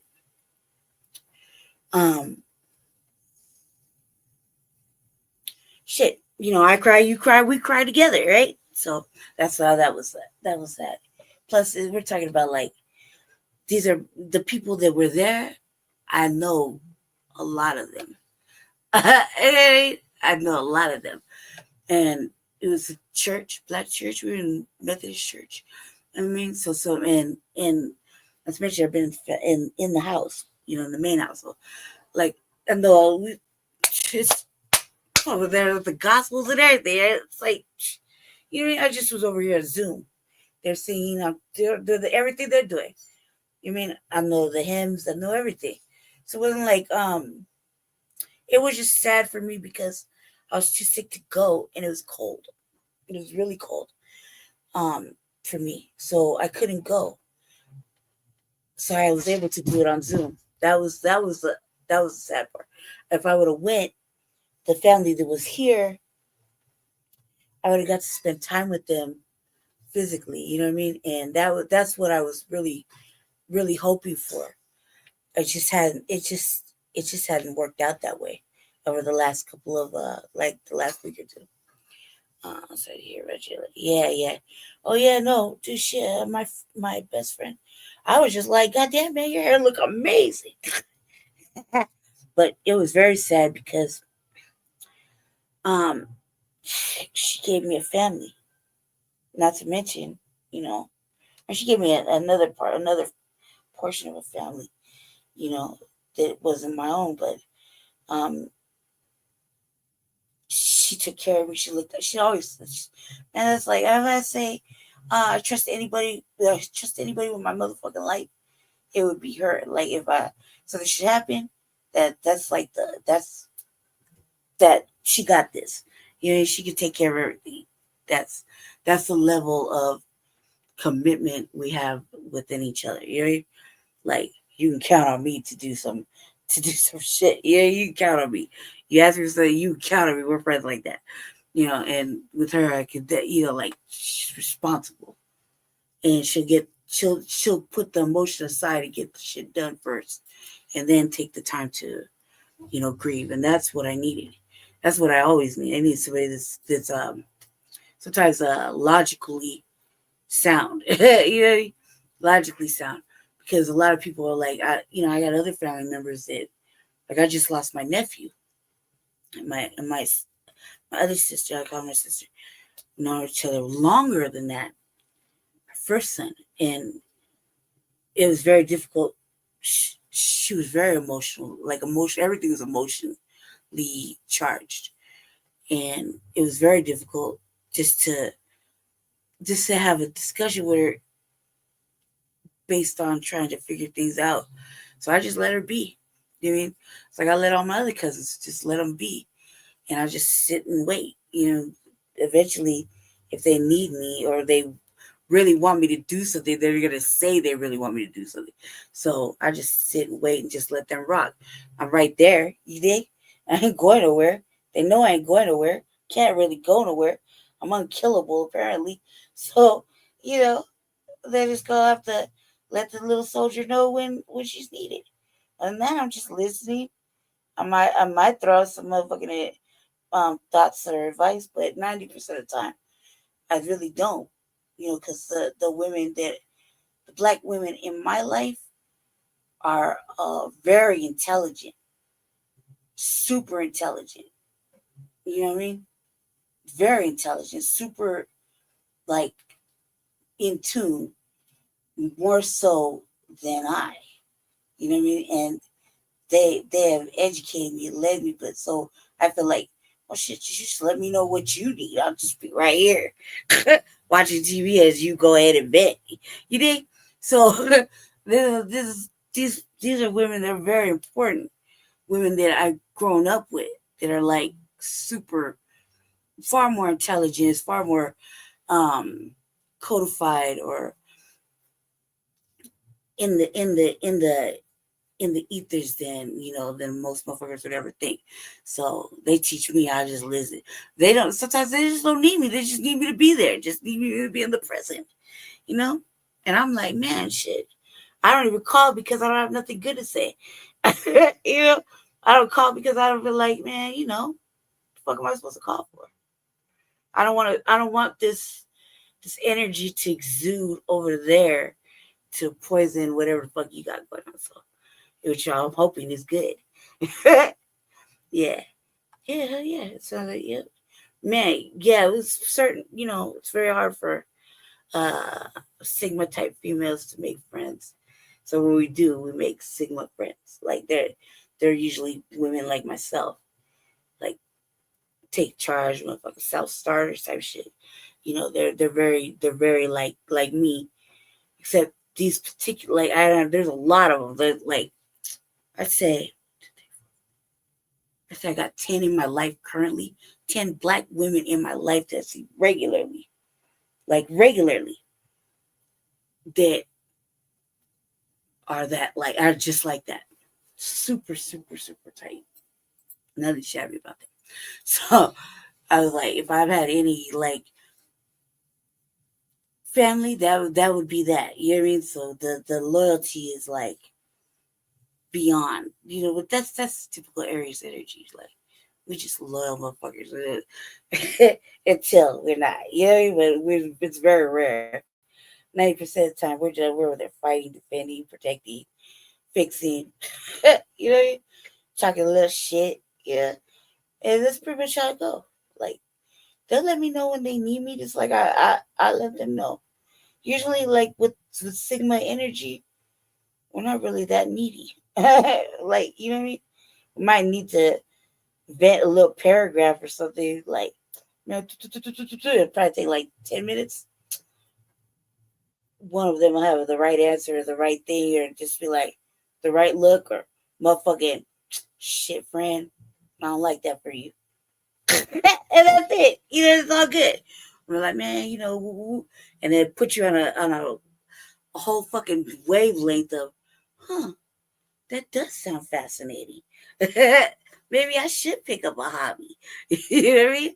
So yeah, it's like that. Like that's that energy. You know what I mean? And I just like all those women are like, they're all like around my age. All around my age. Strong black women, like seriously melanated women. They love the doll. So, loyalty is everything to me, like that. It's like the number one thing. Loyalty is everything. I value loyalty. I value, like a certain moral codes that we grew up with. Certain things that we grew up with. The rights and wrongs to live by. So yeah, they're all like that. I wish this video. Oh man, trust me. Yeah. Look, I had three children 3. None of them like me. I was hoping, you know what I mean? Like, I had one, my first one, I was like, a little progeny. I thought he was going to be just metaphysical and, in tune. I would have somebody to pass my metaphysics on to, metaphysical gifts, right? That I don't really talk about or get to talk about because, it's just nobody lets me talk about it. So, I thought I was gonna pass on all my little metaphysical shit to my first son, and it didn't, it didn't work out that way. It didn't work out that way. It didn't work out that way, and then it just never worked out that way. Then I got, we're in a time where,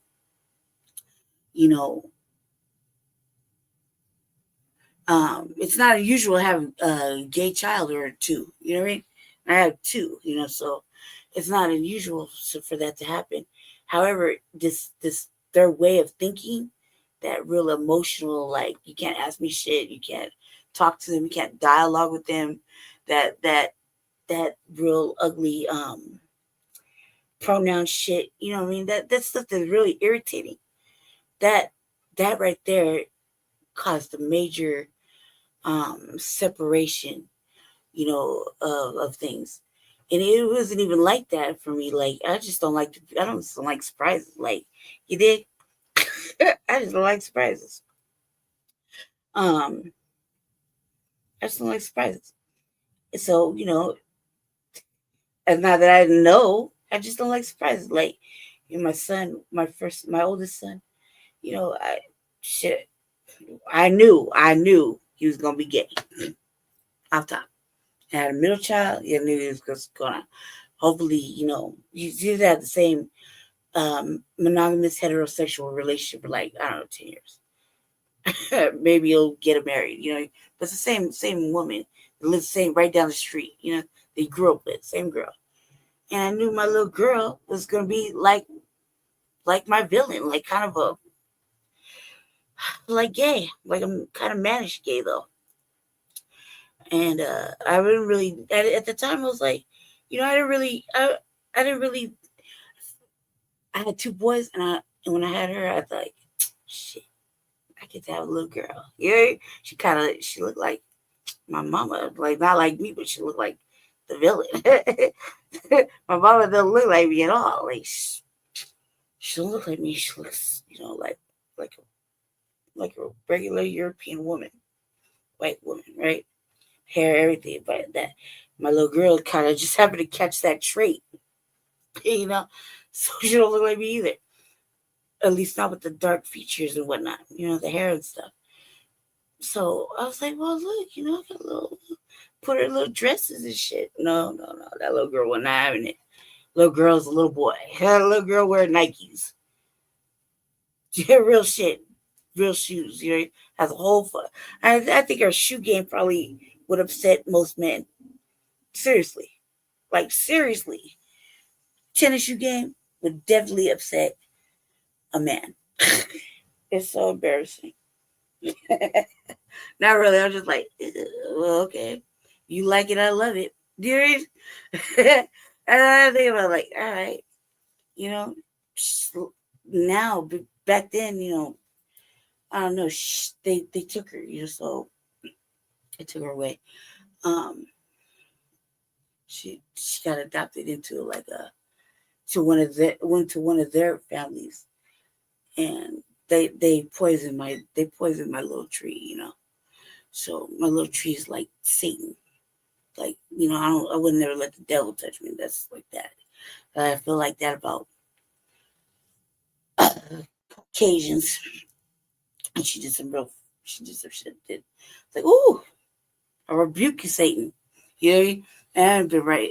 Like, that shit is just like, ugh, like the villain. However, it has nothing to do with the lifestyle. They try to make it like that. And make it seem like I had an issue. Didn't have an issue. I had the issue with the fucking sassy bullshit that my son was doing. I had an issue that, man, like, how you got my hair, my looks and shit. You know what I mean? With a beard. Like, come on, cuz like seriously. You've been oh, he's so disrespectful. Like, he hates me. He's so disrespectful, yet he wants to do, he has all the metaphysical traits, and he's like, capitalize on that. He's over there, talking big shit to me, like, I'm just a visitor. So like, all right, cuz. But what really pissed me off was that he was wearing fuck me red nail polish on there. He had these big ass motherfucking J-Lo earrings. Gold ass fucking round hoops. Never in my motherfucking life ever had motherfucking big round ass gold hoops like that. My name in them and shit. Never. I have friends that that did. But I was like, man, it's not really my flavor. But man, this motherfucker, and he just happened to do it in the day he beats me in bones. For real, beats me in bones. Okay. He's done it. He's got his hair wrapped up in a scarf. And motherfucker wearing, oh God, I can't. Motherfucker wearing like Daisy Dukes and shit. He's just outside on the patio, just talking, whooping shit to me, cause just mad whooping shit. Okay, seriously, whooping. No, like sister hoops, cause like sister hoops. Mad, like whooping shit to me, like what you got? Like just like man, shit, follow that train. And I'm like, bad, I eat in the fucking table, and the whole time. He's disrespecting me, talking shit when we're playing fucking dominoes, looking like that. Right? And that wasn't the worst part. The worst part was like my normal self was like, he kept rubbing my arm, like, do something to him, mother. Like, don't let him do that. I'm like, no, come on now. And I'm like, why would you do I was like, what position, like, why wouldn't you tell me? Like, give me a little heads up, like, coming over, like, I painted my nails red. Cool. I won't even ask you shit when I get there. Don't let me walk into some shit. I'm like, what the fuck is this? I'm immediately reactive, Hey, what my ass in dominoes? I ain't been right since. I ain't been right since. It ain't disrespect. You don't want to talk to me. And you like having these little college moments where you like, get the masters and shit. I'm like, yeah, congratulations. He's like blocked. I'm like, all right, fuck you, little bitch. Like, you acting like a real old right now. You see what I'm saying? You guys do it acting like that. It's like, and then you want to turn around and it's because, he's gay. And I'm like, no, because you're acting like a hoe. That's what it is. You're acting like a fucking hoe. Like, for real to me. The shit you do is like, man, never. Like, you see? But no, let them tell it. I can't accept it. What are you talking about? I totally could. If you only knew, right? Motherfucking, I got other family that's definitely gay. So it's like, it's not a big deal for me. The fact is that he did it. He beat me at dominoes looking like that. Yeah, all my man, you imagine seeing your hair, like, look at your long hair, your progeny, right? That you think would be like, more masculine. You knew that they weren't. And especially if they grew up in the house that you grew up in, and you're like, what in the fuck is what is really going on here? Because you would like, our parents would never allow us to present as that, present as gay or anything. Like, really, you know what I mean? Like, they'd be like, because this was impossible. You know what I mean? Like, it was really disrespectful. Like, you get your ass whooped for that type of shit, in my house. So for that to happen in my house with my son, and he just like, whatever, he has all the vitriol and vigor to go ahead and disrespect me, not just verbally, right? Not just verbally, but physically disrespect me. By the way, it was just kind of shocking. Like, it's like, whatever, right? But then the fact that I had been I had been practicing my domino skills, and he whooped my ass looking like that. I'm like, cause you know, like this whole little fit you got on is real tacky. But I'm thinking that to myself, right? But I'm like, God damn, man, for reals. Like, are you serious? Like, come on now, man. Like, and the whole time he's just woofing shit and beating my ass, nickel at a time. I'm like, I don't know how this is happening. You know, like, you know, five houses, right? I'm like, whole time, everybody's watching. And I'm just like, I'm relentless with the shit talking. But I'm like, the end of it, I'm like, he's like, gets up and walks off. And then walks out like, yeah. And I'm like, this bitch. Like, for real. Like, this bitch. Hey, for real, bitch. That's how you go. Man. All right. Well, while you're walking off, can I get a beer while you walk back in, bitch? Like, you know, you did. Like, they acting like a hoe. He was acting like a straight hoe. I was like, you know, I was like, yeah. So I felt that whole ass energy you got there, son. Yes, son. Right? Or whatever, man. I don't know what you want me to call you, but whatever you want me to call you, it's all really good. But I like how you did me like that. Like, like, you know, like just like in a fun spirited way, but let them tell it. They thought it was so serious. Like I was being like bigoted or whatever the fuck you want to call it. Like, you know what I mean? I'm like a lot of things, but not like that. Not with, come on now. That's that old okey doke stupid shit. I didn't know. Yeah, right. No, I knew he was gonna go to that extent too. Like you was gonna. I was like, so you're gonna be one step away from me calling you, Jamina, right? You're like, no. I'm like, yeah, okay, just say that. Say by next summer, that's what we're gonna be looking at, right? Just give me the heads up. You're a bitch. What did I do? I'm just saying. Like, I don't like the surprise. You mean give me the warning before I get there? Text it. You know what I mean? I'll be cool. I won't be so reactive. You know what I mean? No, I wasn't mad because look, in my house they won't, you know, my father taught us how to play everything. So he cheated at everything. So losing was not the thing, like not like something I was not familiar with. He has to win. Right? So it wasn't like I was unusual. Wasn't like, you know, it wasn't like a thing. The fact is that he did it like that, and it was real cocky. You're like, it was real sad. It was like it was a whole bunch of shit. You know what I mean? We used to little whole shit like that before. You know what I mean? Like telling me some shit. You know, like, man, like, yeah, everybody get to. He's done some little like salacious little shit that would have bothered me, but it wasn't because he whooped my ass. That's kind of expected. You know what I mean? You should know when I'm going into my parents' house, that, especially if like my father's there, I'm not gonna win anything because he just can't have that. Even if I beat him, it's not gonna happen. He's gonna go like 2 more houses. You dig? No, you would have thought so. He hates me. That boy, man, none of them talked to me in like 2 years. Seriously.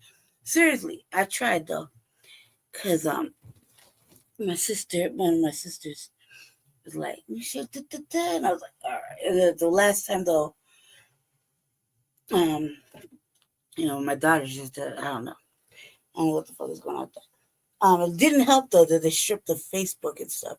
So she got a new number. It didn't help that I couldn't get back on my Facebook thing. Like there's no way to do that. But everybody knows where I live, right? The other thing is like with him, it's not that I didn't do it.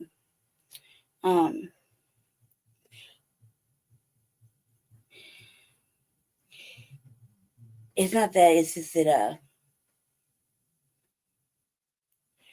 oh, they're still on the fucking show. They just don't like me, and they probably won't. They've grown up away from me, so you know they're like my daughter thinks this. Like even though man, she's far more concerned about that lady that never liked her than she is about the one that actually loved her and wanted her. You dig? That they said was a monster he took away from her. So she's far more concerned. She's like over there. And my boys were like, they were conditioned to be with my parents, because I just was sick, and plus something else had happened. So they had been over there. They don't, you don't take, especially like for me, I had 2 sons at the time. They were like, they were very small little boys, and I didn't want them to be like soft mama's boys and shit. My brother isn't a mama's boy. You dig? So, I left him there because of the situation. Very, very ugly situation. I was only able to take her with me. She was brand new. So,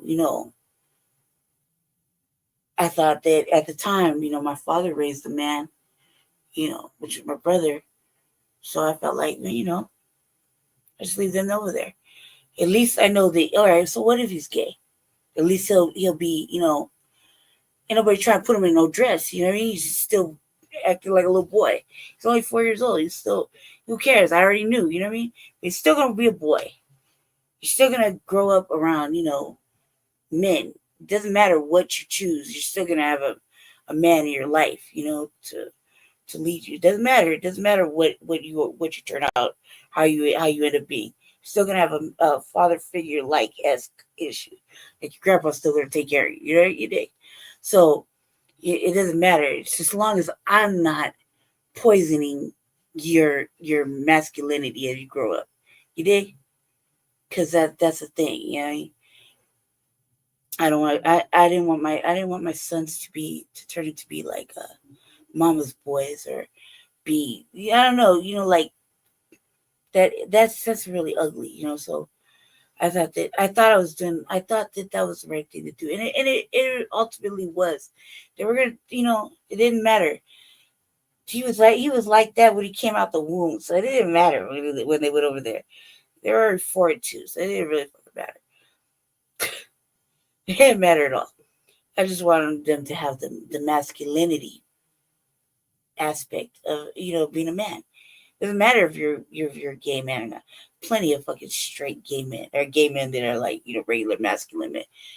I have an uncle just like that. I ain't even tripping. It wasn't even that. It was just I wanted them to have a father. Yeah, exactly. Right. Because my brother isn't soft. You know what I mean? He's not soft. He might not dug certain situations. Like he might not dug, certain lessons, but he by far isn't soft. By far isn't no punk ass, bitch ass motherfucking dude at all. Not at all. Got a job and everything. Not at all. He did. So no, I just don't want to. It's important it doesn't matter if you're gay or not. It's important to have a father in your life for anybody, right? I didn't have the mothering part at all. So I didn't have that really. And what I did have was in spurts, like literally little pieces of time. So yeah, no, I had 2 sons at first. I just didn't want them to be like so dependent. Like my brother cook, clean, and do his own laundry. Because that's what he has to do. That's not that he couldn't, or hasn't had somebody, a woman in his life. That's not that. That's just man shit. Man shit. I guess that's how I can explain it. Man shit. So I wanted my sons to have man shit. I already knew, you just know. I already knew. Wasn't no big deal. Mm-hmm. Mm-hmm.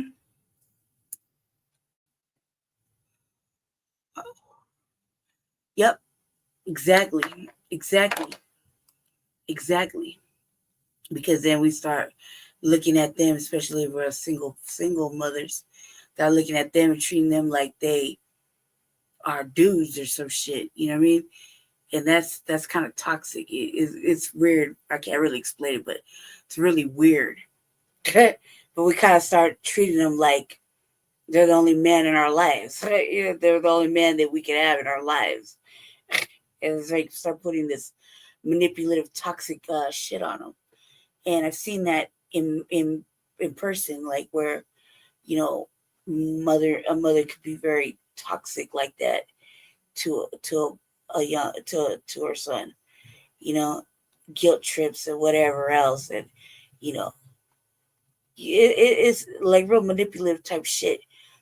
And I didn't want that fucking whatever that epidemic is that makes that happen. I didn't want none of that shit. So I concur. I mean, I just didn't want. I wanted something solid, you know, that I knew that was going to be stable and reliable. You know, even if the same person wasn't that way with I and my brother, he was a completely different person with his grandchildren, which really fucking upset the balance of fucking me and my brother. You know what I mean? Because we were getting manhandled and handled like corporal punishment handled. We couldn't, you know what I mean? These little motherfuckers would be delicate. They'd be taken care of. They're pampered. They get to do whatever the fuck they want. They can talk to whoever how they want.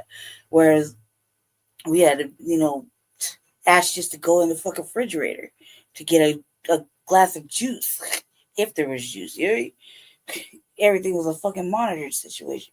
The motherfucking yard where we're building shit. We're outside. We can't have an allowance. We don't. You know, you're just fucked and getting fucked up. Like, you know, we're in charge. Little motherfuckers that have to take care of each other. And we're outside fucking up, like, you know, trying to be like all the other kids with no motherfucking parents. You know, our dad worked like a lot, and he had to work a lot. He had to take care. He was a provider, wasn't a father. All of a sudden, when I had to send my children over there, my sons, he was like fathering.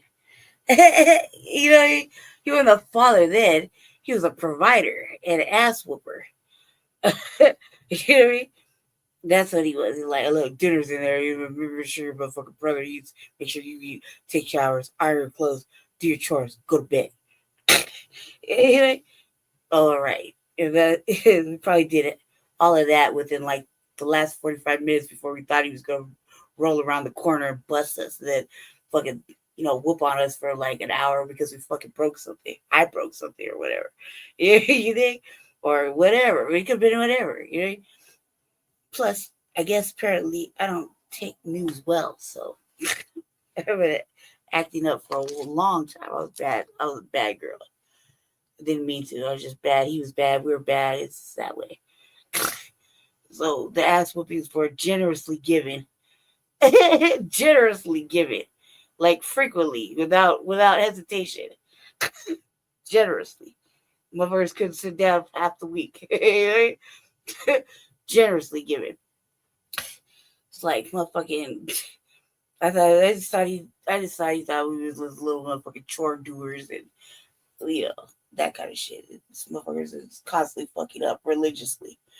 That he must fucking correct. You know, so let them do it. They came over there. They had full reign. They were like, they could dance and do whatever. They could just have. They could be over. They could have friends over and all that extra shit.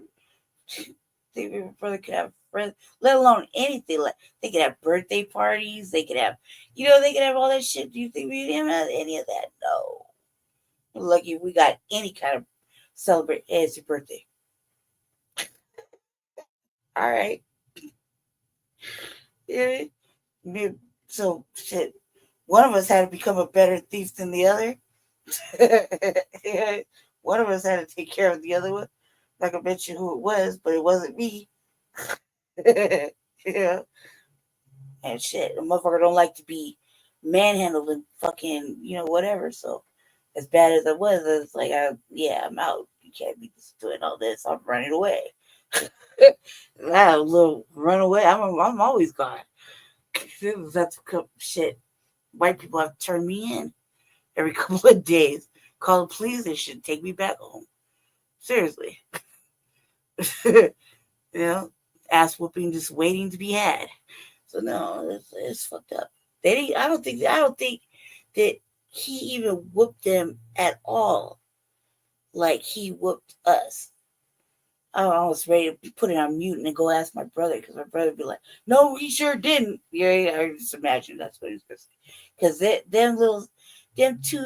the little grandchildren that my father is over there acting like he all of a sudden he was a father. I felt like they didn't get no motherfucking discipline. Like he just worked out all that shit with us. You hear me? He worked out all that. He just beat the hell out of us. I got it. It's all out of my system. Now I could be a father. Now I can just do all this. I can just allow this and this and this. What? No, it's like real contentious. But yet we're like, I'm the only one who's like, I forgive him. But it's like, fuck that. I'm like, man, it's all right. I'll let it go. No, we had a paddle. Sure. Or, you wasn't opposed to fucking snatching a motherfucker up either.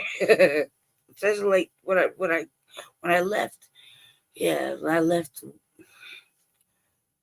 Yeah, my father was not afraid, not at all in the least of afraid of fucking snatching one of us up and fucking us up right there. It depends on the severity of the issue, I guess. But the very last time, I say I earned that motherfucking ass whooping. I earned that ass whooping. I tried to get it out of my system before he did it. So I tried to tell you that so it could happen. Because he was taking too long.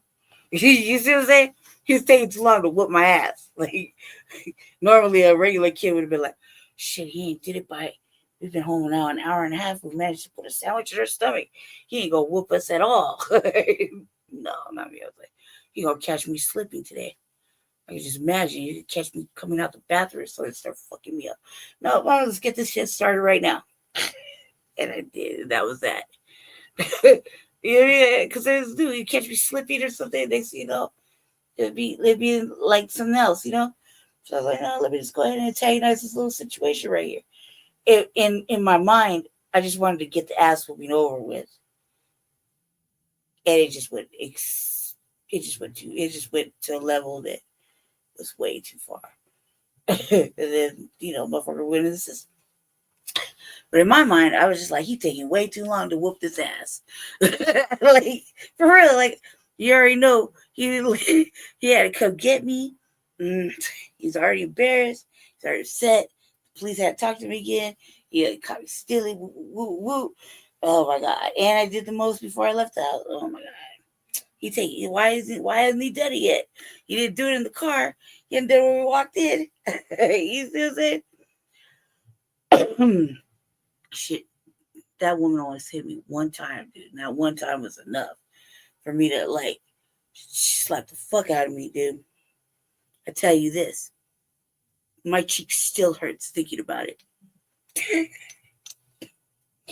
And she wronged me that same time. She slapped the shit out of me. That's it. That was it. I was like, and I immediately, just thinking about it, my eyes start watering and everything. Mama.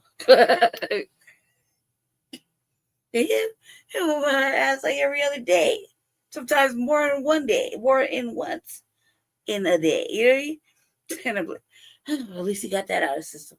Oh, you want to go play in the closet, brother? Yeah. Yeah. Let's go downstairs. You ready? He got that out. Yeah, I don't, took this ass movie. Oh my God, I can't sit down.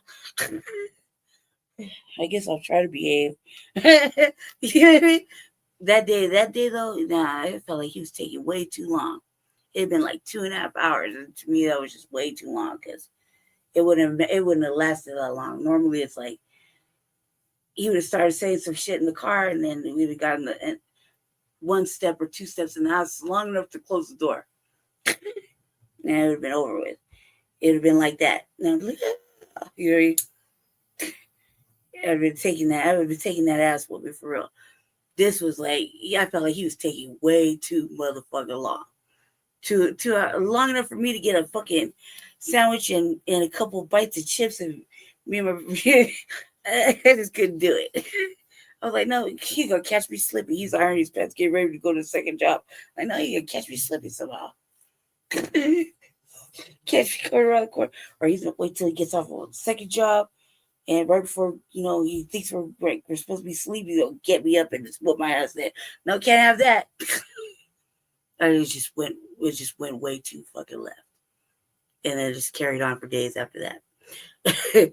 Yeah, but in my defense, I just thought I was gonna just get this ass whooping out the way. Real shit. I thought he was gonna take me. I mean, what, 50? Some position. Yeah, I was gonna go down like that. You know what I mean? It didn't go down nowhere near like that. I had to say some real foul shit to get it started because apparently he was on some good shit that day. He was like, I don't think I'm a whooper. You know what I mean? Didn't go down nowhere near like that. Shit just bad. No, when she slapped the fuck out of me like that, my mama slapped me. I was like, Mama. I didn't call her mama. I said, Mommy. I grabbed my face and I cried. And she wronged me too. She wronged me. She entrapped me in a situation. She took something from me that I found on the street. She took it. She made me fucking expose myself. I thought I was feeling myself. So having one of those preteen moments of feeling myself. Like, I found this pack of Newports, right? In her brand, of all things. Yeah, I thought I was real tight. She's like, well, let me see you smoke them in her house, which is the number one not rule to do. The rule is get your own house. You can do whatever the fuck you want to do. I was like, yeah, I was feeling myself. I was like, yeah, I could do it. And like stupid, I fell into her fucking trap. So she entrapped me. Then she slapped me, and then took my shit. But the slap was like it was so fucking hard. Like not that it was hard. It was just her that did it. I think it was more emotional than anything. She was like, nicely, my mother was so fucking pretty. She's just talking shit. I was like, oh my God. When she slapped me though, the emotion behind her slapping me, I don't think she ever slapped me ever. Yeah, right. Yeah, she entrapped me just like that. Just fucking like that. Yep. But she did it in her own little white way though. She was like, well, let me see you do it. Let me see you do that. So you're smoking cigarettes? I was like, well, you smoke cigarettes? This is my brand, but did you steal these from me? I'm like, no, I found them on the street. I literally found them. I was running track after my track, that little track and field thing. You know what I mean? I was coming home and somebody dropped them out their pocket or whatever, their backpack. I don't fucking know. Damn, they're a whole pack of squares. I was like, put it in my pocket.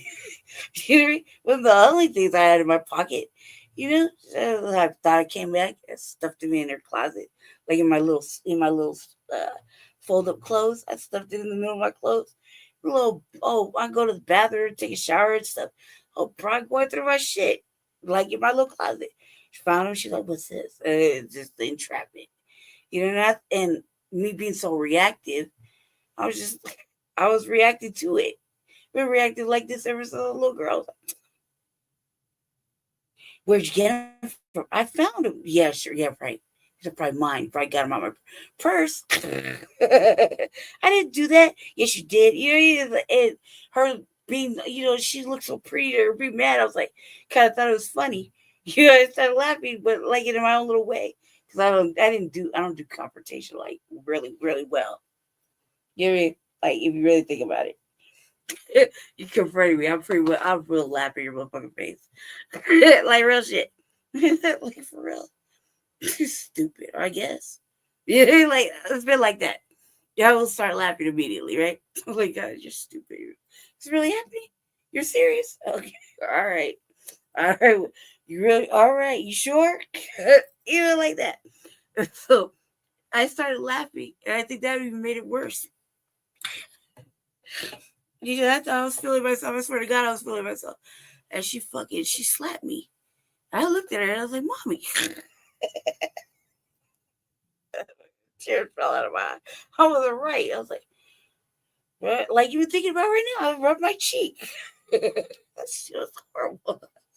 It's horrible. And she only did it that one time. That one time was enough. But she pinched me and she like grabbed me by my arm and tell me she like better not do that. Yeah, like put your motherfucking shoes on. Get in the fucking car. Things like that. And like, man. And don't you fucking embarrass. All right, man. Shit. God damn. Get the like grabbing me like that. Like shit like that. But it's like few and far between. But that slap was fucking that slap, like even right now, I'm like, man, I still feel the heat. The look at my face was like, Mom, like she did something wrong. And she did do something wrong. She jacked me and everything. She's like, she's mine now. I'm like, what? She's like, my house, my rules. Shit, man, let you tell it. When I got older and I was in my house and my rules, man, I was smoking a whole fucking pack of squares right in front of her. She's like, I'm right here. I was like, you said when I got my own fucking house, Mama, I could do whatever the fuck I wanted to do. She's like, not when I'm here. Well, what the fuck did you say it for this? Oh, trapping asshole. Like, calm down, woman. That's we only had like moments like that, like once every couple months, maybe like twice a year.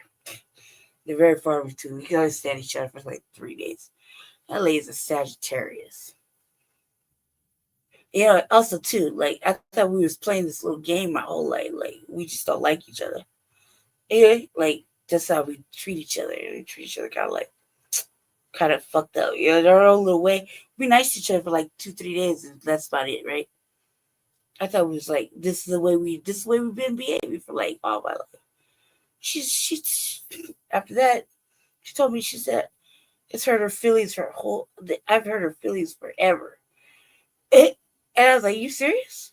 So I giggly and shit because I didn't think she was serious. She was like, yeah, nah, she fucking hates me, dude, and she's racist. No, she hates me. They're all bad. I just reflect on it because, she hates me. She really does. But what it is, I think what it is that I'm the only energy that came in different out of like everybody, like my children, my brother. I'm the only one that came in like this, like this. So it's kind of weird. It's got a lot to take in. Not everybody can handle like a fucking Aries, like natural, like all day long, all fucking day long, like this. They can't do it. They'd be like, this is a little girl, special. Oh God, rude. You know what I mean? I don't think she like, I'm the only one. Yeah, exactly. I came in like that, like with this energy. Probably was like this inside. You know what I mean? Like she saw me, she said I wasn't responsive.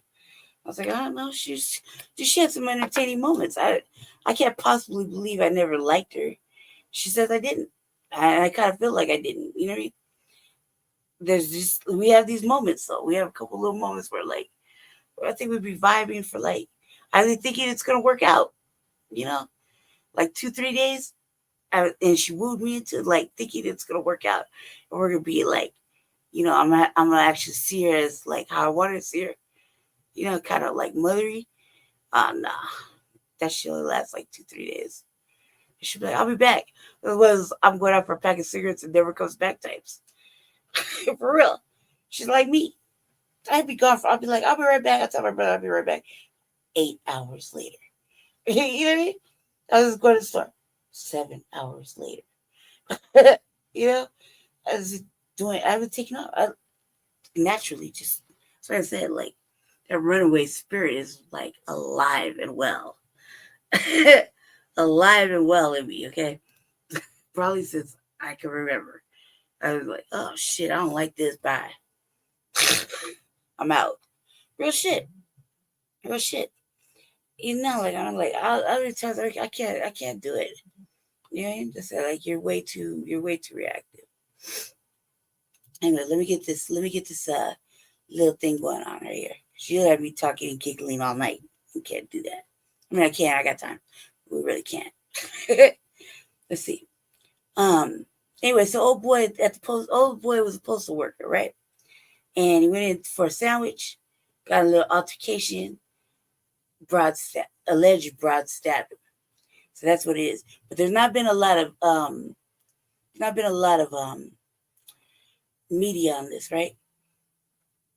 Okay, so let me see. I don't really care for this dude, the black conservative. I want to hope, but not. Jaya Cruz got into a fight about not my who's in thing. line first. That's when police say that Cruz pulled out a knife and stabbed Hodges 7 times. Now in custody, Cruz is facing a second-degree murder charge. I know the guys who deliver That's, milk, alleged. and just like that, he's gone. It's very scary. Postal workers are You mourning tell it, Hodges, man, trying to make I sense didn't of the realize that situation. they never I said feel that. bad for what has happened to this person, but what did he do to her inside that store?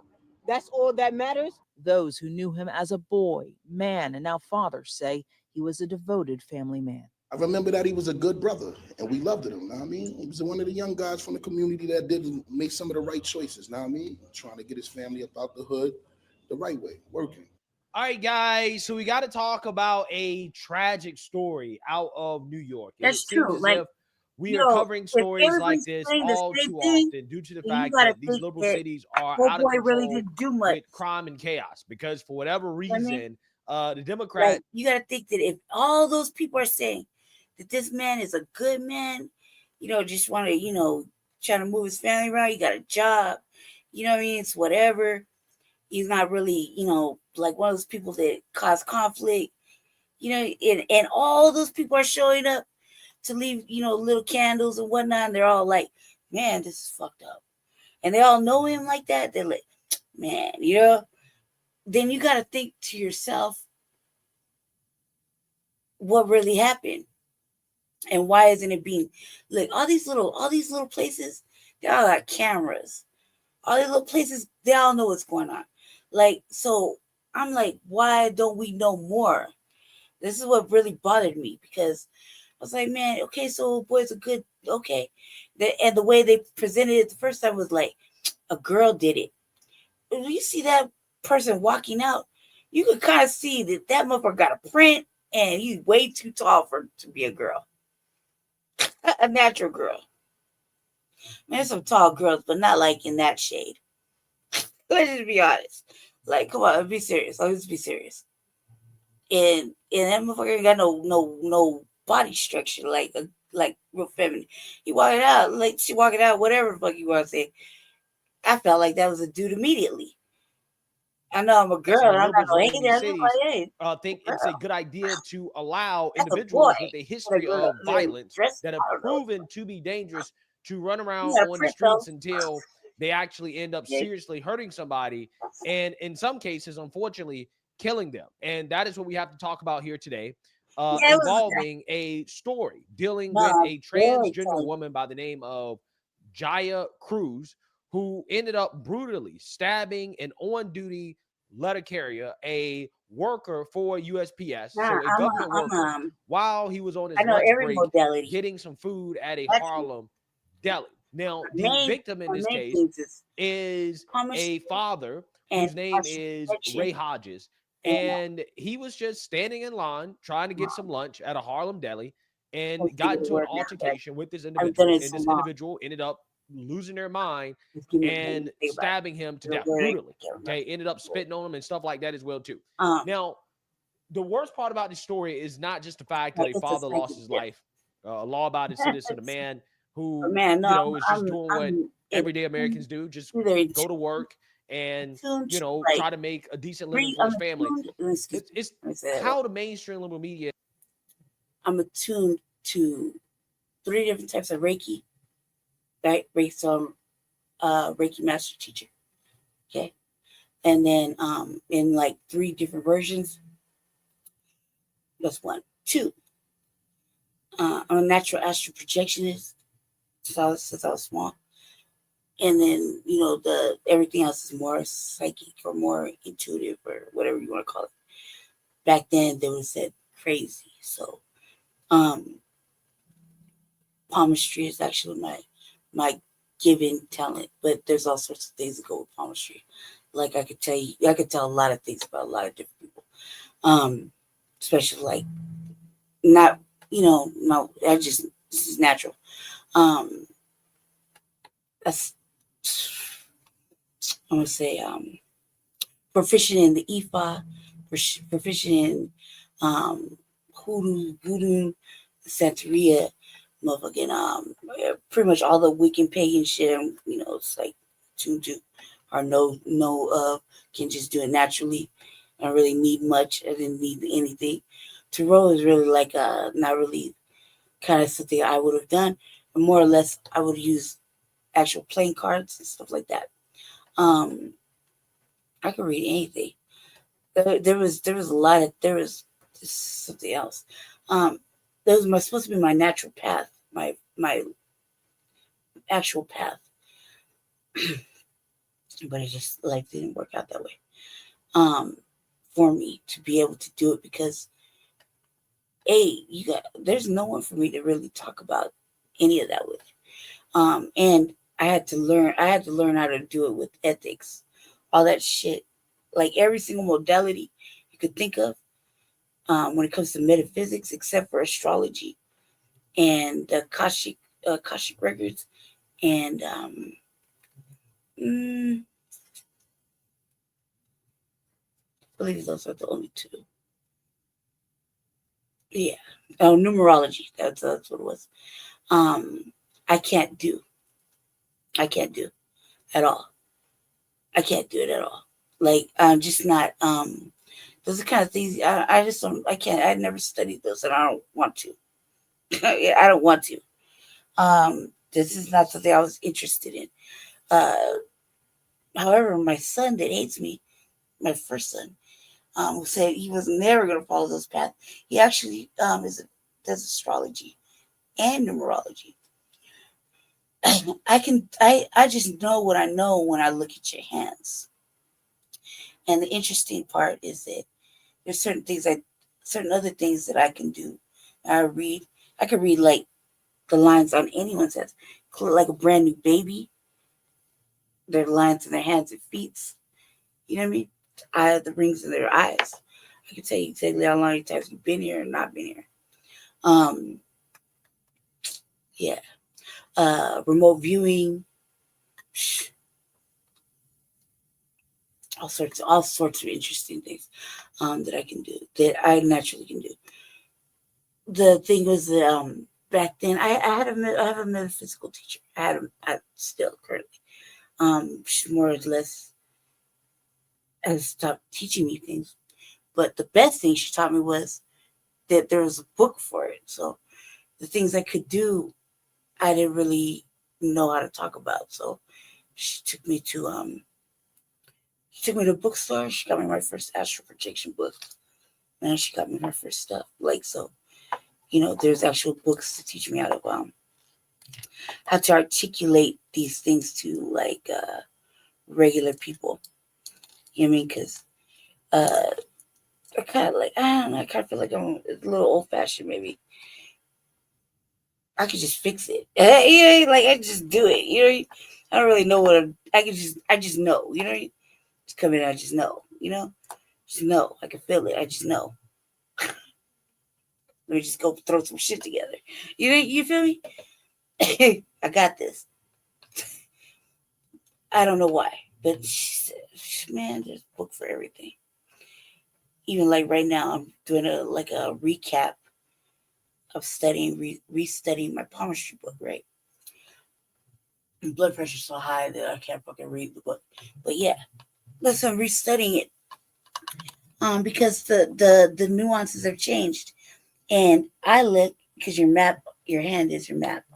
So my hand changes every motherfucking day. With every fucking decision, a new line pops up. So that's fact.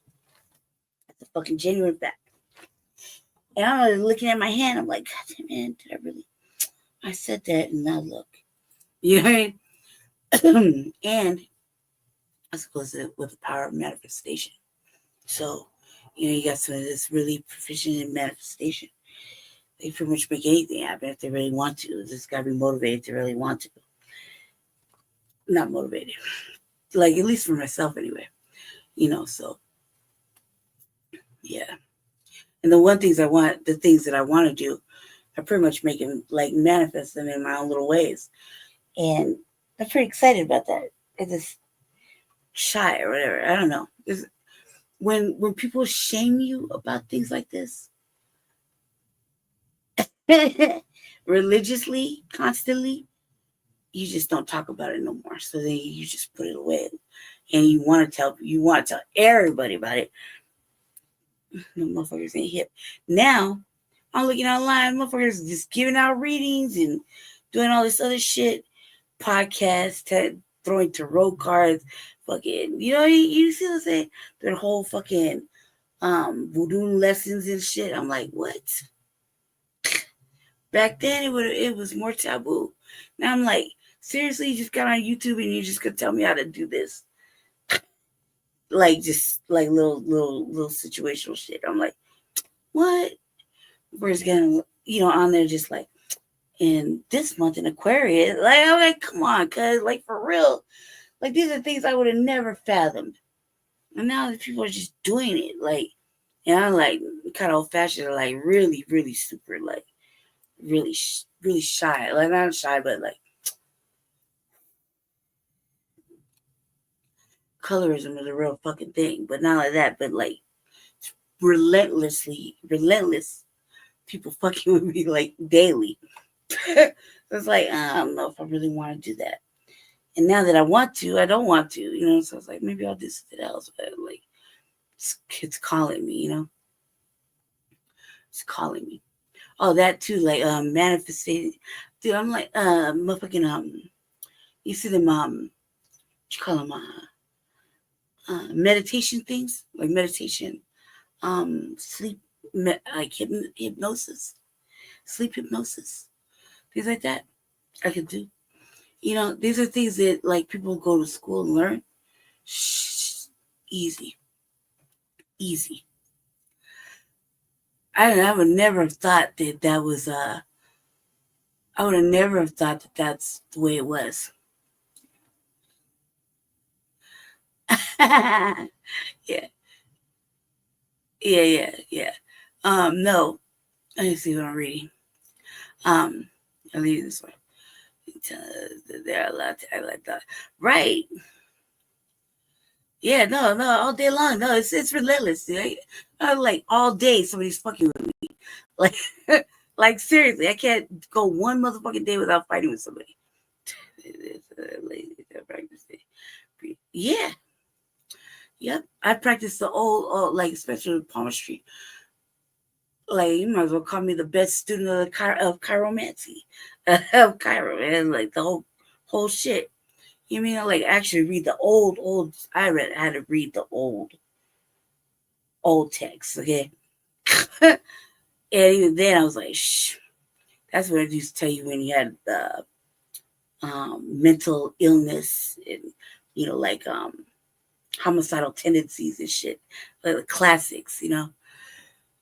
Getting a classic right now in a paperback is like they're acting stupid about that. They're like, Amazon be charging way too motherfucking much when they know better. And plus, not like that, but I think I'm the only one. I don't know. My real father's did that. My mother's not like that. So I'm the only one that's just like this, gifted like this. I didn't really realize until I met this lady that took me on as her student. Now she could have any student, right? But she took me on to that. I didn't realize that it was like that because the way my people tell it, motherfucker's crazy. Yeah, crazy, just fucking crazy.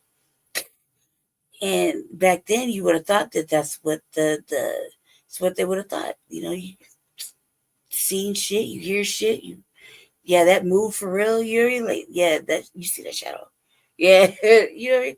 I thought you was fucking, you're crazy. You need to be locked down, or you ain't right. You know what I mean? Touched, something like that. And in reality, it's just like, fuck, I just can't say this shit out loud. She knew damn well it was like she was testing. Yeah. Mm-hmm. Yep. Yep. Let's see. I don't like astrology. I read them as they put them out there. Like, motherfucker can't help but look up their horoscope or see certain things like, the compatibilities. You're like, oh, no wonder. Like, no wonder this is like this. Stuff like that. But other than that, no, because it's really difficult. A lot of people can't tolerate this. You see and hear things. Yeah, no, I don't even want to convince them anymore. Like, motherfuckers everybody's like brainwashed. If you think about it, everybody thinks you got a fucking mental illness. Everybody's on that mental illness tip. Like, I got ADD. No, I got ADD. Okay, I got ADHD. Like, for real. All over the place. Yeah. Let me get back to that. I was all over the place. That's just that. The energy is like way too much, because I don't know, but then add that with the intuitive psychic gifts. It's like, it's a lot, you know what I mean?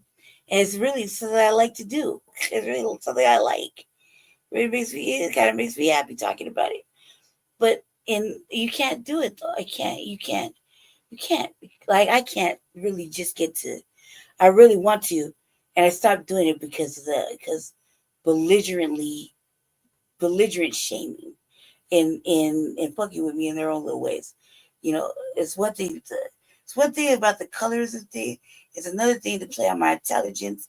It's definitely another thing to just start mocking natural abilities that is just have. covering this story, okay? Because they're That's afraid right. to tell the truth about this story, which is that this crime was committed by a trans woman. Now, mainstream liberal media, all of the liberal media outlets, they are covering this story, basically claiming that the individual is a woman. Okay, that's all they say, right? They don't mention that the individual is trans or anything like that. They just say woman. That's what they say. Okay, this is NBC News. In this article, the word trans is nowhere to be found. Okay, in the New York Times, look at how they're covering the story. They're just saying, well, a woman was arrested for this.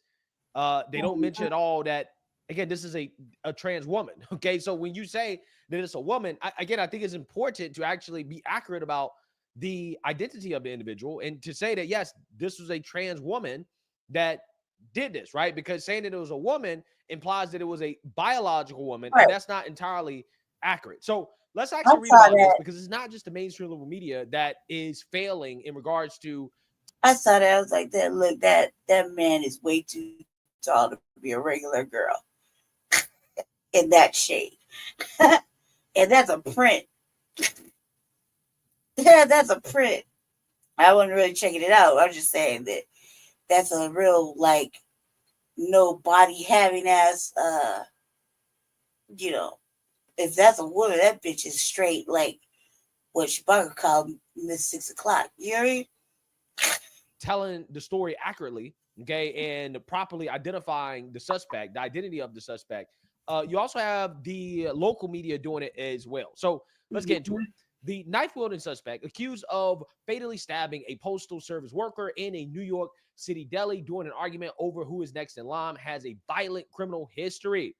Jaya Cruz, who authorities described as transgender, was charged with second-degree murder on Thursday, stabbing and slashing of on-duty carrier Ray Hodges inside a Harlem deli as Hodges was getting lunch. The United States Postal Inspection Service confirmed Hodges was the victim. Hodges, 36, was taken to Harlem Hospital where he was pronounced dead. The New York Post reported that Cruz has 5 previous arrests for crimes involving knives. In July 2020, Cruz waved an open box cutter at another person in Midtown Manhattan and shouted, quote, "I'm going to cut him," police sources told the newspaper. Now, again, this is an important detail for all those people who were boohoo whining and crying. Black Lives Matter, for example, boohoo whining and crying about what Daniel Penny had to do to Jordan Neely to protect subway passengers, right? The subway passengers were saying that, yes, Jordan Neely was a threat, that he was threatening them, and Daniel Penny did what he had to do in order to subdue the threat. And Jordan Neely just happened to end up passing away, probably as a result of the substances that he had in his body. Because it's like, at the time, more so than the... No, it's not even comparable. Like, that's not even a comparable thing. That's not even a comparable thing. You know what I mean? Like, that's not a comparable thing at all. Not even a little bit. Secondly, yeah, what is up with the Black Lives Matter people? That is a good question. No, that's not a comparable thing though. The Daniel Penny thing. Fuck him. He needs to be in jail. No, that's not that man. No, this is a whole complete different situation. You know what I mean? I think the man was there first or something like that. You know what I mean? I think he was there first, minding his own business, and the situation cracked off. You know what I mean? They're not really saying like, well, we'll see. Chokehold, but I think most reasonable people agree that Daniel Penny saved lives. Okay. And that if Daniel Penny had not acted, okay, then who knows? Maybe somebody would have gotten hurt. An innocent person would have gotten hurt. Now, in this situation right here, you have an individual who has a history of making these types of threats, basically threatening to cut people. Okay. Again, box cutters are pretty sharp. You can easily kill somebody with a box cutter if you know what you're doing. Right. No, that'll be a little bit much. Yeah, these are not threats to be taken lightly. Okay. Definitely. So when you got these people running around in the streets, making these types of threats. Trust me, I got one. We also have proof and evidence that some of these people will act on these threats. I mean, how can you blame somebody like Daniel Penny for taking action? You know, it's enough to. And by the way, I just want to be clear. Okay, where's BLM on this? Right? Where's Black Lives Matter on this innocent black man losing his life at the hands of a criminal? Where are they at? They're silent. They ain't got nothing to say. They're not out here boohoo whining, crying, stomping in the street and saying yada yada yada. They're not doing any of that. That's a good. They're not doing any of that. And they're not going to. They're not going to. Why? Cruz was ordered to get on the ground but refused and was arrested for sus, resisting arrest. 2 weeks later, Cruz was arrested again for the alleged role in a robbery using knives to take a man's wallet and phone after the victim invited the pair to hang out. Yeah, so again, a history of violence. Unfortunately, again, the mainstream liberal media, they're not trying to be accurate in regards to how they're covering this story because they don't want people to know that the individual that committed this act of violence is trans. And some people may be asking, well, why does it matter whether or not they're trans? Well, because it matters. It matters for the same reason that they're identifying the person as a woman, right? So that people know who committed the crime. They have some accurate description of who committed the crime. They're creating and like say their that own the person is a woman without giving more details in regards to what that actually means. Yeah, that's not an accurate way to describe. It's like, look, we got a tragic death, and instead of adding more fuel to an already contentious American fucking tragedy, which they're not looking at as tragedy because they just ignore fucking Black death. They don't want to add to it and create a situation where everybody's like, figures. You know, some of them have been unhinged, right? You know, they're just way too, typical trans behavior, right? Now they're going to protest at the White House. That type of shit. That's probably why they don't want to do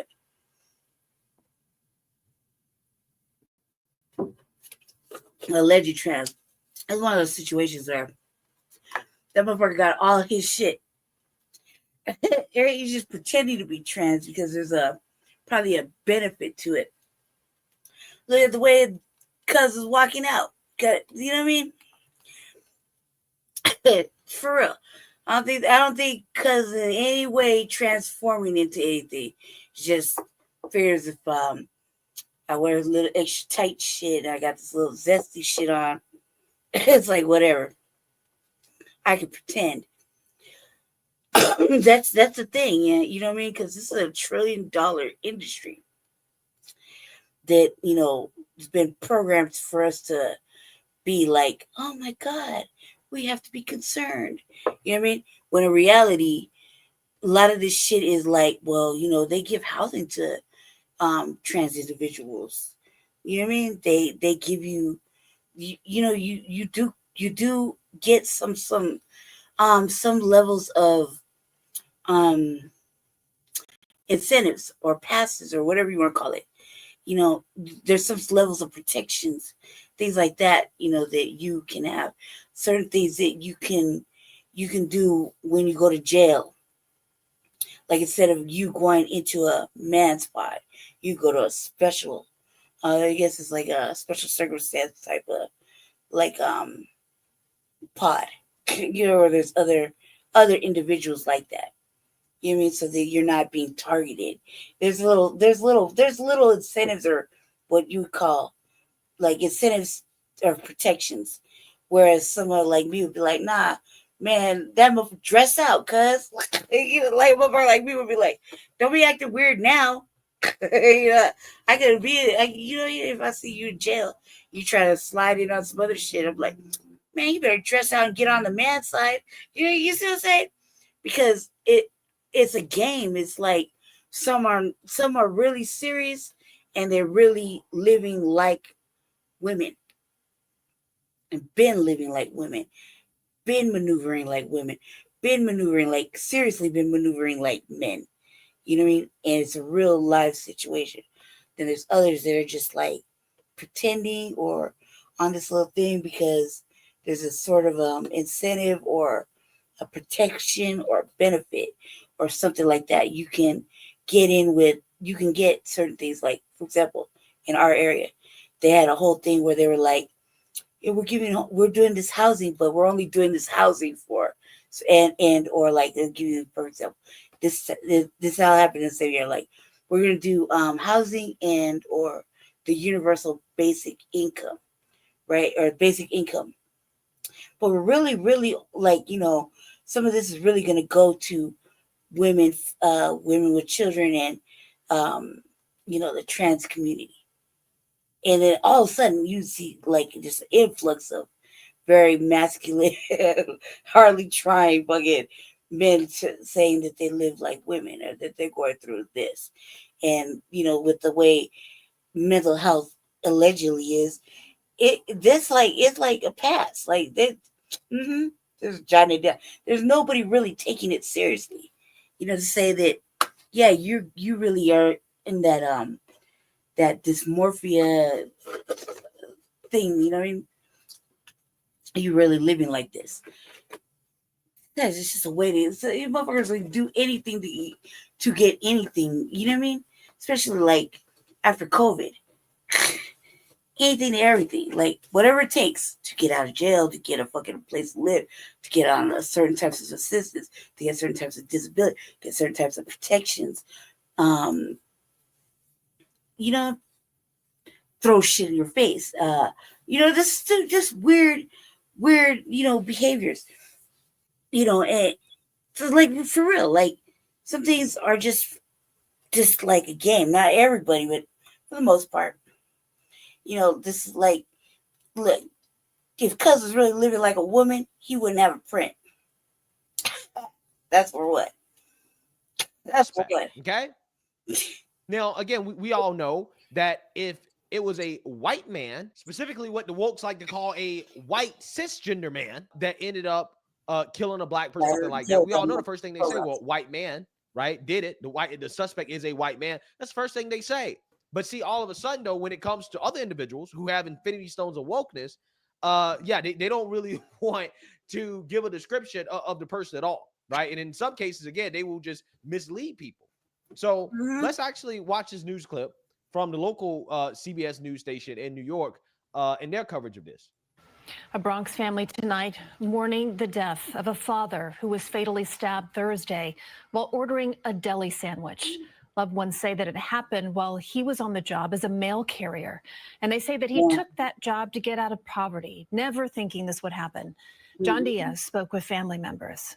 A makeshift memorial continues to grow outside the home of 36-year-old Ray Hodge with his United States Postal Service hat in the middle. Loved ones lighting candles and hanging photos of the Bronx man who was a father of two. It's just messed up that the family got to go through this. This man says he grew up with Hodge. He was trying to just make some money. You know, that's it. Just getting. Me and Jesse were watching this. I was like, damn, don't he look like one of them rappers that we used to listen to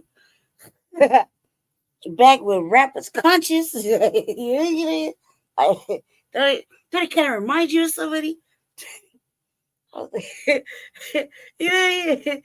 started laughing, but you were just doing the most. I was like, you gotta. I mean, it's just like, look at it. Don't it look kind of like I'm ready for him to spit some bars? Up doing what he got to do to provide for his kids. Hodge's doing it the right way. Most importantly, doing it the right way. And that's the saddest part about this. That's the saddest part. This man had a regular job, going out there, getting up every day, working his 9 to 5 like everybody else. He ended up losing his life. Right. And now his kids will grow up without a father. And again, my question is, where is Black Lives Matter? Where they at? Why are they so silent on this? Why are they not stepping up and speaking out about this violence, right? And also expressing concern about his children and who is going to take care of these young Black kids, right? Again, it's amazing how that works. They don't actually seem to give a damn about innocent Black lives or Black people who are positive contributors to society. Don't care at all. But again, if you're a Black criminal and you lose your life at the hands of a white person, they'll be out here boohoo whining and crying all day. I don't want to say, like, man, silence is different. It really is. Brother echoing that in a statement, saying, quote, he was an honorable and respectful man who took care of his family. Police say while on the job as a mail carrier, Hodge was fatally stabbed Thursday when he was ordering a sandwich at a deli in Harlem. Why? Like, senseless. They took one of the good ones from us and all that. Police say 24-year-old Jaya Cruz has been arrested for the crime. Witnesses say she got angry and started to argue with Hodge over who was first in line to order. Deli workers say they saw the whole thing. I separate them. The male guy in the front, the lady, she was in the back. She's spilling him in his face. Witnesses claim in an instant, Cruz pulled out a knife. She spit on him first. She spit on him. That's already an assault. And fatally stabbed Hodge in the stomach. In a statement, a spokesperson for USPS said it, quote, takes matters involving the safety and well-being of Postal Service employees as a top priority.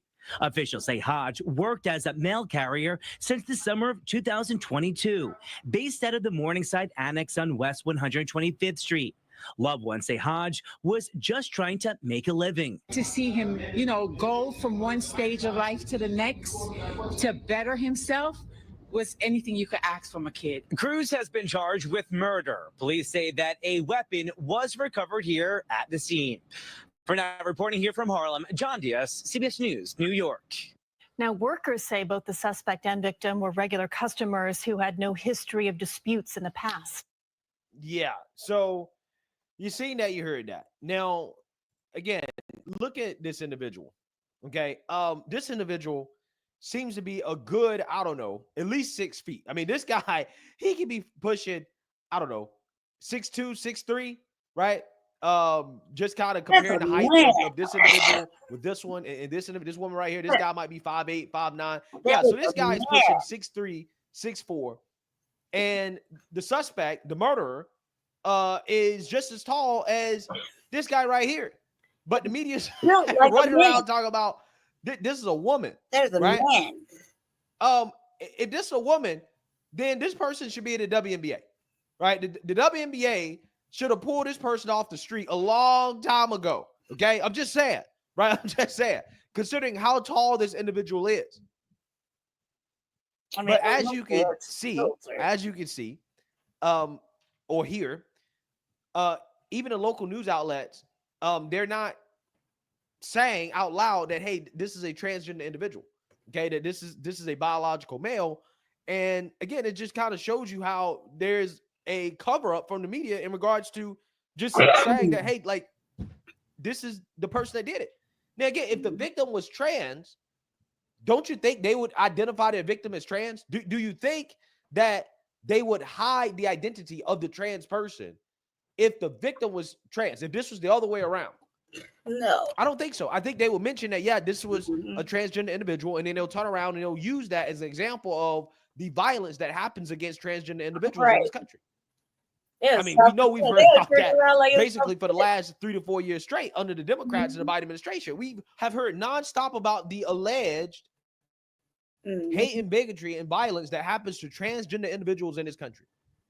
And every time a transgender individual happens to be on the receiving end of an act of violence, they make sure to let you know that, hey, they're trans. So therefore, you should feel bad. Okay, this is even worse than a normal act of violence because the victim is trans. But now all of a sudden the roles are reversed, and the media, they're conveniently kind of leaving that out.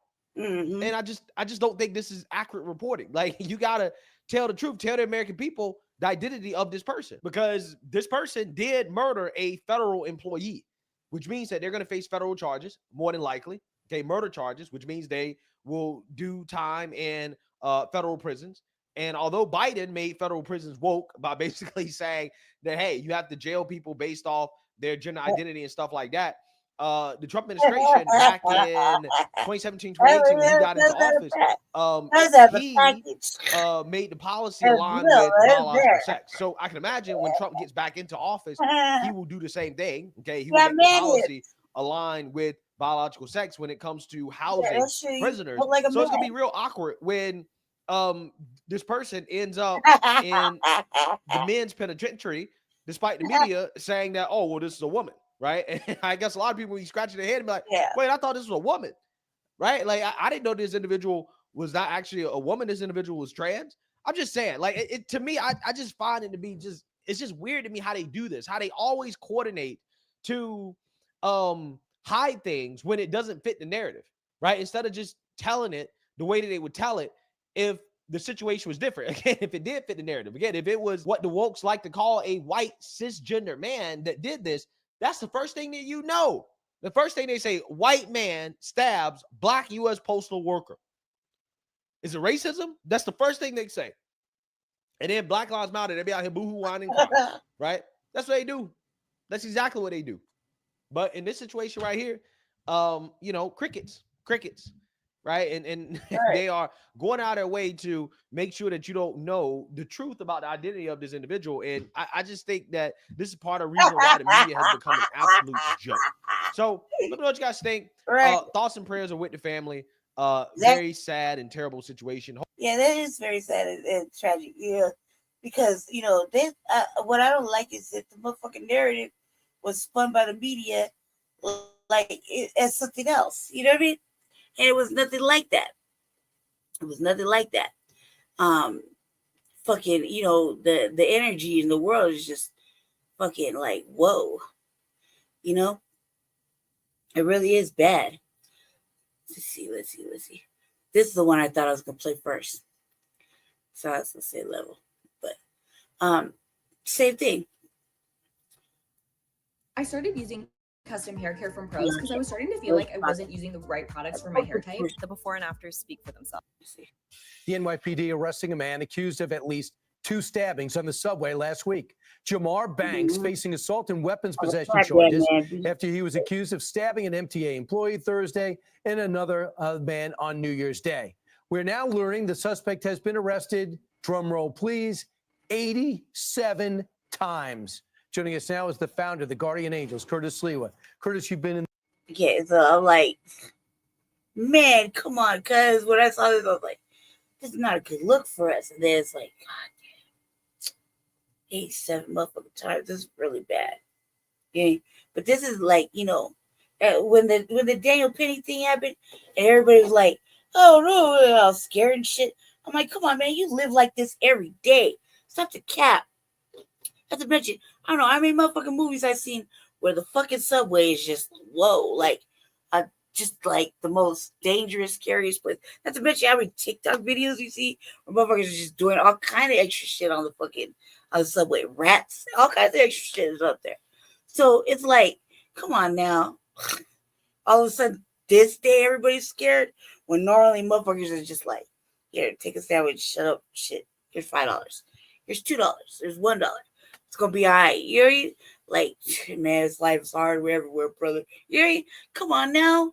Like, everybody acting all, I was like, this kind of seems kind of like, hell no, I'm not believing any of this shit. You go, everybody gets on the subway. Dude, I can't look. Subway is like, that's that. You're used, if we are used and know that it's kind of like on the subway, right? Because there's been adequate personal fucking, everybody's like World Star. There's been adequate motherfucking videos of the motherfucking subway.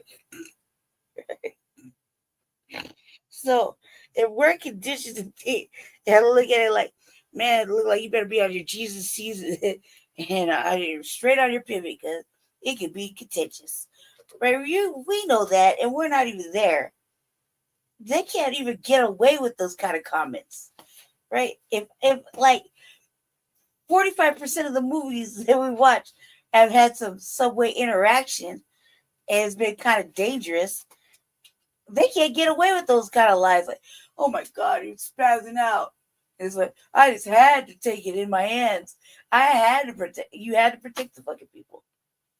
You had to. From what? Which is everyday fucking discomfort. Which is everyday discomfort. I mean, there's a lot of shit going on with unhoused shit going on. You know, motherfuckers can't eat. Motherfuckers can't get, not able to work. They're watching actual necessities be given away. There's a lot of shit going on. So are you serious? Like, you can't. I couldn't even fathom the possibility of believing any of that shit. That he would say, I'm saving people. Man, miss me with that. You wanted to kill somebody. You didn't want to. You did it. You felt compelled. You mean you wouldn't have chopped it up with him in person beforehand, like in his face, but you just wait till motherfucker turn around and you man, or you could have let go. You could have let go a couple times, but you didn't. You killed him, and you made it like, I'm white and I say so, basically. And no one decided they wanted to question, I'm white and I say so. That's what that was about. And it just kept on going and going and going. Come on now. So now listen to this shit like. In the subways, you tell me, since 1979. Now you and your team are back there. What brought you back there? Cases like that? It's never been worse, Brian. And we have a combination where when you descend into the subway, it's a combination of Dante's Inferno, Clockwork Orange, and Jack Nicholson in The Shining. One flew over the cuckoo's nest. This guy you're talking about, 87 priors, not hard to find. Living in the subway. He lives on 2 lines. He only is a creature of habit, rides the 2 and the 5 train with a knife in his hand. The cops lock him up. D.A. Bragg, you know his name, cuts him loose time and time again. He's a threat to everybody in that subway system. Then they put out an all-points bulletin. This man is extremely dangerous. Well, let me tell you something. Everyone is in danger on the subway. Look at that woman who was turned into a human torch. From New Jersey. Debrina Kawam, cheerleader, all-American girl, the Jersey girl.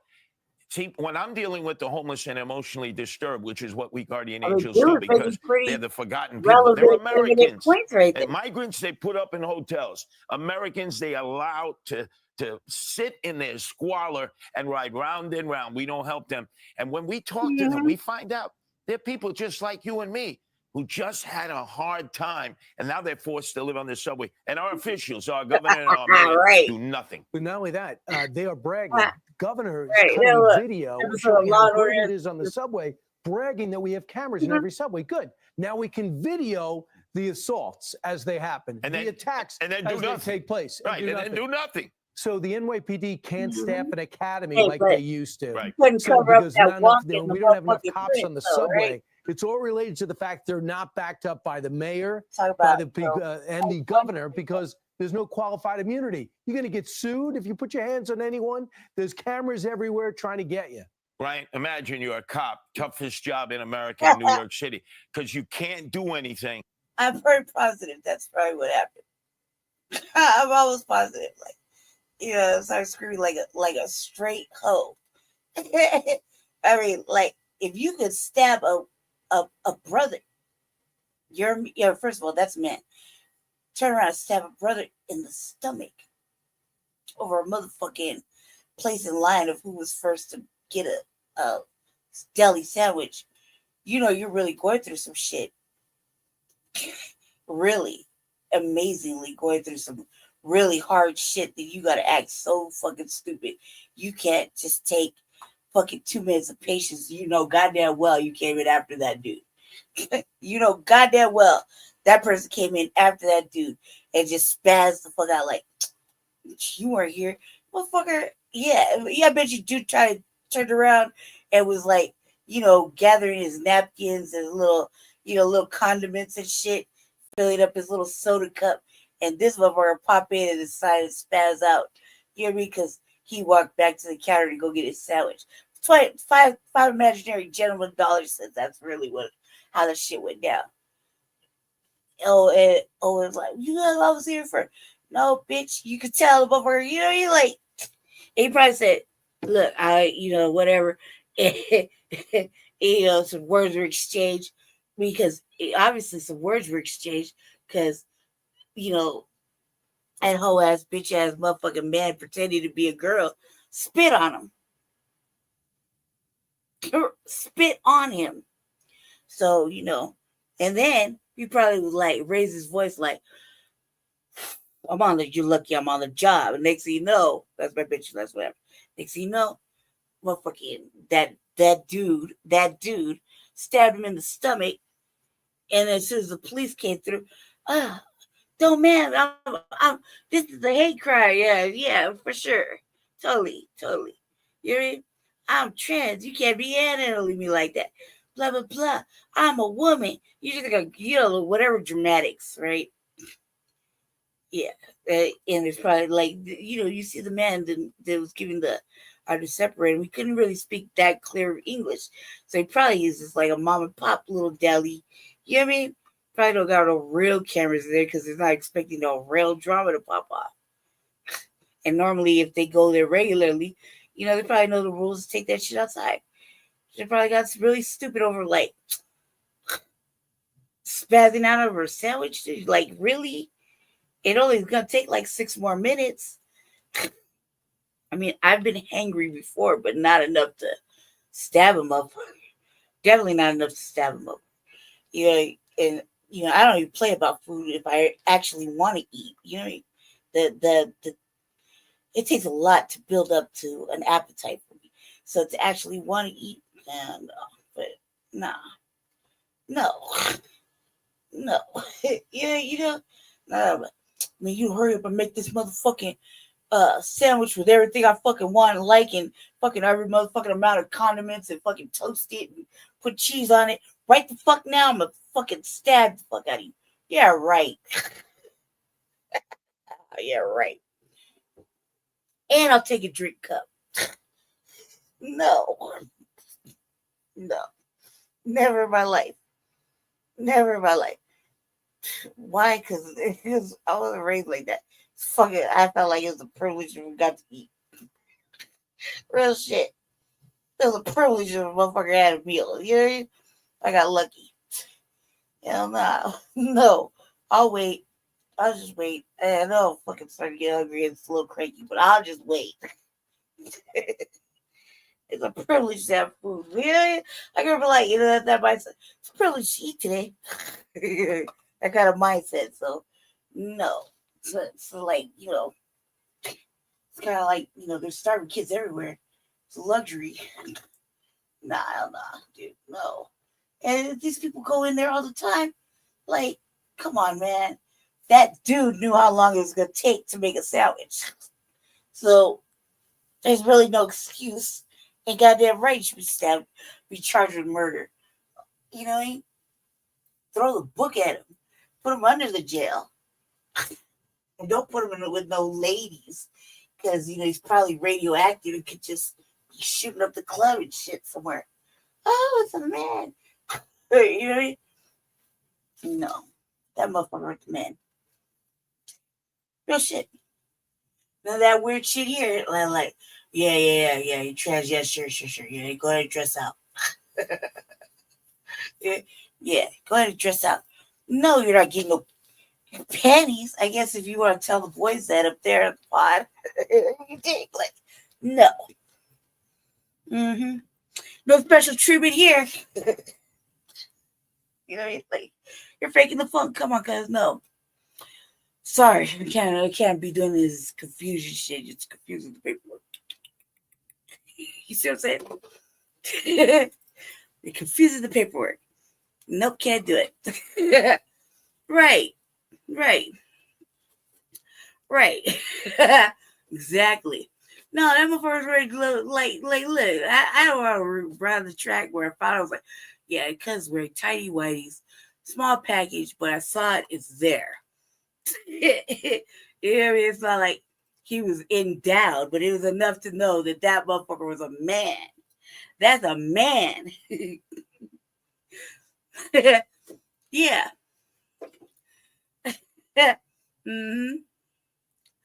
See. You let that motherfucker loose, he's gonna be knocking up everybody. Like low-key, I'm a woman. If I was your girlfriend, like Prince, come on, cuz. You're a fucking man. You're a man. You're going on the man side. I don't know. It sounds like some confusing type of extra paperwork I just can't do. Say your name is what? No, let me run your print. Joseph Juan Ramirez, what? Stop playing. No, you're going over there. Sit over there with the men. My rights are being violated. I'm sure his rights are being violated as you stabbed him in the stomach over a fucking cold cut sandwich with pickles. Oh, bitch ass motherfucker. No. You don't look like you need special treatment if you can stab a grown ass black man in the stomach. You think? Now you sit your motherfucking ass over there. Paperwork looking a little too heavy. Can't be confused over here. Don't want the fellas upstairs to be confused either. Dress out. Let me be in charge. It's like, no, you haven't. We've been looking up your shit. We know you don't take no mental health care. You just want to be, you know you got, I know why you mad. You know where you got them pants. For real. Come on now. Like, you stabbed him in the stomach. That wasn't no lady type thing. That looked like all the strength of a man to take down another man. A lady probably would have struggled a little bit because, it takes a lot of force and strength, to get to do that. But you're like a man that's like taller than him and, really thin, box built, no, regular solid, just, I don't know what that is. Too much for the paperwork, though. Jeffrey, I'll run this fingerprints. Yeah. Right. Exactly. That's how I would do it. I'm like, shit, this is part of it. What the fuck are you talking about? I'm like, yeah. Tell it to the fellas upstairs as you're over there, getting ready to lay down. Tell it to them. I'm sure they'll listen. I haven't had knees. Man, these motherfuckers over here were doing a whole protest that they wanted to get out of jail. And they were like, they don't understand. I'm trans and da. Like, dude, you're a whole man. Hey, what do you mean you don't want to dress out in front of the other fellas? What do you mean that they're acting confused? You're making it confusing. No, strip out. Okay, well, you can pretend later after you get out of jail. I mean, it's just, you protested. You know what it is. Everybody goes to jail when they're protesting. You know what you got involved in? That's the cost of protesting. We want these charges dropped because our rights were violated. We went to jail and we're in the trans community. Well, that didn't stop you from doing the worst shit. So no. They put us on the man's side. Mm-hmm. I mean, as of like up until like last year, weren't you one though? Show me the paperwork, right? No real shit. Because it was like a condition. You had to apply for, you had to do some shit. It'd be in therapy, like fucking mental therapy, psychological therapy. You know what I mean? They qualified you to be, to go into these hormonal treatments, et cetera, et cetera, et cetera. You know what I mean? You're living this lifestyle. There's like a record of it. It's consistent. No, this is like no. Stop it, Jeff. Sit it down. I don't care how long your hair is. Long hair don't care. Now put these motherfucking orange jumpsuit on. Oh, you want to get crazy? Put the turtle suit on. So that's all good. Well, we got time. You stabbed a man because you're a man. That's a lot. You're not a little dainty 5 foot tall girl that's gonna need all the force and the divine fucking energy of the Orishas to take a black man down with one shake to the gut. No, you're a man with experience. No. Sorry there. I don't care what you say. Tight pants and all. Like, I don't know what you were thinking about these pleather fucking snake jaws you got on, but nope. Tell it to the fellas upstairs after you dress out. I'm sure they love to hear it. Mm-hmm. Exactly. That's what they do. Like, these motherfuckers were like down when they were doing the protest. They were like, they were protesting this Palestine stuff. They were doing a lot of extra shit. They were all they got this. That's the cost of getting arrested, right? You're protesting, you're making scenes, you're banging drums in the police face, you're doing all this extra shit. You kind of pushing on them because you got the complexion for the protection. Yeah. You know what I mean? So yeah, they locked your bitches up, and there's a few of you. You just like, oh, delicate, I've never been to jail. It's already one thing that you've been pretending at school, adult college and whatnot. Kind of pretending, not really like, you just because you shave your face and put on a blouse doesn't really make you a woman. Like, come on. That's how dating little boy. Stop it. You're trying too hard for that type of shit. And you're over there like trying to be real feminine, like relatable type shit. Stop it. No. So they were like, we don't know where to place you. What do you mean? No, dress out. You're going up there. No. They got medical issues. Oh my God, I'm having anxiety. I'm sure you are. I'm sure you are. Covering up like, my nipples are exposed. You're a man, goddammit. Put your shirt on. Sorry, bro, you're gonna have to pee standing up with the other men. Today you don't get to pretend. Those days, you're only over here overnight. Calm down. I'm sure one of your parents will get you out. Like, chill out. It's not gonna be that long. They were freaking out.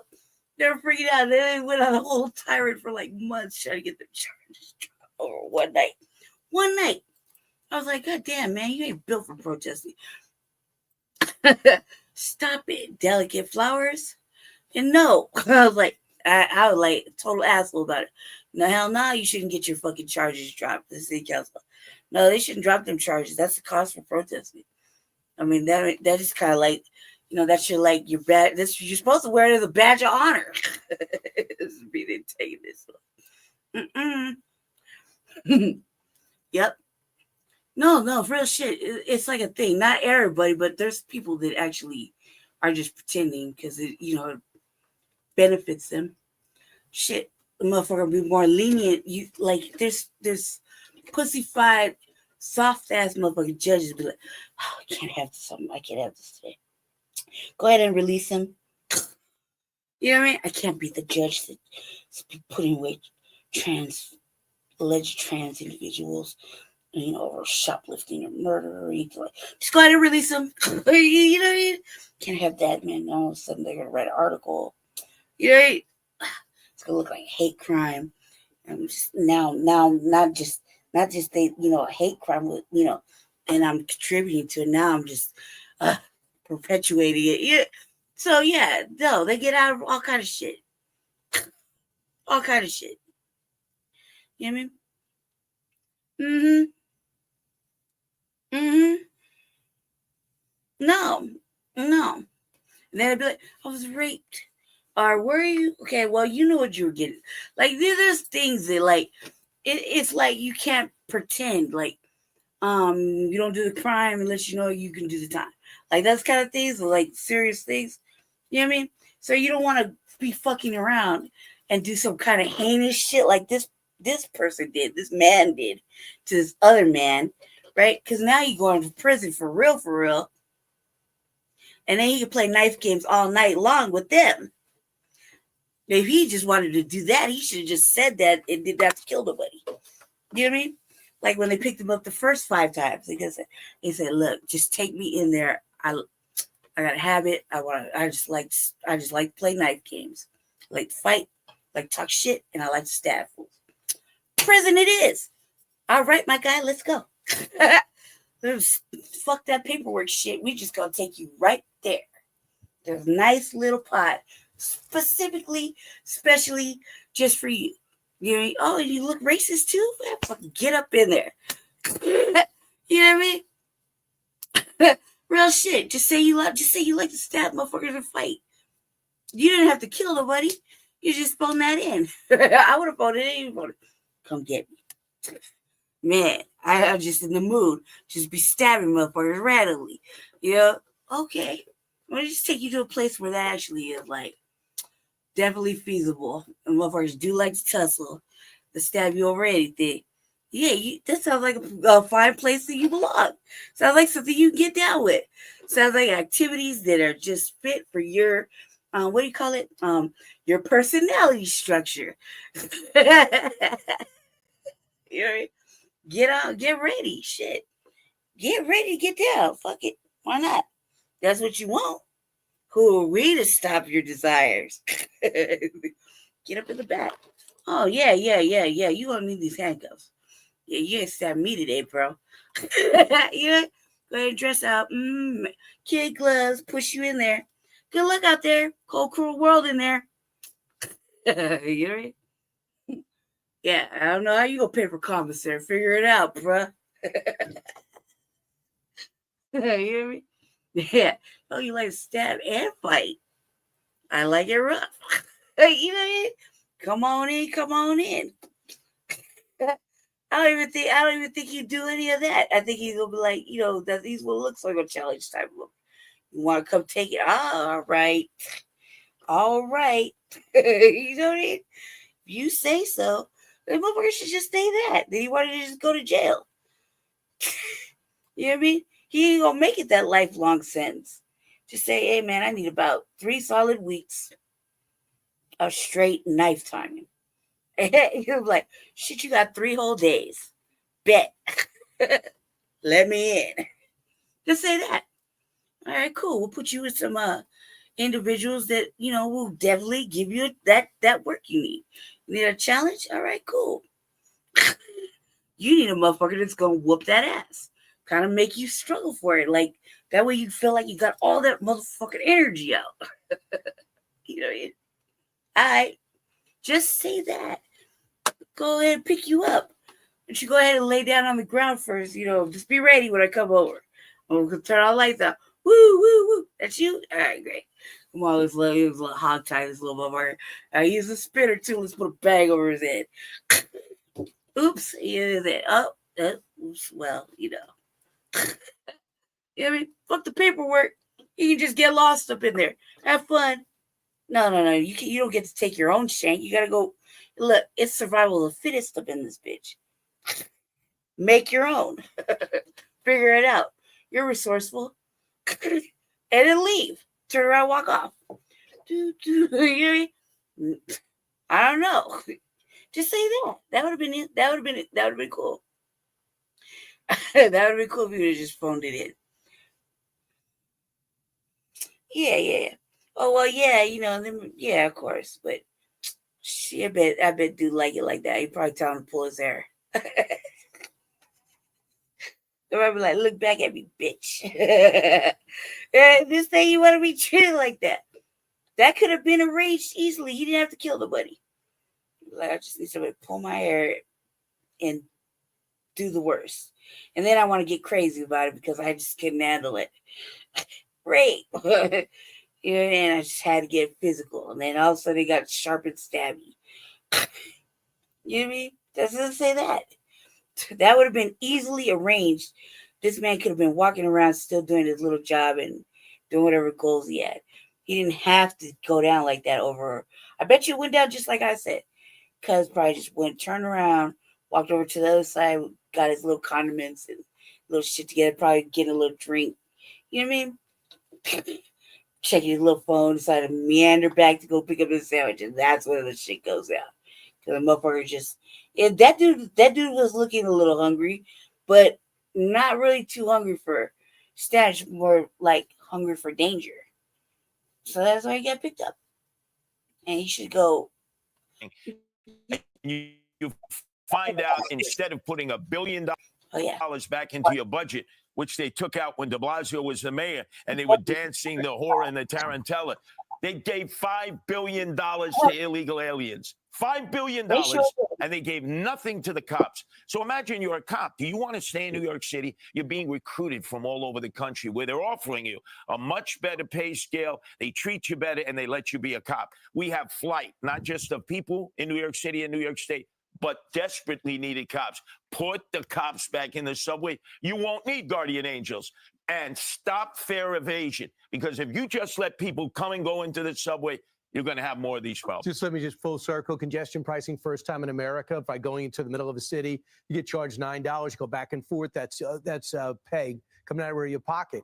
They want to force people into the subways to get them off the streets. And that's where the crime is happening, which they can't curtail. Yeah, well, give everybody who goes into the subway a bulletproof vest and have them an individual police officer. Like Eric Adams, the mayor, has 12 with him, armed cops. Like Kathy Hochul has 12 state superintendents. These politicians are delusional. They'll tell you, Brian, it's your perception of crime. Perception. Boom, slap in the face. That is funny.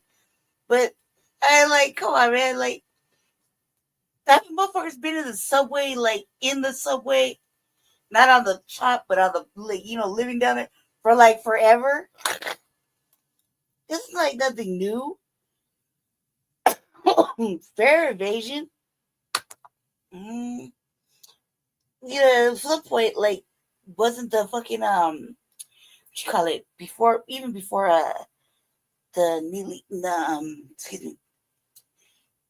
Daniel Penny thing, that happened. Didn't they have the National Guard down there? Weren't they doing that too? They're doing a lot, and this guy right here, look, there's nothing worse than being than your public transportation system feeling like it needs to be constantly policed and patrolled. They got this same shit out here, this motherfucking what do they call them? What does it call them? Fucking red, them in the red, right? They're here. When the mayor tried to get rid of all the unhoused, and you try to clean up the particular I don't want to say it's bus depot, train depot. It's it leads right into downtown. It's right there. You catch any city bus, shuttle, the light rails, anything like that in this little. It's like a It's like the main thing, right? Downtown.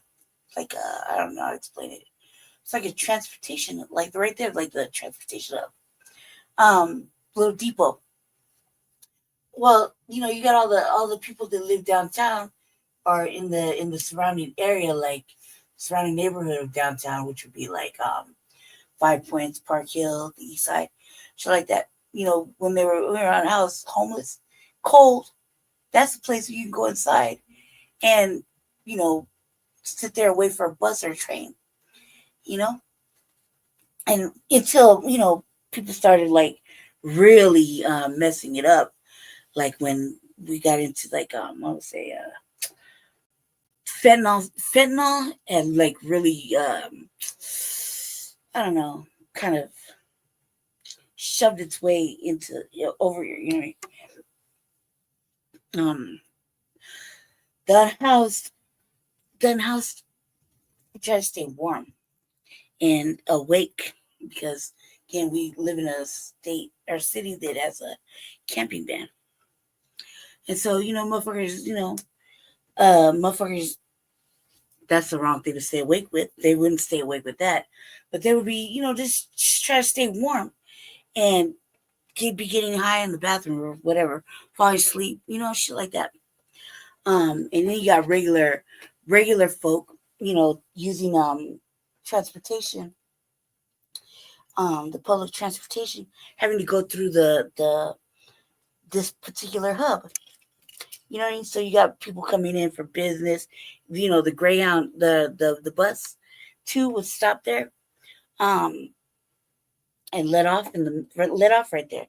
And you catch a city bus, or a train or whatever to wherever you were going. It would let off. This is right there. It's like right in the middle of downtown. So you got people over there, getting high and trying to stay awake or try to stay out the way, not get arrested, just try to stay indoors when it's fucking snowing and shit. And so when the mayor wanted to ghost the unhoused, this where it started, because everybody's like, oh my God, it's so scary just to use the bathroom. And, with people who aren't used to that, you go in the bathroom, you got like 16 bitches in there, like a party in there. And then motherfucking, you got somebody selling drugs there. You got motherfuckers smoking in the corner. You got motherfuckers halfway asleep against the trash can. It's kind of irritating. Or you got motherfuckers like, that are in there and just causing problems or hiding out or whatever, fucking with people. Same thing on the other side in the male side, the restroom. So it wasn't really guarded, even though there was a guard shack. Them motherfuckers didn't want that energy, right? Then it started to become an issue because, people don't want to see that shit. Some people are going to work or taking the bus, and then they're seeing, some reckless outward behavior right there on the train and the bus, like smoking and shit.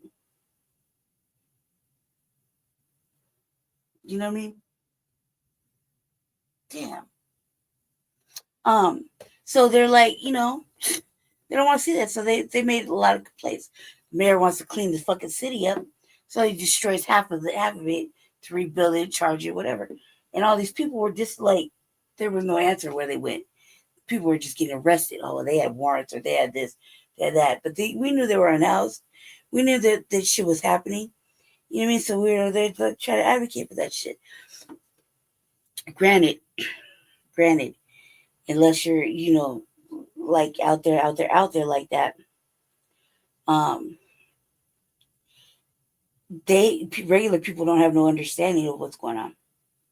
They don't care. They don't have no understanding. All they see is a problem, and the mayor said he could fix it, and that's why they elected him. Right? All right, so he's gonna try to do it. Nobody's asking, well, did they get arrested? Where did they go?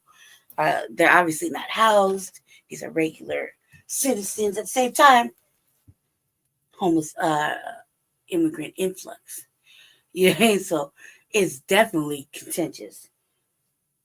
But you can't have this influx without, getting rid of like what you want is what you deem is your own people is a problem. You know what I mean? So it's like, oh, we gotta put this, present this and this and this, and we gotta hide them. They're just doing the most. That's what that went down. So these motherfuckers are everywhere.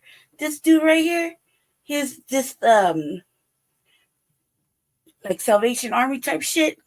Yeah, they were like 1 out of 5 fucking elements patrolling this particular area. Not just the police, but like 1 out of 5 different types of agencies. Okay, patrolling and just doing random arrests and whatnot. And then you see them on the trains, 5 different types. Like a worker like me go down and be like, God damn, man, like, oh God, they're everywhere. The laws is everywhere. You know what I mean? And like, damn. Yeah, fucking Jesse's still over there.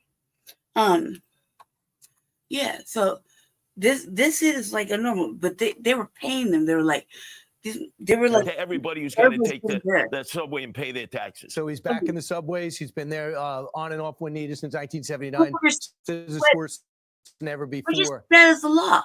They don't have no understanding. They don't give a fuck. They're just like move around. That shit, like to go in the Union Station now. That's what's called Union Station. No, I didn't feel right.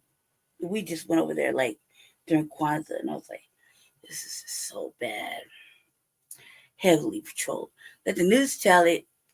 We got a robot dog now to, just kind of creep around, take walks around and shit. Me and Jesse witnessed it for ourselves. Like, we witnessed them profiling. We witnessed a man, like 5 officers plus a dog, try to, walk behind and profile a brother as he's trying to get away from them. So we know that they just saw some other shit. You know what I mean? Oh, let's see what they're. That's a permissive DA backed up by George Soros, who was just given a Medal of Freedom award over the weekend. Thanks so much, Curtis. Great to see you. We'll see you on WABC. My pleasure. Bye. I'm Steve Ducey. I'm Brian Kilmeade. And I'm Ainsley Earhart. And click here to subscribe to the Fox News YouTube page to catch our hottest interviews and most compelling analysis. So I was dating this guy, Chris, for years. Yeah. I wanted to buy a house. Hold on, let's see. One more time. Let's see. One more time. Let's see. Yeah. Yeah, that dude said that it's getting worse. It didn't get worse. Like, Chris didn't. Then I shit realized every day. Hold on. We already know about that. I'm gonna see if 1 second, hold on. I got some good shit I got some interesting shit to talk about real quick. Watch this for a second. And now from South America, where a fresh migrant caravan of over 1,500 individuals have embarked on a journey from northern Mexico to the United States. Fleeing economic and political instability, particularly in Venezuela, these migrants are racing against time to cross the border before President-elect Donald Trump takes office. Oh, yeah. Also appeal to Mexican authorities for support while trekking under the watchful eyes of the country's National Guard. We just want them to support us and let us move on. We don't want to stay here. We want to reach a future, the American dream, where we are treated like people, where we can live and take care of our families, our children, and the people we leave behind, who are our family. I didn't know his name. I respect him like that. And now adding to the urgency is the fear that the Trump administration will dismantle programs introduced by President Joe Biden, including CBP-1, which allows migrants to schedule appointments at the ports of entry for the United States. For months, the Mexican government has been running a program to transport migrants with confirmed appointments to the northern border cities. While these measures offer some relief, the limited availability of seats on buses, however, has left many stranded, anxiously awaiting their turn. A lot of sadness. You see in this camp, sometimes people cry. There are people who have been here for more than 6 months. They cry, they get desperate, and don't know what to do. There are many people who wanted to come here. Their destination was Mexico, but there are others who are just passing through, and now they are stuck here. We're gonna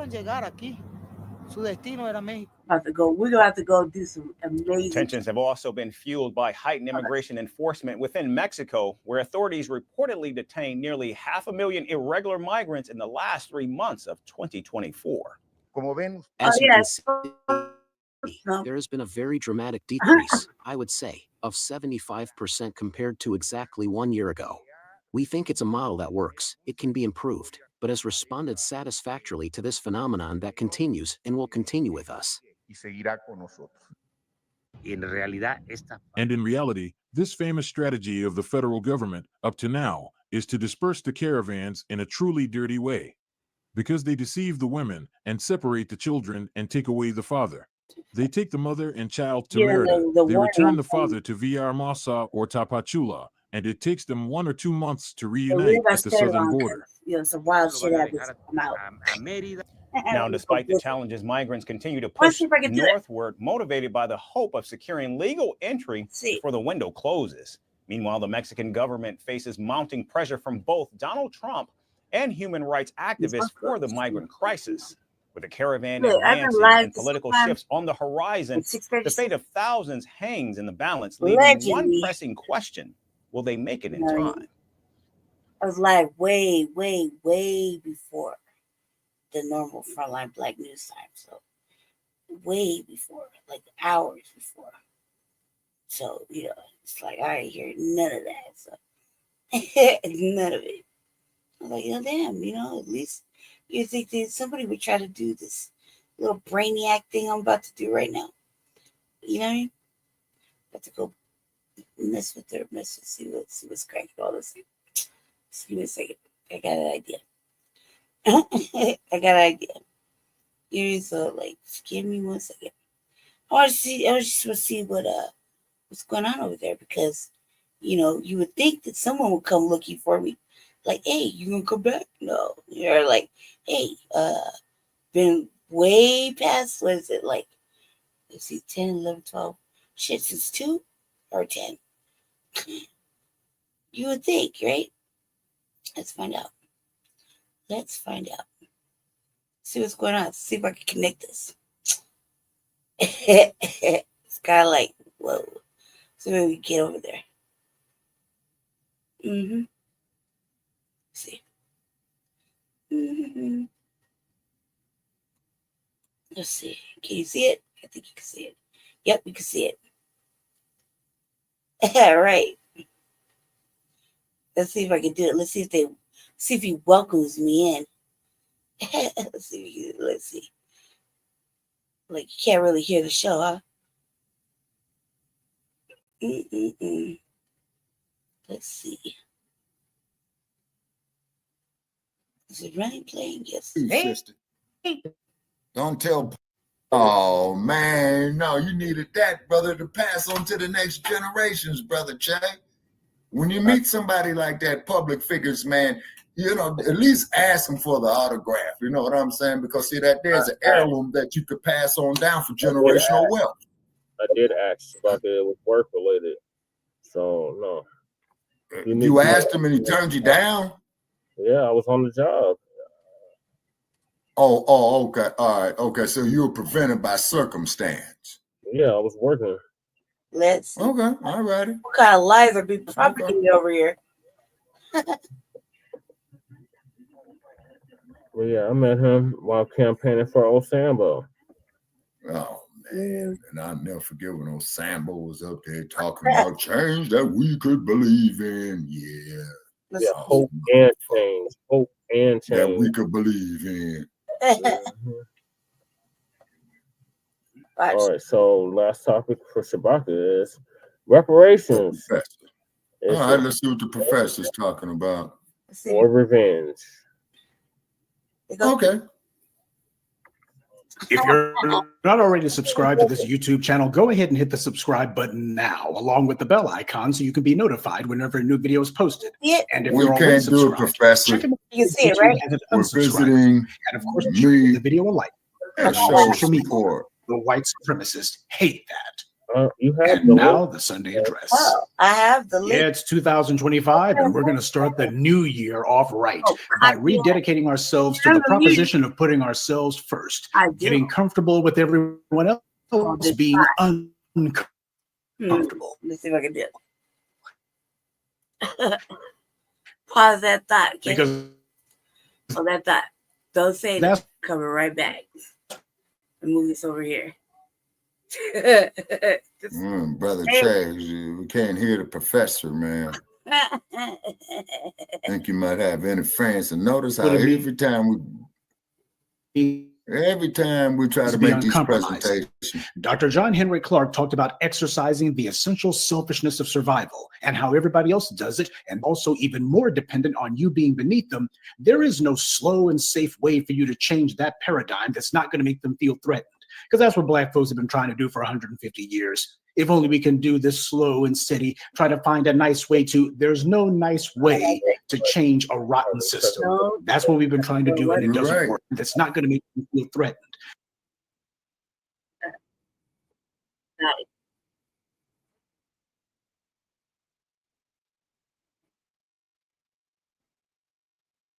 Oh.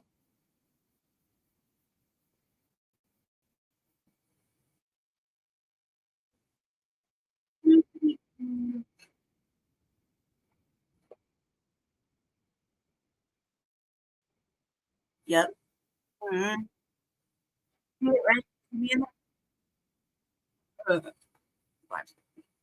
Jesse.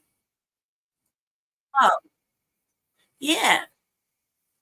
Obviously. Yeah, obviously, because I brought my show over here to your shit because your shit wouldn't come over to my shit. That's a goddamn lie, because I have to lie for like 6 hours. Anywho, yes, I have. Everybody else did. Whoever's everybody. Anyway, doesn't matter. I have like where's the thing where you can share your broadcast? I can share my broadcast. You know, like you should see how I'm doing it too. It's like so interesting. Like running 2 programs all at once from the back. I'll show you how to get that. I'm just doing this old fashioned. You didn't. I'm just doing this old fashioned. I mean, you see it from my direction, and you look at my shit right from my direction. It's like, I'll show you what. Stop it. I'll show you what. Stop it.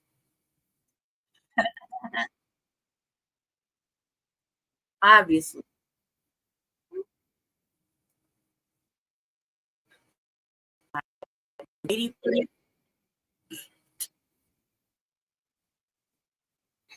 What was it before?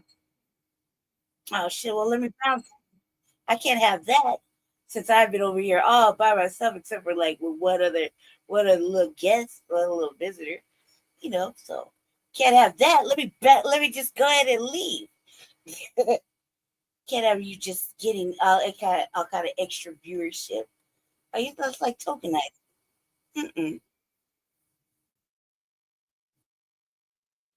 Yeah, but you know, you knew that. Everybody knew that, so.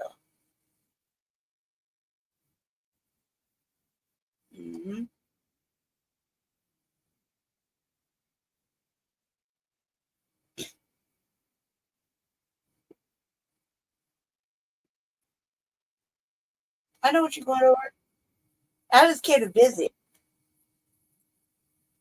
I can't have you go. I can't have you just tokenizing me and just get all kind of extra viewership, but I've just been kicking it back like over here. They come over here just to listen to me that way. That's that state of affairs. Little eyeballs. I should be It's like that. You hear me? Over there just capitalizing on my intellectual property. It came with me, weirdo. I mean, silly. All right, carry on, man. I was just fucking with you. Hi. Hello, everybody.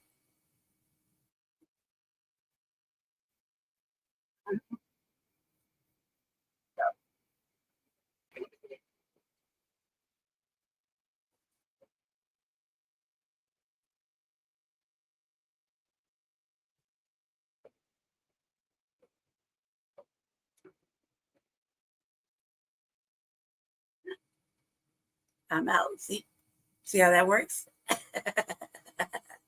that works? That shit is like, no. Not doing any of that tokenizing today, buddy.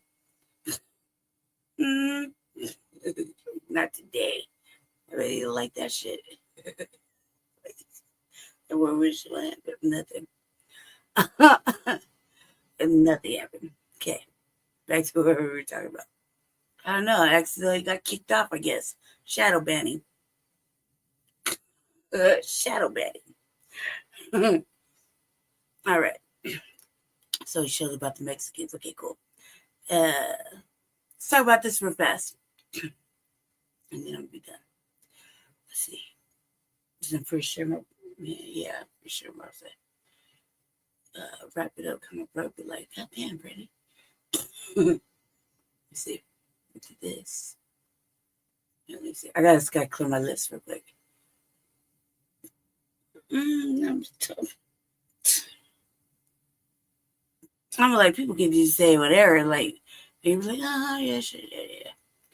I kind of was curious, but like, it don't make no sense. You know what I mean? None of that makes sense. Because, like, as you can see, there's the notifications, right? Boom, boom, boom, boom, boom. What is that? Right? I got the notification for them. What you mean? What you mean? Like, you know what I mean? Surely. So like you get. Yeah. And if you're in here, somebody's seen it. You did? I'm like, well, what happened? All right. All kidding aside. Let's see. It's been like one of the topics, this little Joy Taylor shit. This is the phone grip that doesn't suck. No other phone grip can do this, this, and this. Keep it a buck.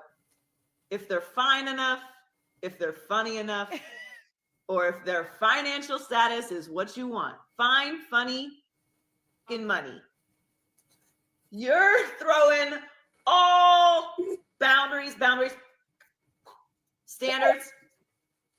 You see all how that talk on Instagram. I can play with about mine. how you would never. I was And like, this too hard woman, for that. because women this and men Exactly. this, you're moving forward with this person. And I got to take a moment to shout out my co-host Joy Taylor, a woman, a Black woman, Daily Show, sports. Do you all realize how hard it is to get into the position that she is in? So often there's misogyny and sexism running rampant in sports, and we don't even care what women have to say in sports. But Joy is not only in the position on television as a woman, as a Black woman, but as an opinionist. So like real creative right there. Normally, like that was like real creative right there. Normally, you get like when you go on somebody's broadcast, they have an element where you can like, you know, stream it to your platform. If you're a guest on their platform, you stream it to your platform. You know what I mean? However, it didn't show up like that. Yeah, it gave me the link. I kind of had to do like a little extra, you know, maneuvering. You know what I mean? That didn't take me nothing. It was just like one tab to the next, and then kind of shutting it down and then shutting off one of the, you know, pausing the volume on one or two of them. You know, so but anybody could watch. You know, that I went over there to visit. Like, yeah, I went over there to visit. You know, that was some creative shit right there. You're like, well, yeah, all right. Well, I came to visit. And he like, you know, he's like, numbers just jump. I gotta go. Yeah, like, I can tokenize me. like that. You just tokenize me like that. No. No. Like, you can't do that. That's like, like, you know, like, for some reason, that's not right. Yeah. No, what's not right about that, but this is not right.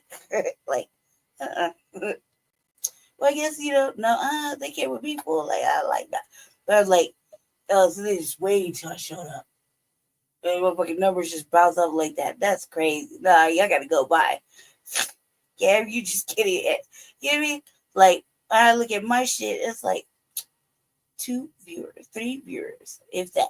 I care less. You know, apparently nobody knew, and whoever mysteriously cut the notification, allegedly, it was meant to be.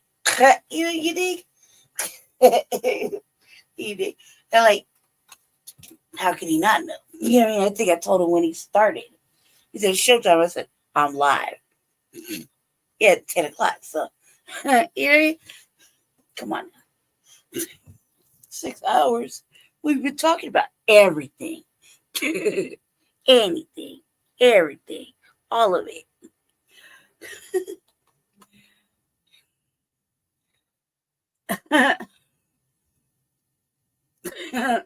You can if you want to. It don't even matter. I'm going to continue to play this motherfucking look. See? What are you doing over here, fella? Your show end? What?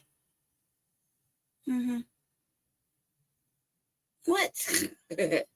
Okay, like, that's one thing. He's right, I guess. And I was like, who am I supposed to tell? Who am I supposed to share it with? You know? Yeah, right. You know? Like, who am I supposed to tell, Jesse? Like, we can't really share it anywhere. Who am I supposed to tell? I thought the notification was supposed to tell for me. That's why it says going live. You know? That's what I thought. I thought that was supposed to tell everybody. You know? They just think about it like that. You know? And when you're first of all, city council was going on, right? I had a little bit of free time. Like at least 2-3 hours free time. So yeah, I decided to get it in before I didn't have a chance to get it in. Because, you know, it's in between you and Shabaka's show, you know, so yeah, I just fucking did it. And initially, it's whatever. I wouldn't have had any other way to I wouldn't have had any other chance to really think about it. You know, so but what I was hoping though is that you would have tried to figure it out and maneuver over here. You know, because I'm always over there. You would think that you would like, you know, maneuver over here, considering that they're both, you know what I mean? Like, I don't know how to explain it.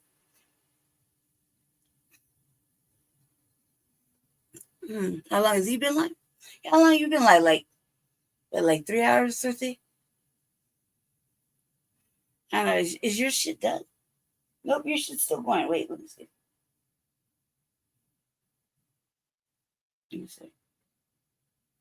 Yeah, your shit's still going. Right? What you doing over here then?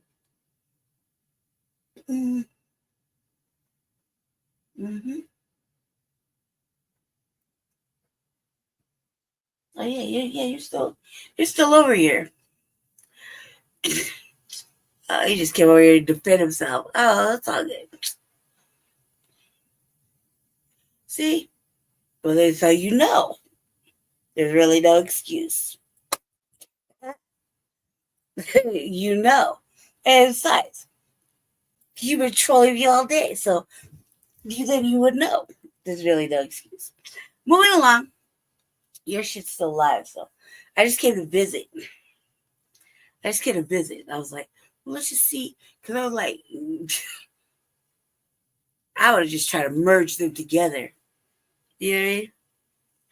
That would have been me. That was like that would have been like what I would have done. However, I kind of just thought, you know, you would just think like that. I just wanted to go say hi. I was visiting. You know what I mean? All right, this is over. I visited. You know? Numbers, Joe. I'm out. I gotta go. You know, like I feel no. That was it. I was just playing. I was just visiting. Yeah, back to the program. Not just asking men what they think, but providing her own unique and distinct insight. It's hard to do, and Joy, you have done it. So congratulations. Looking forward to working with you. Yo, it's Big Ant, the spokesman, man. We're back. Another edition of Urban Politics. I can't take any news. UPTV. Make sure you stay on your pivot at all times, man. Had to come tap in, and I can pretty much guarantee you nobody at Fox thought the year was going to begin with their public perception and credibility being questioned ever since a hairstylist, Faraji, came out there and put a lot of things out in this newfound lawsuit. The main one grabbing the headlines is Skip Bayless offering her $1.5 million for sexual favors, even pressing the line time and oh, race that Skip Bayless. Like that motherfucker been working out. Like you think you just what do you think, you old ass motherfucking look, come on now. Stop it. You trick ass motherfucker. For real. Oh my God. Time after she told him to stop. But it's other things, as that was the main thing that rung out. But the other stuff that came out is the one getting the most steam. And it's got to be what I say, Joy Taylor. Is there several things that she's being accused of in here as well. And I'm going to get into the write-up in just a second. But I just got to let people know. Now, she's claiming the head of content is also made certain type of gestures and advances towards, saying they having all type of wild parties. He using a company credit card. The whole lawsuit is on the internet if you want every single detail. But there's so many layers to this, and I'm like, man, I ain't even know Joy Taylor was getting this type of like thing where she has no chance at all, that people is not even giving her an opportunity to speak for herself. They just say, hey, it's in the lawsuit. That means that she did it. Because when it comes to Skip Bayless, look, I'm just gonna say this in the thing about Joy.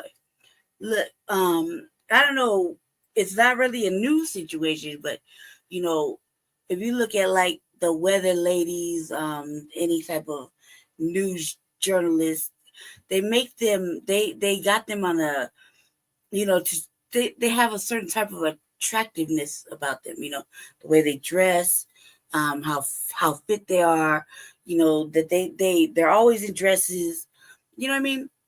Makeup, you know, hair. They're kind of super, not really super attractive, but attractive, you know, smart. They kind of have something to say. Everything you look at, you know, minus like some big back ass individuals, you know, you're looking at like even like, let's look at Fox and Friends. You know what I mean? You got them broads that look like that, and you know, even if, no, regardless of what they say or comes out their mouth, you know, you got these women that are like intentionally, you know, have to dress a certain way or look like that. It's kind of like an attractiveness, you know. It's kind of adds a little bit of appeal. And when it comes to like sports and stuff like that, or anything like that's mostly male dominated, and you know, it's, oh, let's throw a very attractive woman in there to kind of, you know, talk some sports with us. We're not really listening. We're really looking at her, but not really listening to what the fuck she's saying. You know, that's pretty much how it is. It's been like the thing, right? And so in this kind of situations, naturally, it's of course, you know, that's like the expectation that, you know, the person that's, you know, kind of is like attractive, you know, not too attractive, but attractive enough to hold the attention so that, you know, you keep the ratings going, right? And it just happens to be that like she's really attractive, you know, like pretty attractive, you know. So I felt like when I heard this story earlier and I was really reading it, I was like, the the lady that's filed the lawsuit against old boy Skip Bayless just threw her in there. Like she was really being a hater. Pocket Watch is really being a hater, like super hating, you know? Like, you got a husband, yeah. So I was trying to stay away from it. You know, like that they really being a hater. Like it just felt like they kind of just mixed her in the mix, maybe, because it was mentioned. She mentioned her. And then as she mentioned her, she's talking shit about her. And as she's talking shit about her, everything starts to come out of the light. You know what I mean? Which really, in reality, I felt like, the fuck does she got to do with Skip Bayless?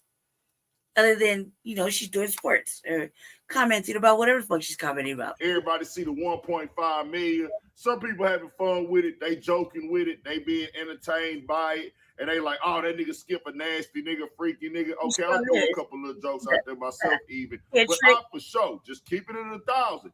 I can't confirm nothing. In my personal opinion, I don't believe that's true. And when you file a lawsuit, if a part of it is a lie, it kills the whole credibility for the entire lawsuit. Could things happen at workplaces? Of course. Do things happen at workplaces? Of course. Do women and dudes sleep around them at work? Of course, nigga. It don't matter if you work at the dollar store, McDonald's, Burger King, Walmart, whatever. These things happen in workplaces. They is not oblivious or exempt from having in-house sex at work or anything like that. Boyfriend, girlfriend, husbands, and all that. It happens anywhere. But when it comes to a lawsuit, which is a civil suit, not a criminal case, people like to jump out there for the entertainment side, but it seems like Joy Taylor did the most work. All right, my bad. Smashing her way to the top, even having infidelity up there with the head of content while she was married for a year. That's been broken down. Even sleeping with Emmanuel Acho allegedly, just going in and in that, hey, she getting hit all over the office, and you make it sound real good for some. You know, shit. Thanks for bringing that up. Cause damn, cuz. All right, I apologize. No wonder you didn't see it. All right, I apologize.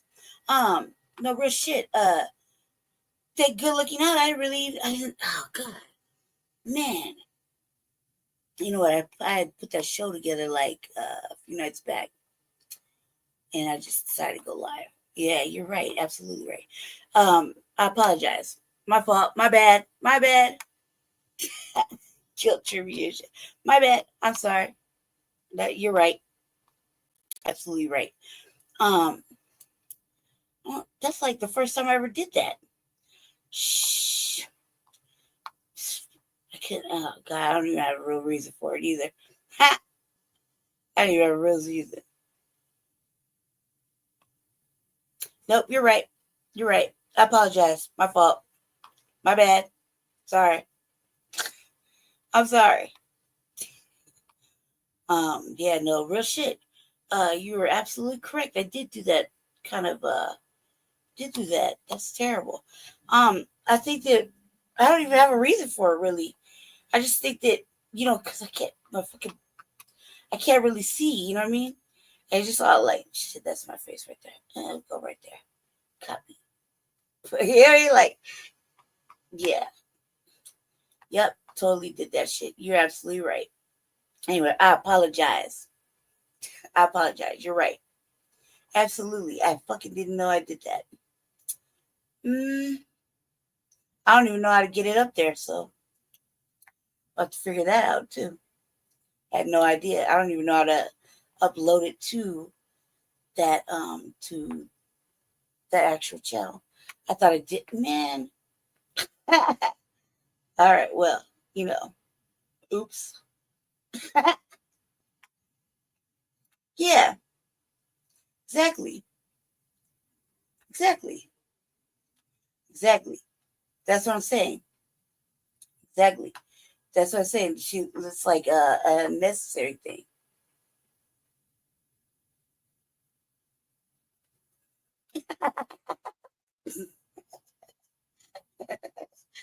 All right. I'm like, what the fuck did he think? He must really think he's cute. You know, the only thing that's cute about him is his trick. And his money's cute. Like, you mean, like, that's all. That's probably the only thing. You know, other than that, like, you don't look like he's the type that like would actively pursue.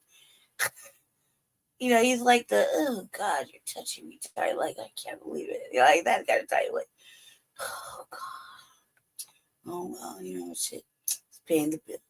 For some reason, the internet has went directly at Joy Taylor with this without no proof. But it's crazy because people is even telling me, man, I don't believe Skip did this. I don't believe Skip did that. That don't make no sense. 1.5 million just for some sex. Nah, it don't make no sense at all. She the hairstylist stuff. She is in the mix and everything like that.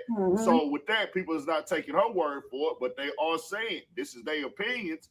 Man, Joy Taylor did everything they said she did. If they said she did it, she did it. And that is wild to me because I'm like, well, hold on. Y'all gonna believe part of the lawsuit, but not the other part? I don't know. Public perception, they gonna run with their narrative, and that's just how this game goes.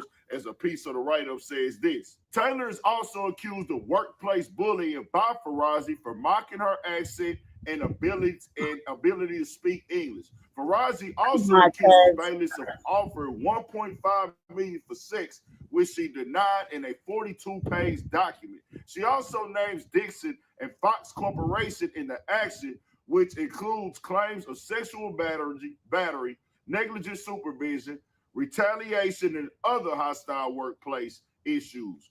We take these allegations seriously and will allow the legal process to run its course, Fox said in a statement. We have no further comment at this time. It says the dark side of Farazi's lawsuit. But the accusations get far more sinister. Farazi claims Taylor planned to entrap Dixon by accusing him of sexual violence when the executive vice president was no longer useful to the broadcaster and legal documents filed in Los Angeles. The incident dates to around 2016 when Dixon was in control of all content production on FS1 as Farazi suspected they were having an affair when Taylor asked her to meet them for drinks in LA Santa Monica region. Both were married at the time, and Taylor was working with Fox Sports as a stand-in host before later being promoted full-time. She had, however, faced opposition from Bayless, only for Dixon to overrule the pundit to hire her, the lawsuit claims. Taylor is then said to have struck up a relationship with Acho in 2020, while still sleeping with Dixon, which Farazi advised her against. But this is when the host is said to have revealed her plan to accuse the executive of sexually forcing himself upon her with the aim of protecting her position in the network. Meaning they had a whole sex scandal going on up there, according to the hairstylist Farazi. I have to say innocent until proven guilty for them. This sounds far-fetched. I'm just saying from where I sit, if I was a bet man, I would be betting that this stuff is not playing out like how she said it did. Right. I ain't in nobody's personal business. I ain't saying that people don't sleep around at work. I ain't saying looks don't get to the top because Joy Taylor, she tight now. And thing she look good. Keep it all the way 1,000. Right. Now, when I see this, I'm just giving y'all the logic of it, bro. Women sleep around at work. Women sleep their way to the top. That's a fact. I'm not no cake nigga, not no Superman. But if I'm using logic and common sense, how can you believe half the lawsuit and not the other part of the lawsuit? You gotta believe a part of a lawsuit. Like, you gotta believe it all. If not, if you don't believe it all, that means the lawsuit is not credible. I'm just saying, like, it don't make no sense. Like, so you came with 1.5 million he offered you. So we supposed to believe that. That means we got to believe everything that you said. We can't pick and choose what we want to believe. And Joy Taylor, she came to you with this whole elaborate plot. I'm gonna do this, sleep with him. But hey, I'm gonna come with the sexual assault allegations to get him out the way and everything. That sounds crazy. I'm not saying people don't tell on themselves or nothing like that either, but why would she come tell you that whole plot and you the hairstylist there, even though y'all cool? Like, she gonna come with that whole play. I don't know. If I see the proof, I'll come back and most definitely speak the real and tell it how it is. I'm gonna keep it all the way trill, bro. I ain't gonna sugarcoat it. Just from where I sit right now today, I don't believe this. It seems like a money grab. A lot of times these corporations and these networks, they will just settle out of court so they don't get this bad publicity like this right here with these people involved with Skip, Archo name, even Shannon Sharp got thrown in there not doing nothing foul or accused of nothing foul. He got accused of smashing the hairstylist by Skip Bayless on some dirty making type of time. But all this stuff right here, bro, I gotta wait to see what's going on. But they is giving Joy Taylor major work on Twitter right now, dragging her down through there, ain't give her no chance to speak up. People have been defending Skip Bayless, and I told y'all every time I do these type of things, innocent until proven guilty. Skip has been half and half, but Joy Taylor, they ain't cutting her no slack at all, man. And of course, they had a niggas ain't really just talking about him because nobody know him like that. But tell me what y'all think. We got more coming, more videos, all that for shit. So stay on your pivot. That's just crazy. Download the Paris Baguette app to become a PB Rewards member and fuel your new year with a $3 medium latte or cold brew every week now through January 26th. It's a little jealousy. You know, some other stuff, and a bitch satisfied she wants to stitch on a motherfucker. Yeah. The NYPD arresting a man accused of at least 2 stabbings on the subway. Let me get that. That's what it sounded like. When I was reading it, I was like, God damn, like, just bitch, get control of yourself. You know, why you stitching like that? Like, you all hate her, like, you know, she got a husband. Yeah, like, she does. I'm sure she does. A lot of them, you know, like, but still. Yeah, it says that it read like really like when the first thing I heard, I was like, God damn, like bitch really snitching. She really hating. She's really hating about his bride. All right, kids, it's the holiday season, and the most wonderful time of year begets me getting Christmas presents late. Me getting Christmas presents late begets watching commercials for gift ideas. Christmas commercials begets black ads, and black ads beget controversy. For example, Walmart is facing backlash due to their latest spot, Holidays, Give the Gift That Shows You Get Them, featuring Lorenz Tate and Nia Long reprising their roles as a couple from the 1997 romantic comedy, Love Jones. See, 2 weeks before this commercial first aired, Walmart announced it will be ending racial equity training programs for staff and evaluating programs designed to increase supplier diversity. Walmart will also review all funding of Pride and other events and monitoring its online marketplace to remove sexual or transgender products marketed to children. That per CNN. So there's that, and rolling back a 5-year, $100 million philanthropic commitment created in 2020 dedicated to addressing the, quote, root causes of gaps in outcomes of African Americans in education, health, criminal justice, and other areas. So this corporation took away DEI, yet includes black talent to sell stuff and bolster their diverse portfolios. While equal, you know what? Quit it. Light bulbs, because you need them to see stuff in your house. Wow. That commercial really spoke to me. Because there was a black woman in that commercial. No, because we need new light bulbs.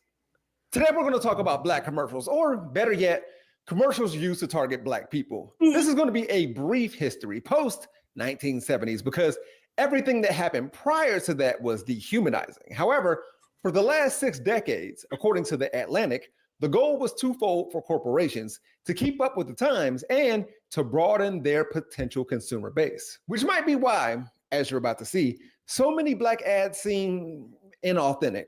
Actually, and I can't believe I'm about to say this, but let's go back to that Walmart commercial real quick for an example of a legit black commercial.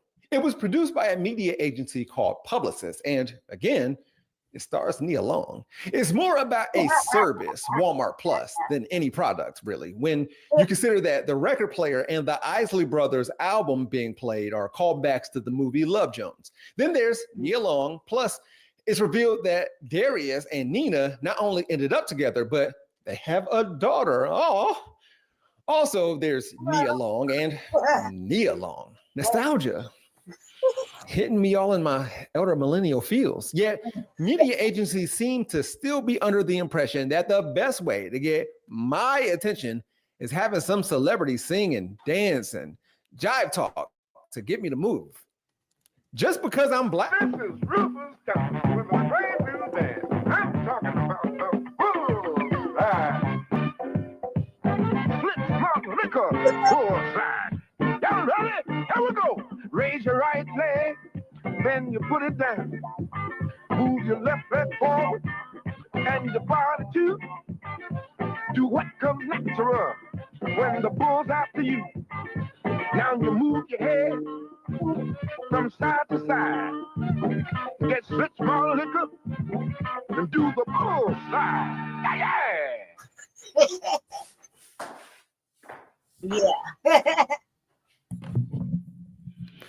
Yeah. Before I continue, first and foremost, I'm not proud of myself. And a bull burst through the wall of each and every one of these Schlitz malt liquor commercials from this era. If you think they do so like the Kool-Aid Man, think again. I think the bull came first. No Schlitz malt liquor. No Schlitz malt liquor. Well, ain't that some shit? How you gonna run a successful business and you ain't got no Schlitz malt liquor? Real quick, Schlitz malt liquor was founded under a different name in Milwaukee, Wisconsin in 1849 by August Krug, and then was passed to this man, Joseph Schlitz, in 1858. The look out for the bull, look out for the Schlitz malt liquor bull, nobody does it like the bull, and don't say beer, say bull ad campaigns were developed by Darcy, Macias, Benton, and Bowles, who looked like this. That company was founded in 1906 as the Darcy Company in St. Louis, Missouri. Variations of that enterprise created Taste the Rainbow for Skittles, Melts in Your Mouth, Not in Your Hands for M&Ms, and This Bud's for You for Anheuser-Busch. They may be most known for redesigning what used to be the old world, creepy German version of St. Nicholas to our current, cuddly Coca-Cola criminal enterprise having Santa Claus that we know and love and trust for some reason. The point is, kind of seems like this advertising agency can give us long-lasting slogans instead of black folks shucking and jiving. So if you're wondering if this is a case of Darcy, Macias, Benton, and Bowles, who was later bought out by Publicis, by the way, white people behind the scenes putting black people on camera to bust a move, well, it's not that simple. Schlitz malt liquor commercials were reflections of the time. Fresh and hot, cooked just right, top quality, and the price is light. Breakfast at McDonald's. Oh yeah, suits my family. And since we're gonna get to church on time, Mama's proud of me. At McDonald's, yeah, we do it all for you. Yeah.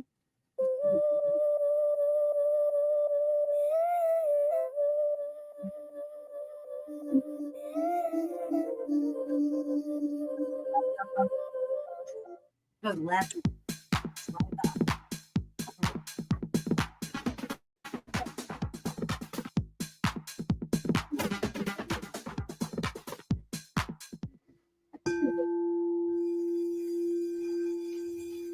They're commercials, man.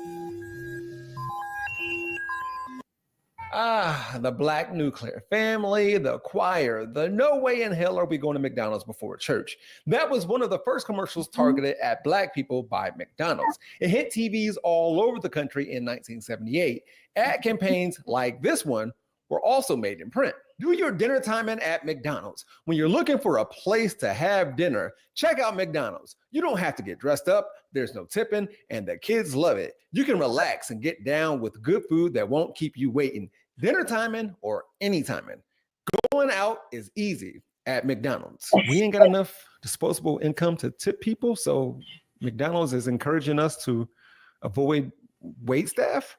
I've talked about African-American vernacular English, ask versus ax, and the habitual be recently. I like talking about Black English.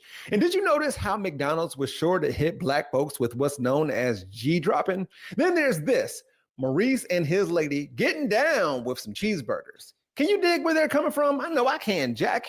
Give me some on the black hand side. I wish. Garrison Hayes has a video about McBlackface over on his channel. Be sure to check that out for the socio-cultural significance of McDonald's infamous black commercials. However, if I can add a bit of information that will prevent you from, well, we weren't going to boycott McDonald's anyway, were we? There's one company I think might be close to being boycott proof is McDonald's.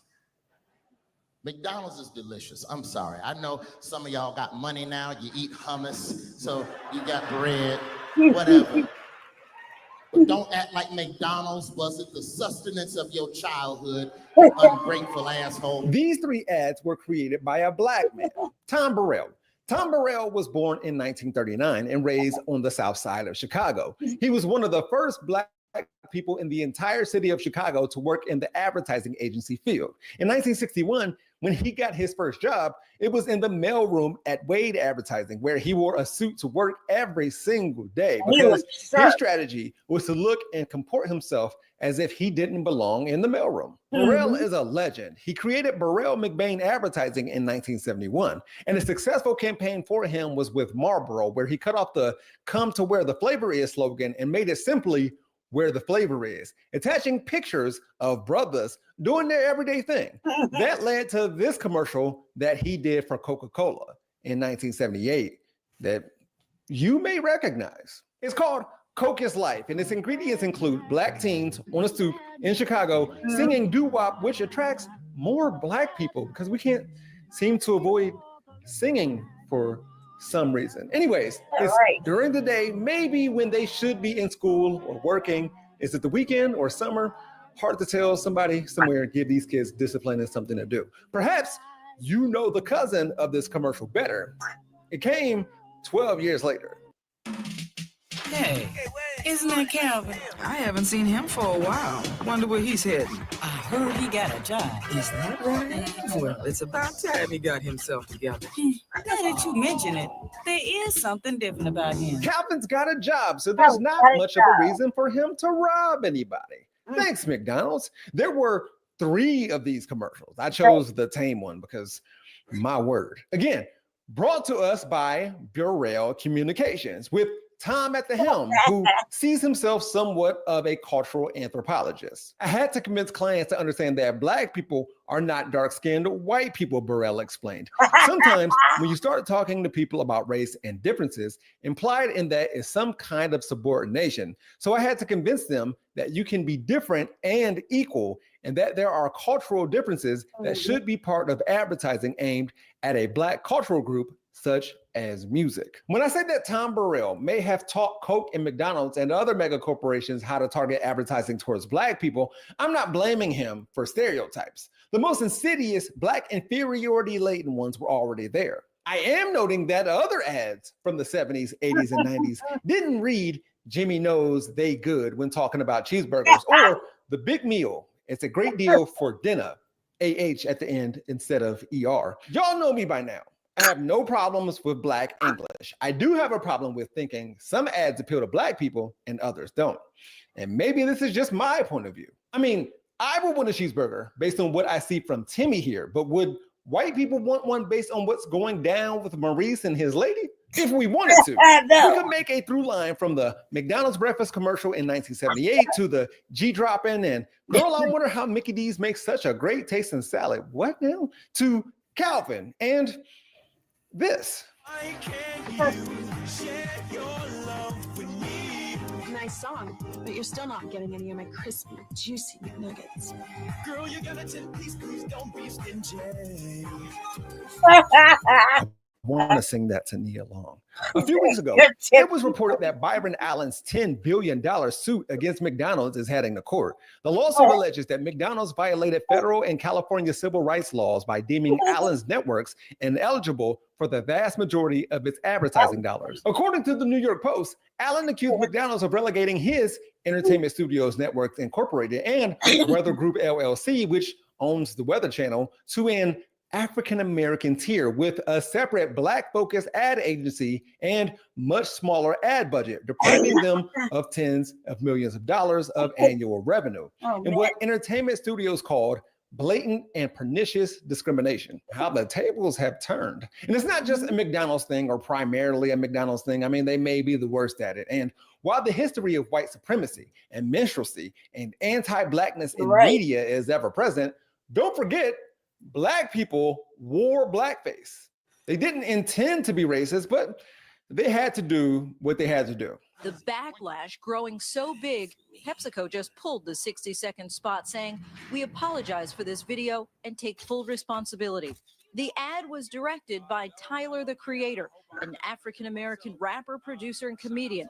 His publicist tells ABC News it was never Tyler's intention to offend. For those who know and respect Tyler, he's known for pushing boundaries and challenging stereotypes through humor. To be clear, it's like this here at home and abroad. Depictions of Black people as criminal, less desirable, ne'er-do-wells that are dirty is all over the world. And it wasn't until 1989 the Chinese toothpaste brand Darky changed its name to Darlie. They literally moved one letter over in the alphabet. And they kept the Chinese phrase, which roughly translates as Black people toothpaste. China is really anti-Black for no reason. Their racism also bleeds into colorism or vice versa.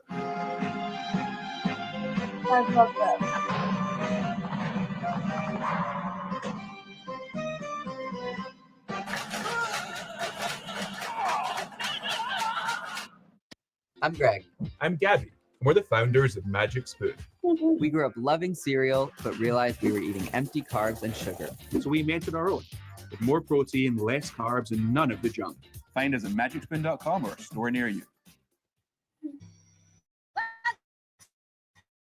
With the Paramount Plus with Showtime plan, you get next level action, next level drama, next level entertainment for everyone. Oh, did we mention it's ad free? You're welcome. The Paramount Plus with Showtime plan. Stream now. This is crazy. It's like stupid, dude. I want to leverage it the way he said it. I thought it was what century?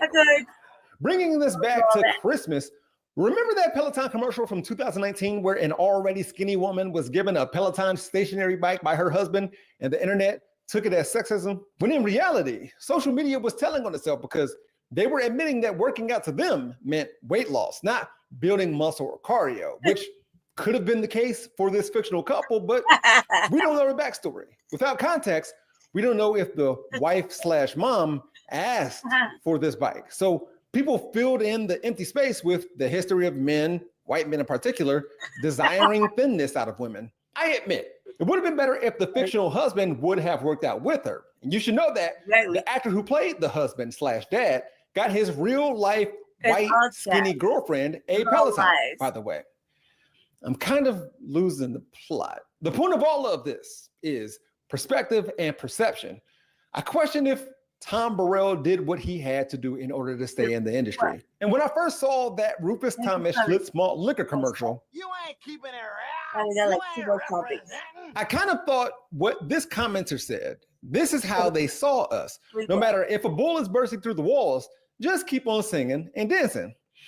Until I saw similar commercials with the same premise featuring Robin Hood or acts like the average white band. And they're singing, but they're not dancing. Is that because they can't or they chose not to? Did Kool and the Gang demand to bust a move? Am I the drama? Am I the problem here? All of Walmart's other give the gifts that show you get them are like white and blue, but the Love Jones one is like mahogany and sepia. That bothers me. Nia Long looks great though. I can barely fix me. I don't know how to fix this media issue, but it's definitely a problem. I would encourage you to be aware of which media agencies are behind what you're seeing. Publicists, whose name I've said a few times, own stakes in Tom Burrell's company. And I would ask you to boycott, but come on. Relatable value propositions will always be critical, but Black consumers have come to expect that brands support the causes they care about. And when brands don't measure up, the Black community, especially in Nigeria, the UK, and Brazil, isn't afraid to walk away from them. I hope it's true for us, but... Like Ronald McDonald ain't have your back. McDonald's is delicious. I'll leave you with what Sidney Poitier said to Black viewers in order for them to boycott the movie industry in the 1950s. By not including Negroes in at least approximately the numbers and the roles in which they occur in American life, television, and radio programs that purport to give a true picture of American life, malign and misrepresent Negro citizens as a whole. Merry Christmas, happy holidays. We gonna be all right. Yo, cuz, I'm gonna show you how the South does it. Try this out. All right. You got it? Come on. Hey. Hey. Oh, so What's I'm up? like, yeah, that. After the party, we going to McDonald's. All right. Try this out. Hey, yo, cuz, what's this? It's the new Southern style chicken biscuit. That's what's up. So, how you liking the South? Man, yo, I'm loving it.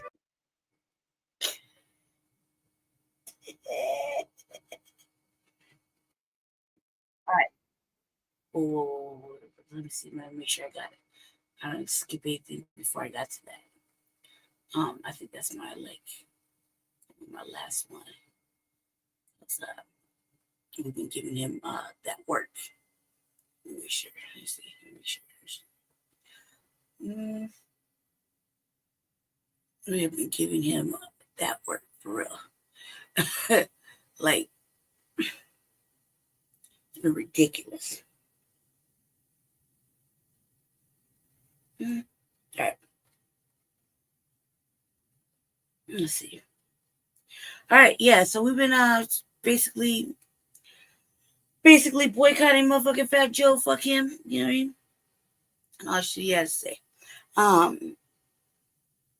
We didn't like what he did. You know. And yeah, we've been all over that. It's just like I don't even know how I like. It's probably already done. Cooking them.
Mm-hmm.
The interesting thing about him is like like you know, like he's trying to get it out. You just look like, man, it's been a long night, right?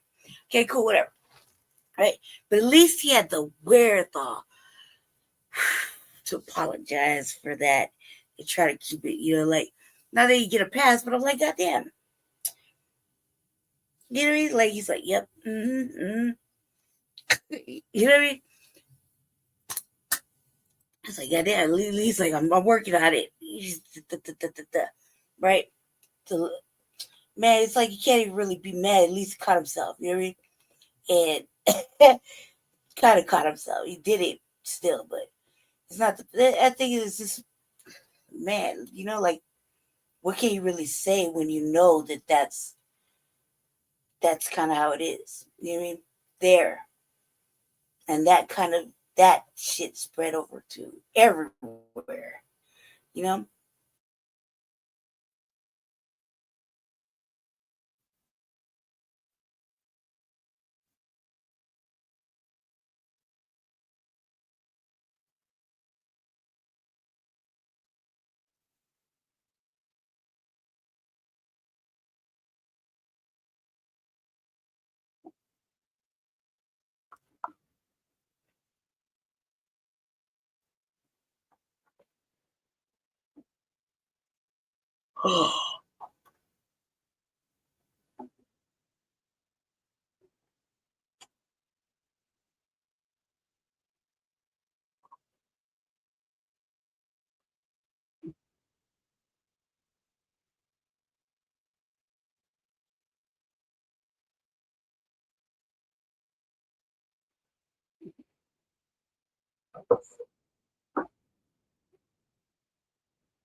Whoa.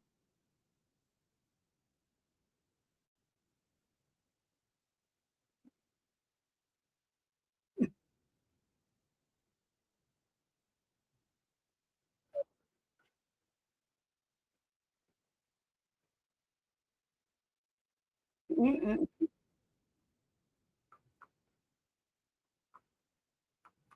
Mm-hmm.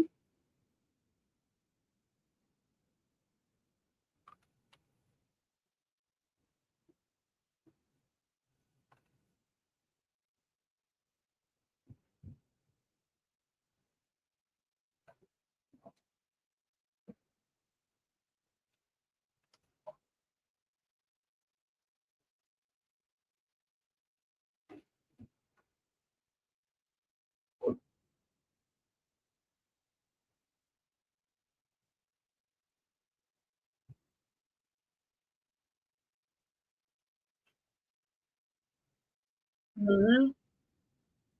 Mm-hmm.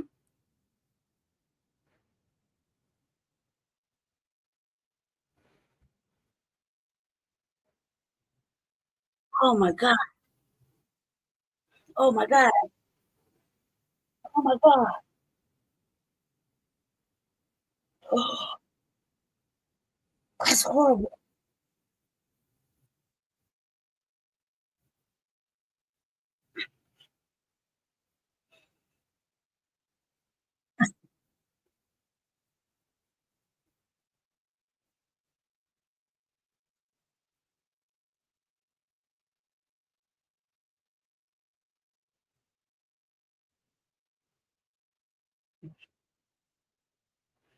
It's like, he only cares about himself and he's a kid.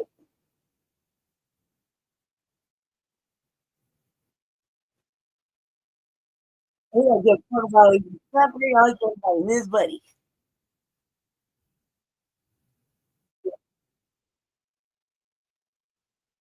a good part. I hate him, yes, but really good.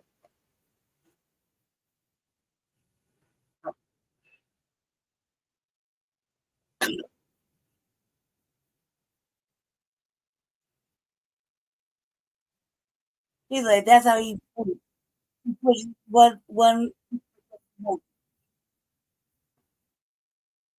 He said, the whole world is fighting this week. We gotta stop that. You got all the blacks and Latins upset, all the Black Americans.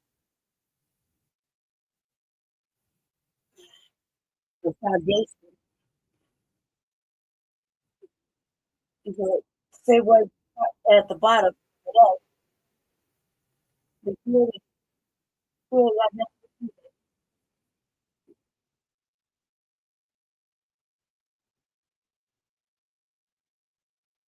He said he don't give a fuck about the real form of hip hop.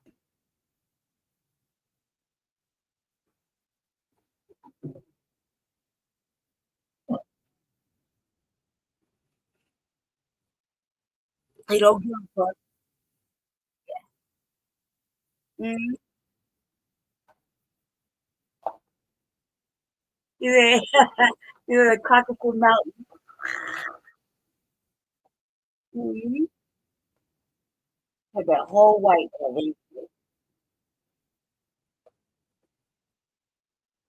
Mm-hmm.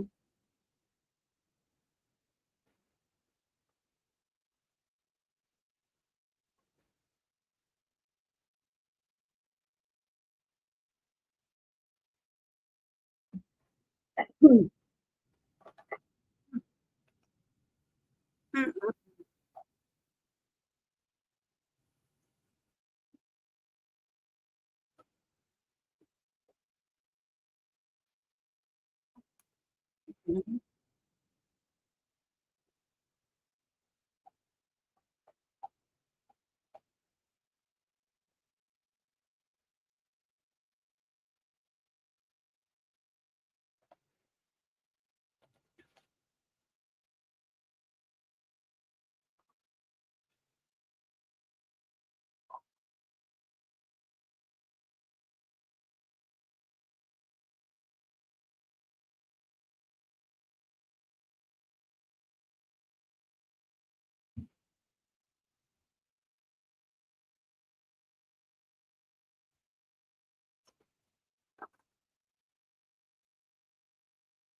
Mm-hmm.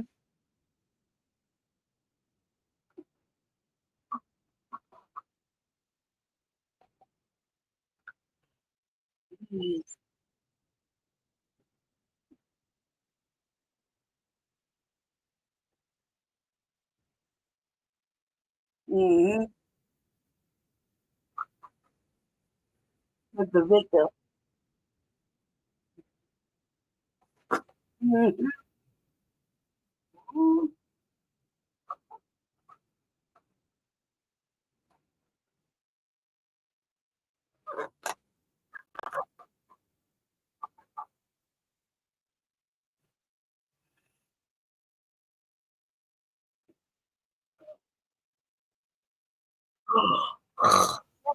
Like everybody said.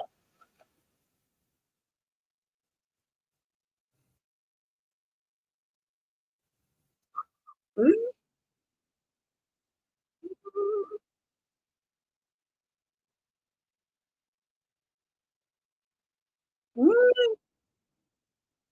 Well,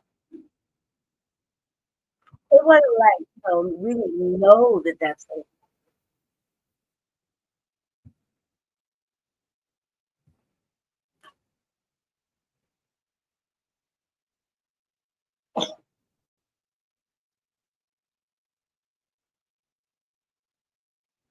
Mm-hmm.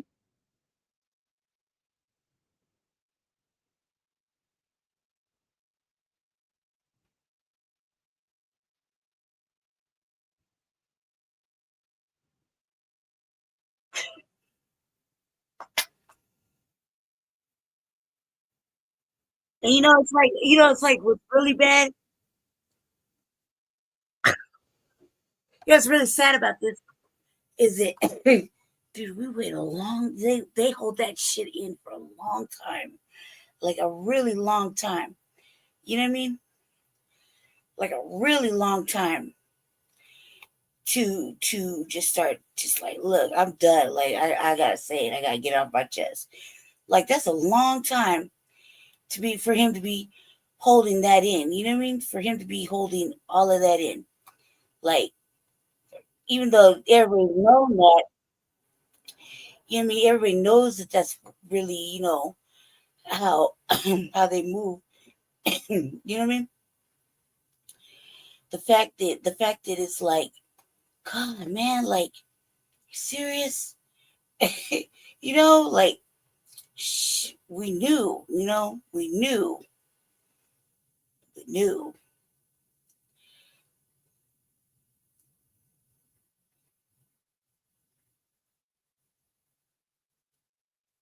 Yeah, what's this real quick?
I mean, that shit with that like that love.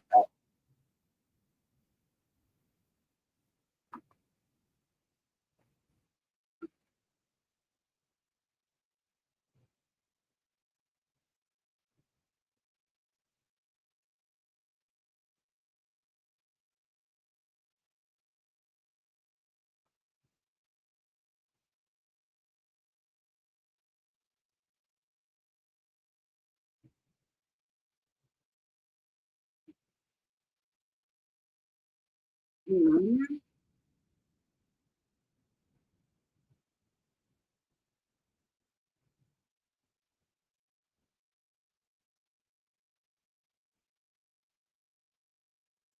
Mm-hmm. Right. Right. It's fucked up. Yeah.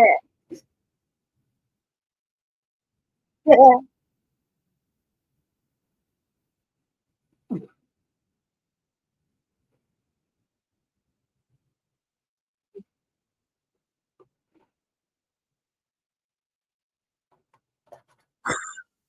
Right. It's fucked up.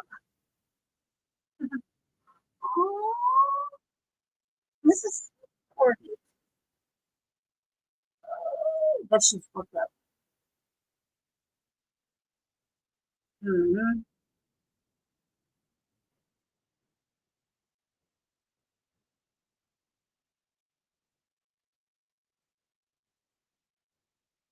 Mm-hmm. Right.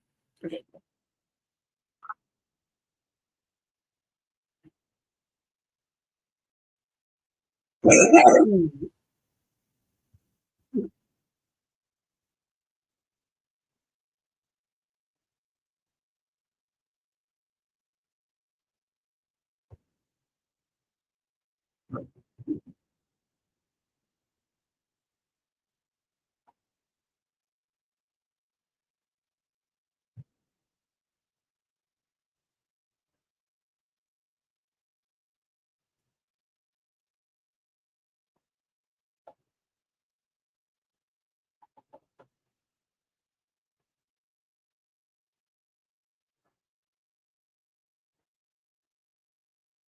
Mm-hmm. Exactly. Beautiful. Yeah. Beautiful. Right.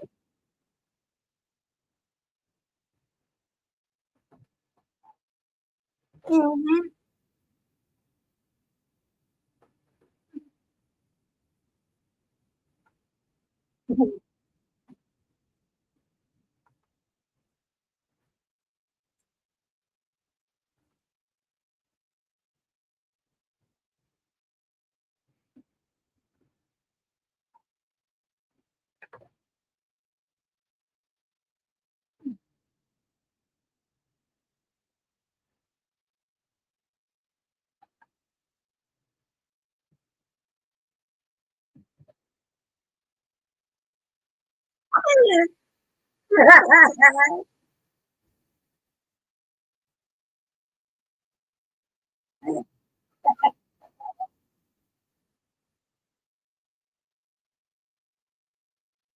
Right.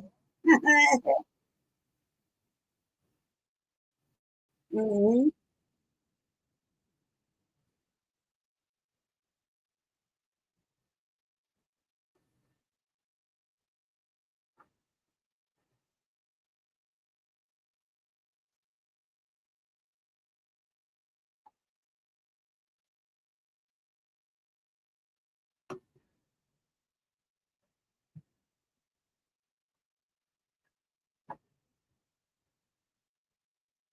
Right.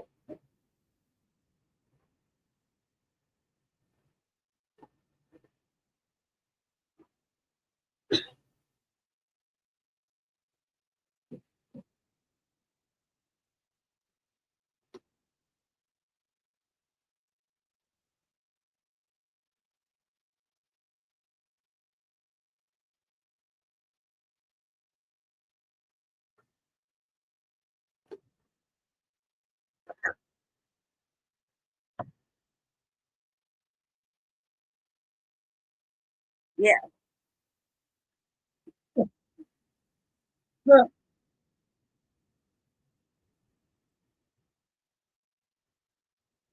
Mhm.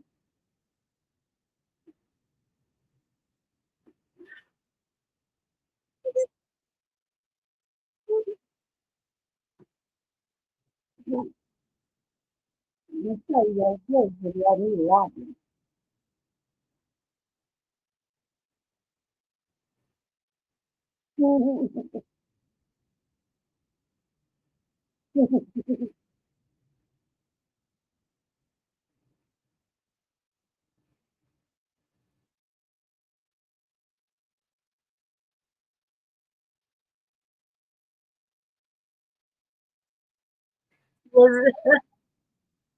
Yeah, he wasn't just from.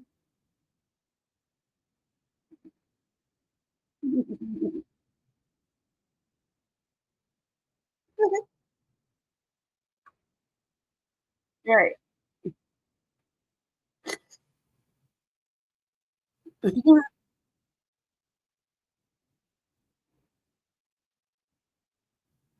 Mhm.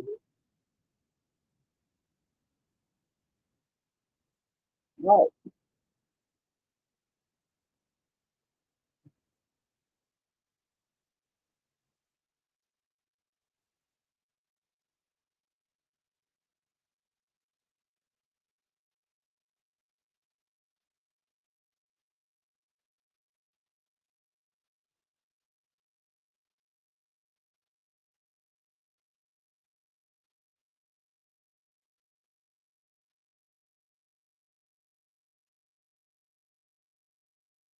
You might have touched me.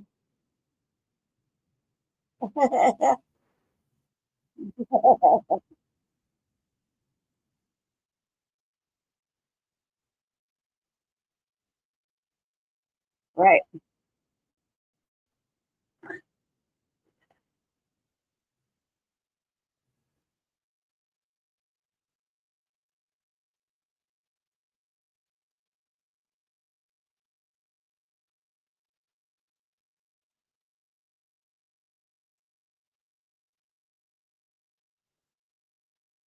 Fucking weird.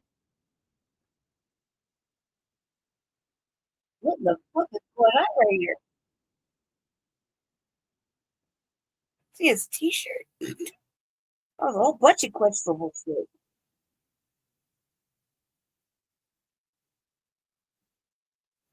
Mm-hmm.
No.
All right, y'all.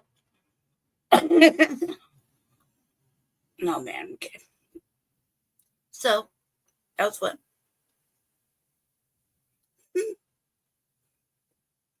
That was fun. Had a good time. Accidentally posted this shit on my wrong shit. On my wrong channel, on my actual channel.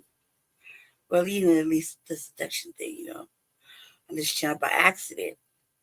God, how stupid that was. That was really dumb. That's like a straight duck move right there.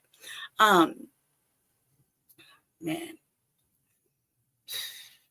I don't want to say it like my fucking blood pressure be like stupid high. I can't even like, I just didn't even want to talk about it. And it's really hard. I thought I put it on the right one. Because it's separate. Like,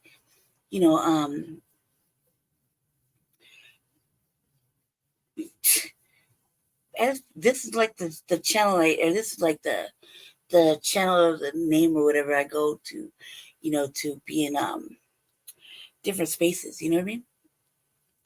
So that'd be over there. doing different things. Like if I go into a broadcast or whatever, so it's linked to everything. The other thing is like mostly just for the RVA.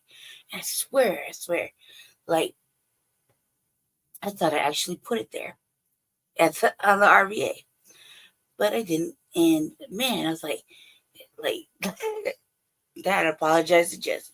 He had pointed that out. I had to apologize to him. I was like, God, hate apologizing to him. But he was right.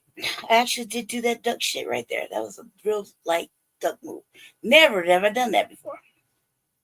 I really don't do that. So the day I did this, the day I put it together, God man, I think we were just like almost ended the Frontline Black News the first day on Saturday. It's like really fucking late. And he had the food bank in the morning. But it's like really fucking early in the morning. So yeah, I think I just put it like throwing it together because I wanted to do it while he was at the food bank. But I was like really, really fucking sick. Like it's cold, so I can't deal with it. I just like it was so early in the morning. I think that's when I did it. It was merely just an accident because on StreamYard it makes you pay for to stream to multiple things, right? And it used to be a lot cheaper. I swear it was a lot cheaper like fucking 4 years ago. It just keeps raising up by like $10, $15. Almost to the point where it's like, no, not by myself. So I have this I call it like the Black Collective. And I really get a chance to talk to other people. I think that it would behoove, us to it's basically like pulling our money together. So that we could all be on StreamYard, I'll be able to stream, and be able to use the little features, whatever. But it'd be like it would break down to like, for example, just the menial, like the middle package, not the free one. I'd be rocking this shit for free. I don't need much, However, I do want to be more creative and want to do different things. I just don't agree with the price. And since we have like 3 broadcasts, I really don't agree with the price. And I feel like, it's all about accessibility. I always feel like I don't have the access, and that's unfair. I feel like that's unfair for me to have to put it up, but me not be able to have access. So when something happens, like one of the other people are tired, I can't go close their shit out. You know what I mean? I can't. They're just running, and who knows? And I'm just on the back end blowing up the phone like, wake the fuck up. Yeah, you gotta close your shit out. Because, obviously, I always tell them, hey man, let's end it because, you're probably asleep. It's always like, a little pushback. But in reality, it's like, look, you're about to fall asleep for real, for real. I know you want to fight it and everything, but you're really about to fall asleep. And I have no way to close the show out. And so, with that being said, I don't want to have to pay something and have, allow whomever to use it or share it with me, and I have no access to anything. You know what I mean? Or they just, take over the whole thing, and there's no room for my shit. Like my whatever I decide to create, because I got one more broadcast, and then that's it. I moved to my next season. I could have done it already. I just, like I said, it's not easy. You're like in the middle of like they're 2 programs, so I can't just be moving around like that. I have to wait, and some days I feel it, some days I'm like, yeah, but then in order to find the right things to kind of talk about or give my perspective on, I actually kind of wait till the end of the weekend. Probably because everything's just so repetitive. I kind of just wait to see what happens. And in my defense, this shit is like, it's heavy sometimes. Sometimes it's just a little bit too much, And I want to move into my new wave of my new season. Is like my new season actually in life. I kind of have some ideas, kind of some goals. I kind of have some ideas of things I want to move forward with. As far as just it's really rare for me to have a fucking goal. So I have a couple things I really want to work on. Having a channel is like, it's whatever for me. It's not like how it is for the fellas. You know what I mean? It really isn't for me because I'm not really like, you know what I mean? Like, I still have a hard time using Twitter. I'm too frustrated. Like, I've lost all my patience, too. And I think that the fact that I always have to keep starting over is very frustrating. And so everything is like tedious when I think about everything that I want to, everything that you want to do. Like, for example, today I want to make a King Supers order, right? And earlier in the daytime, or earlier in the evening, excuse me. Yesterday, I wanted to make a King Supers order. And I have to keep creating an account for every fucking thing I do. If I want to order, say, Peacock, I had to create an account.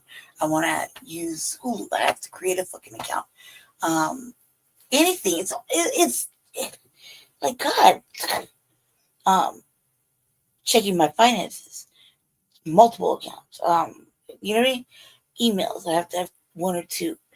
They keep stripping my Facebook. I'm like, why? I have a fight with that. Then they're like, well, attach it to this or do that. I'm like, God, man, a person could only. I remember a time when you just had one phone number, one email. You know what I mean? And that was that. You didn't need all this extra, all these additional pages and all these additional things only for you to float around and do, stuff that's really, really simple,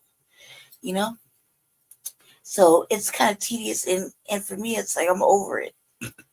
Like, I would really be happy if I could go a whole week without creating a fucking account. Real shit. I'm so over that part. Anyway, so I just have one more left. And that's it.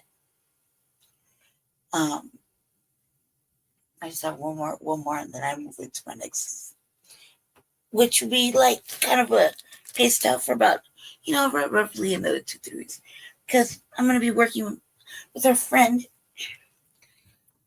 to create some different stuff, and I want to do a different channel. I want to create a different channel for different things, just because. So there's other stuff I want to talk about too. I just don't want to be, stuck right here. Like, we got 2 fucking years, or for our political season again. And we already know what's happening out in the world. I really, like, goddamn, like, every day you're seeing some fucking atrocity. Fight still rages on. I mean, Jesus. But we still have, like, podcast diet will still continue. Like, we'll still have the weekend shenanigans. There's always very serious stuff, but there's gotta be other things to discuss. And man, like, I've seen like 3 shows already that I want to talk about, that I want to give my little review about. Whether anybody listens or not, I just feel like I want to do other things too. I don't want to just be just like this, This is it's great, it's just whatever. It's because it's what we're doing. That's what we're doing. Because that's what we're doing. I'm sure there's other things I could talk about in the meantime, in between time. You know what I mean? I'm sure there's other avenues I can delve into. You know, this is not just always political. I mean, that's true too. That's all day, every day. It's not really that's not going nowhere. I mean, it's going somewhere, but it's not going nowhere. You know? So stay black, stay dangerous. Obviously, it's early, so Grand Rising. Get some rest if you're here. Yeah, have a good day. If you're in the colder, states you expect snow, be careful. Yeah. We shall see. Tomorrow is Tuesday, so I think we're you're gonna have to join us for Shabaka's Black Experience Enhanced. Tomorrow evening. Oh God, I don't remember where it is. Let's see if I can put it up there. Definitely know I need to go lay down now. Let's see. Shout out to Fortune Thought for kicking it with me. Going on a little visit the other broadcast, adventure. That was a rip. During some blog talk, I think we only got a few more days left on that. So tap in tomorrow evening for Shabaka's Black Experience Enhanced. I'm about to lose my voice. That'll be tomorrow on Blog Talk. Jesse just ended I don't know if he ended it, but check out Frontline Black News. His latest. I wasn't there. I can't believe I did myself dirty. Yeah. I put it on the wrong thing. So he just ended part 3, or he's still doing part 3, or he ended part 3. Who knows? But part 3 is available. So go check that out. I don't know when I'll be back. I'm sure I'll be back sometime this week or whatever. It depends. It really fucking depends. So we shall see. Either way, stay black, stay dangerous. Obviously, stay informed. Have a good evening, good morning, whatever. Don't forget to check out Frontline Black News Part 3. And I don't know. And Shabaka's Black Experience Enhanced later on this evening. And thanks for hanging out. I will probably eventually get this over to the original channel. So, yeah. All right, then. Thank you for watching The Revolutionary Agenda. I think I lost my voice. Have a good evening. I'm out.